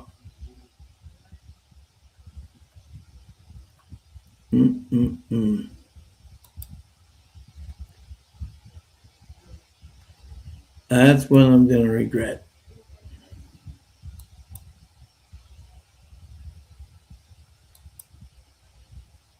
Jersey Parade. And I'm born in Jersey. Jersey's Parade and Lil's Coffee. My mom's nickname is Lil. Brooke Bay's getting up there. Always great to see my girl up there. Getting up there for 3rd, and Julian came in 4th. Okay. Who had that? Let's see. Daily Double. Go get him, Todd.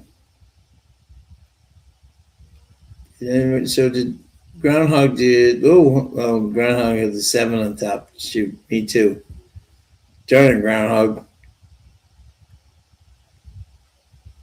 7-1-2. Look at YouTube. I mean, look at this. 7-1-2 ice cold. Had all 3 of them. Just like me. Curtis had 1. Curtis, do you have a... No, 2. Oh, Curtis, man, you were so close. That would have been huge.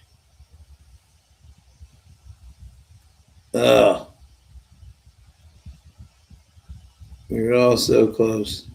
Hey, Katie.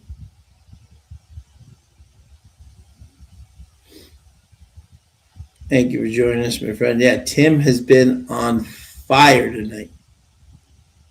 I've been handicapping right. I'm just playing wrong. but that's okay. That happens, especially Turfway. You talk yourself into a horse, and the other horns. What exact is $60.24? Oh, I just boxed my top two picks. Sickening. Jersey's Parade and Lil's Coffee. Oh, that two got out too far back. Yeah, hard to close tonight. Yeah, absolutely. That two was really, yeah. And for to go from 6 furlongs to a mile, watch out that horse next time. Brooke will be back aboard on it, and she's. I'll tell you right now, she didn't get a lot of mounts, but she's talented. Watch that Brooke Bay. She was really good at Presque Isle. She can bring in those bombs. Kay's giving you some love here, Tim. Very Thank nice. you, Katie. Appreciate that very much. Yeah. Both the daily doubles are live. Love it, Todd. I'm ready for Turfway to move on. I'm ready for some Keeneland, though. You know that, Me but I'm too. always ready for some Keeneland. No. I exactly. No, I love Turfway. We have not had the year this year at Turfway we've had the last two. No, not at all. Not even close. But the payouts haven't been anywhere near what we. No, exactly. and I'm one who always tries to beat favorites, and this year it's usually a great, Yeah, not working out this year. No, exactly. All right, Tim, we have one race to go, and you're going to bring us home. Field of 10. The field of 10. Full one field is out. 10. Everybody moves in one position, and we get a field. Yeah. There we go. We're going to get it home. All right. Here we go. We have some firsters in here. We have a little bit of everything. A little bit of everything.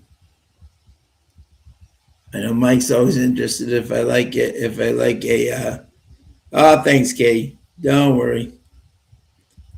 Exactly.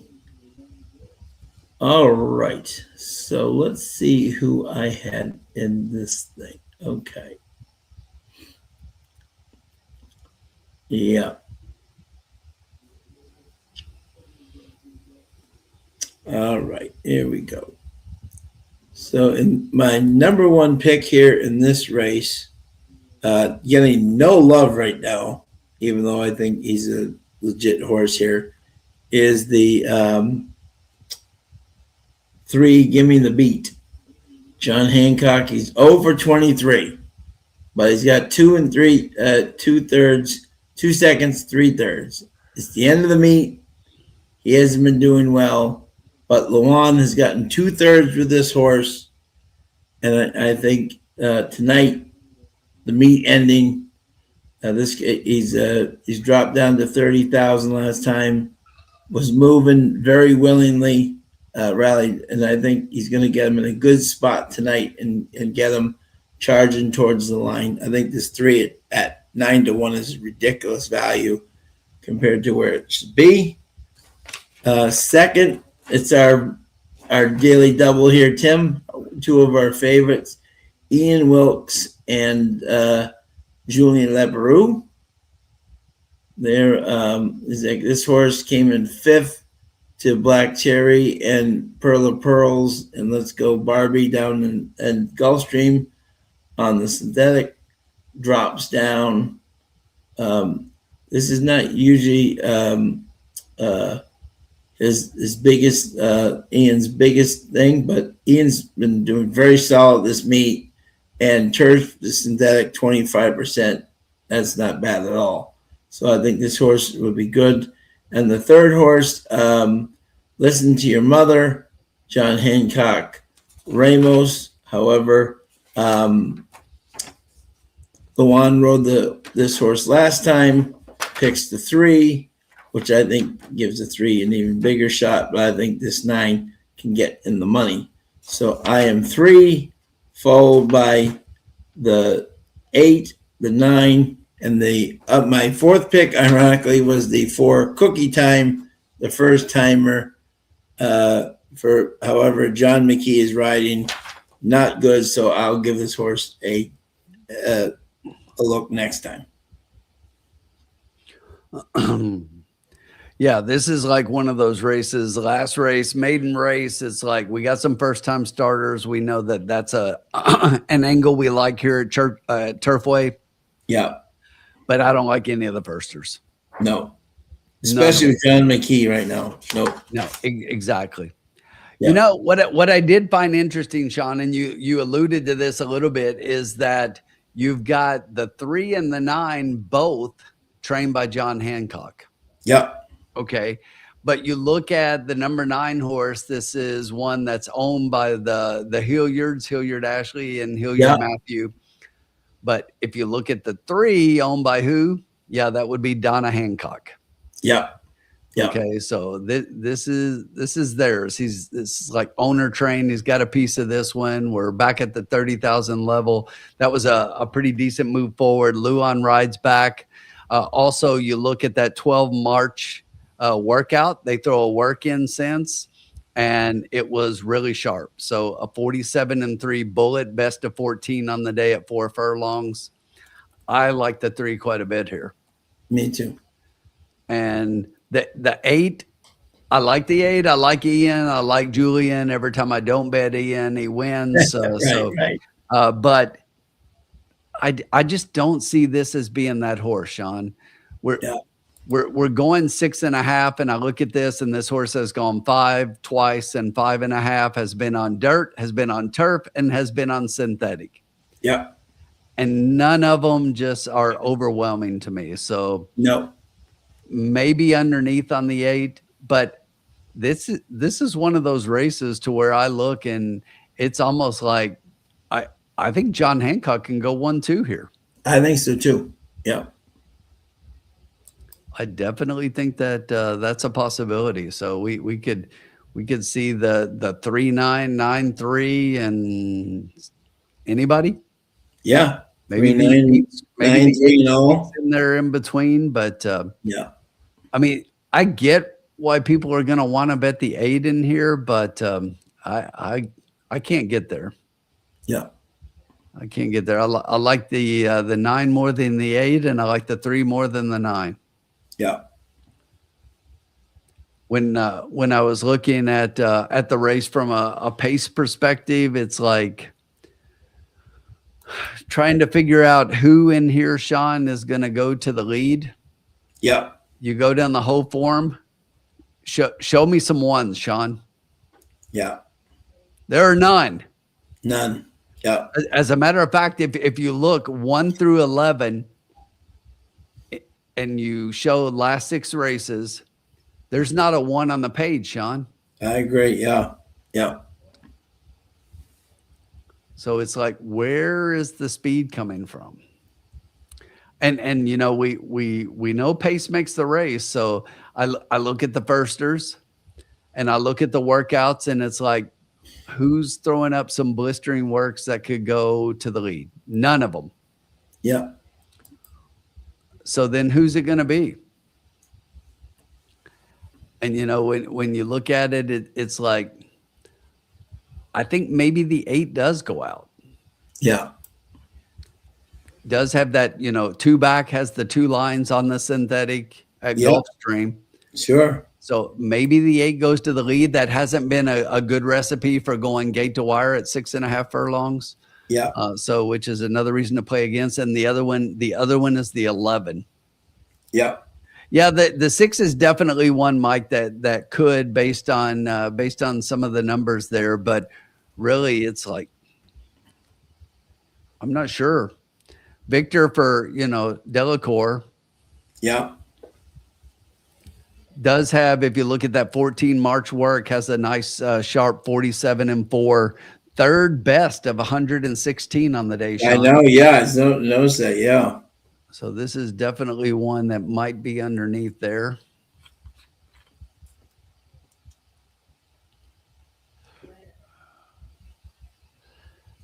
And we have how much left here? $36. Right now, I was just looking. Caitlin is going 4.86, Sean. Yeah. I do not see cookie time. She's taking John McKee. I like the horse if it was, but I don't like John McKee. You know? Yeah, exactly. But you know, when you look at complexity with first time starters, 13% is not horrible. But then, I love to look at the dam. She's only had one race, and that horse did not finish on the board. So Yeah. hard to judge. But there's nothing in those workouts that tell me this horse is competitive here.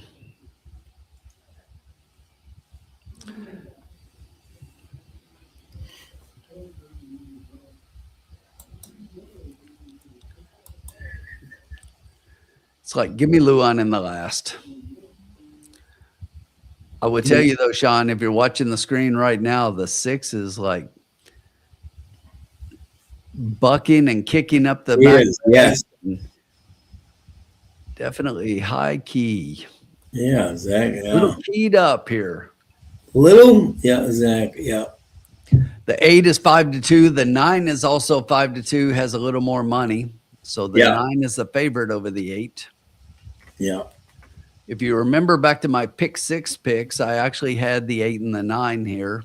Yeah, you did. Yep. I dropped the 3, although I'm kind of leaning that way now. Luan in the last. I like to bet Luan in the last. Yeah.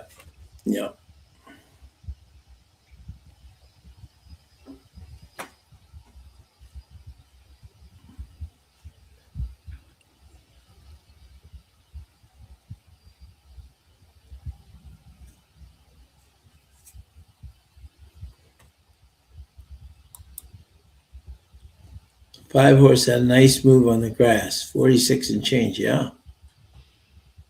James White's got Zach the try box 3, 6, 9, 11 and win in place in the 6 and 11. Good luck. Mike says the 6 will set the pace. Could happen. Yeah. Definitely possible. Yeah. Sean, for the last time tonight in the paddock right now, direct your attention. Riders up! It's been Riders Up time all night, but it's Riders Up time for the 10th. 10 minutes ago, It is. Turfway, the finale, or better known as the Get Out race. The Get Out race, yes. Let's get out of the hole. The 8 now is the 5-2 favorite over the 5-2 9.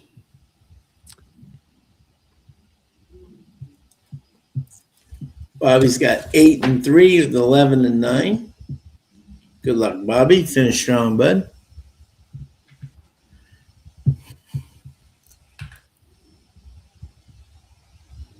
Nine minutes to boast. They're on the track.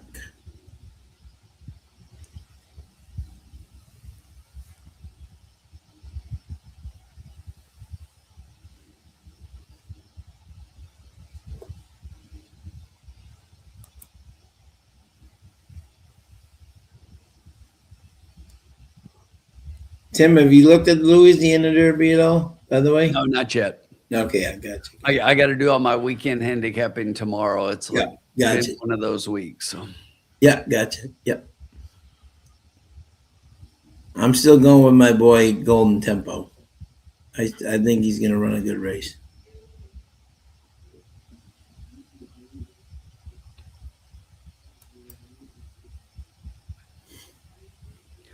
All right, Sean, we're on the track. I don't need any more time. We got $36 left here. Let's do this thing. Let's.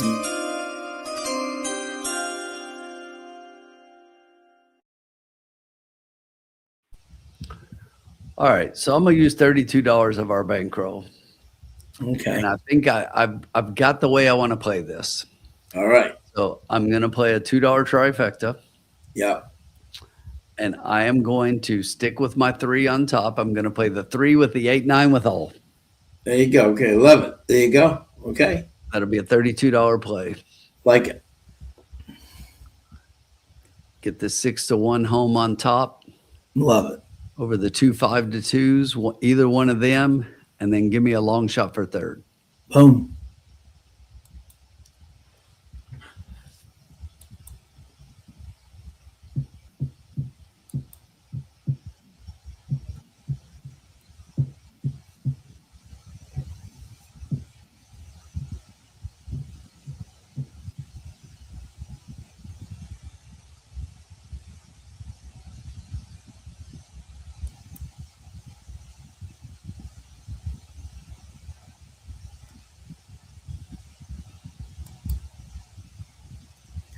Every race, by the way, this weekend, folks, at Turfway on Saturday is $100,000 or more.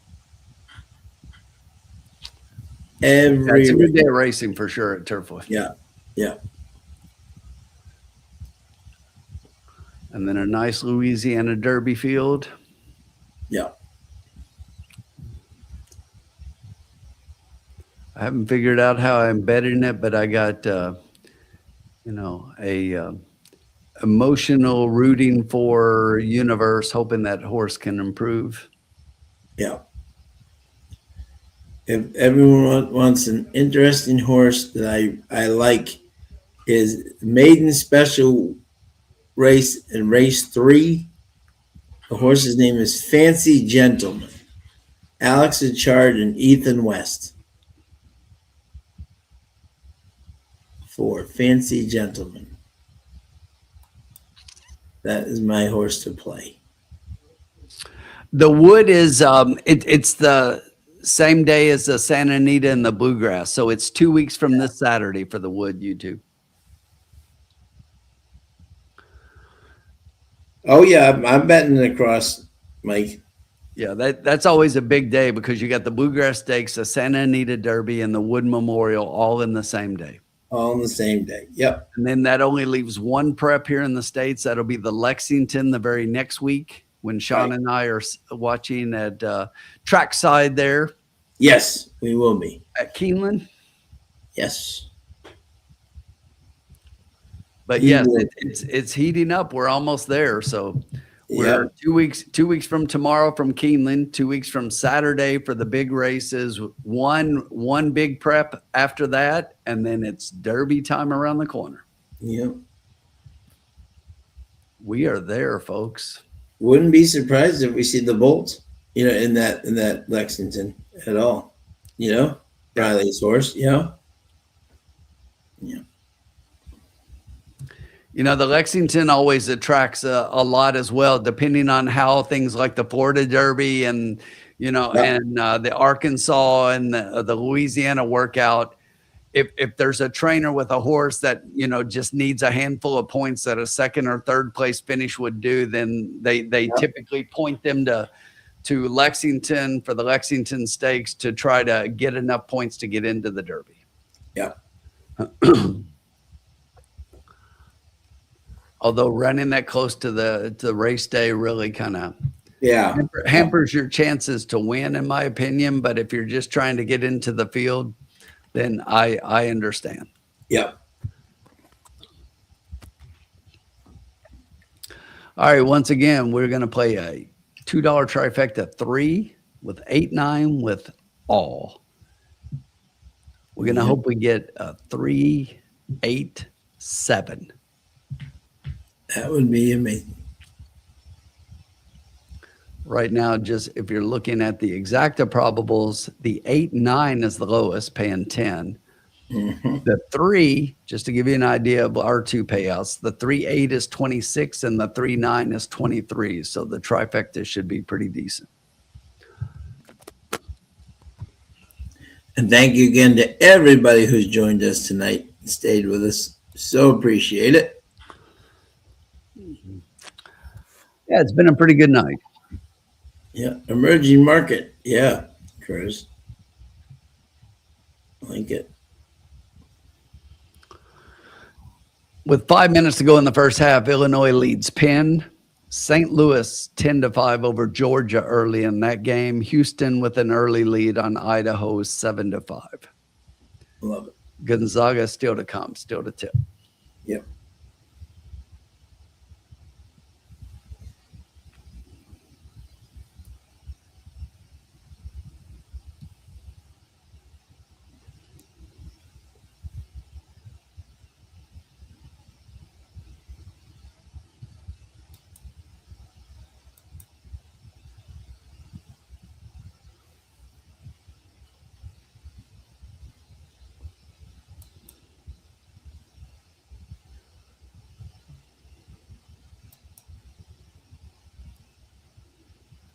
3's down to 9-2 now.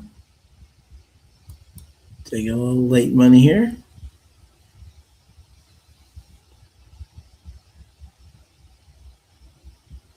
No one in a hurry to get home here.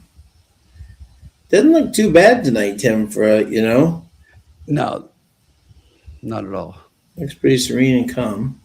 Yeah, I mean the weather here was beautiful today, and even right now at this time of night, 10:30, we're still almost 60 degrees.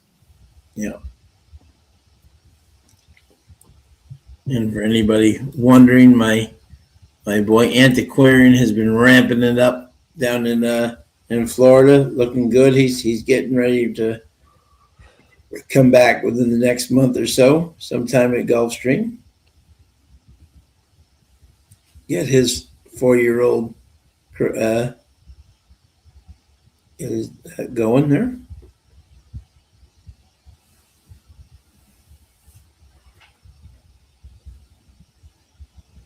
Soon his 5-year-old season. Sorry, not 4, 5. And he's looking stronger than ever. So he just hated that Del Mar track. So look out for him this year. And as we all know, preservation is babies. The older they get, the better they get.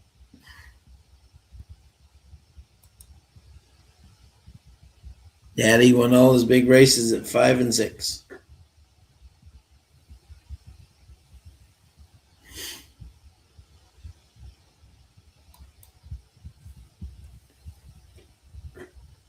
They're starting to make their way towards the gate.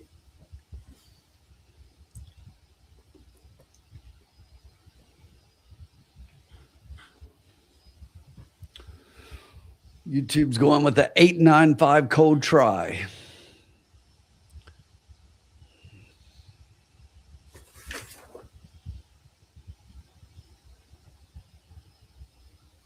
Good luck to everybody. Let's finish strong.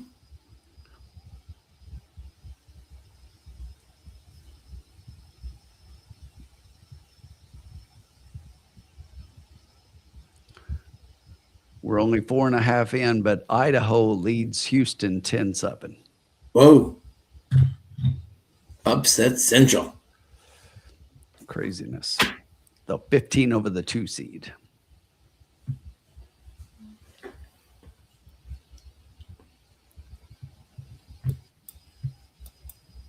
Okay. Loading up for the final, Sean. Loading up. Let's get her home.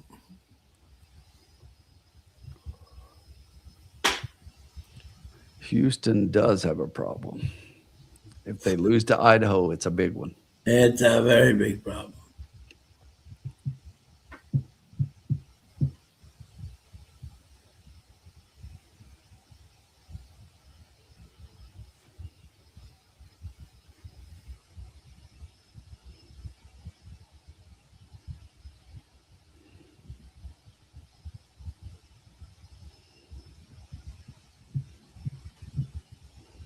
Oh, two getting a little feisty there.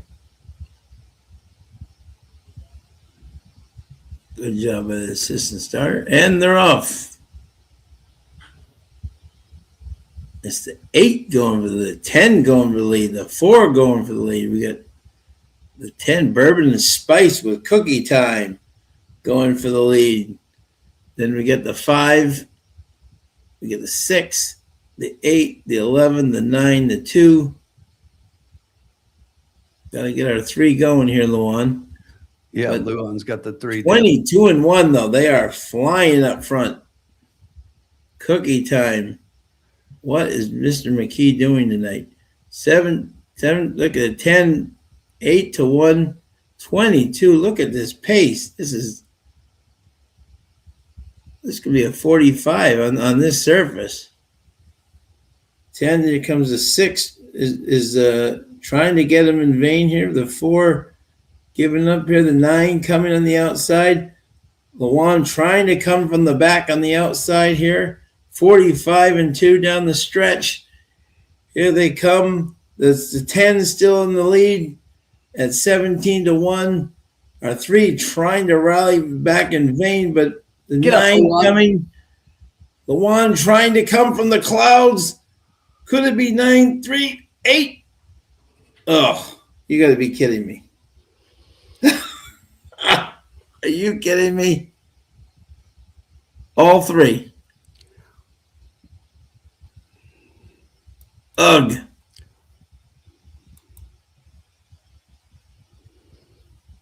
Ay, ay, ay, Tim. Yeah. Luan had that horse so far back. Way far back. Oh. But what did we say that, that John Hancock could definitely go 1-2? Yes, absolutely. Yeah. It's just that he got Ramos over Luan. He did, yeah. Yeah.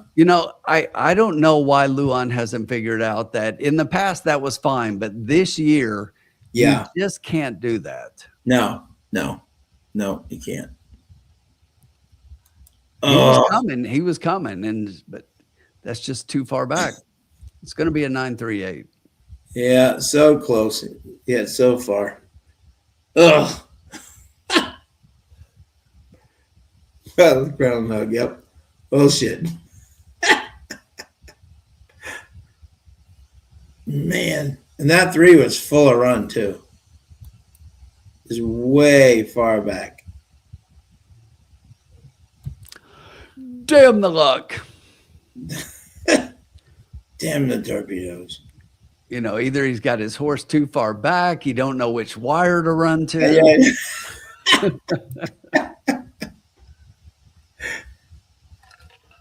That's only a Keeneland, Tim. Oh, yeah, I'm sorry. But that's coming. It's coming, right? It's coming soon, exactly. Coming soon to a stretch near you. Luan standing up at the first wire when we finish at the second. Exactly. Absolutely. I like Luan. I'm just giving him shit. Luan, Tim knows. We know Luan personally. He is one of the nicest, genuine, he's a really nice guy. Kids. I like him. Oh, he's awesome.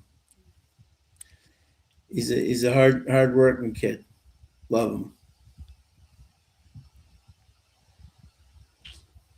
Oh, 938. Like handicap correctly, bet wrongly. Yeah, that's been our theme. You just take the 3 horses, the 3, the 8, and the 9, and you just box them up for the same money, like 3 times for $6, and you hit pretty well. It's Bobby D got the exacta. Way to go, Bobby D. Yeah, and there's Hancock finally in the winner's circle. He's thrilled. Finally gets a win. Now he goes to Keeneland and he just kills everybody. So I know, yeah, exactly. With those first timers and the, it's all good though. And Victor 4th.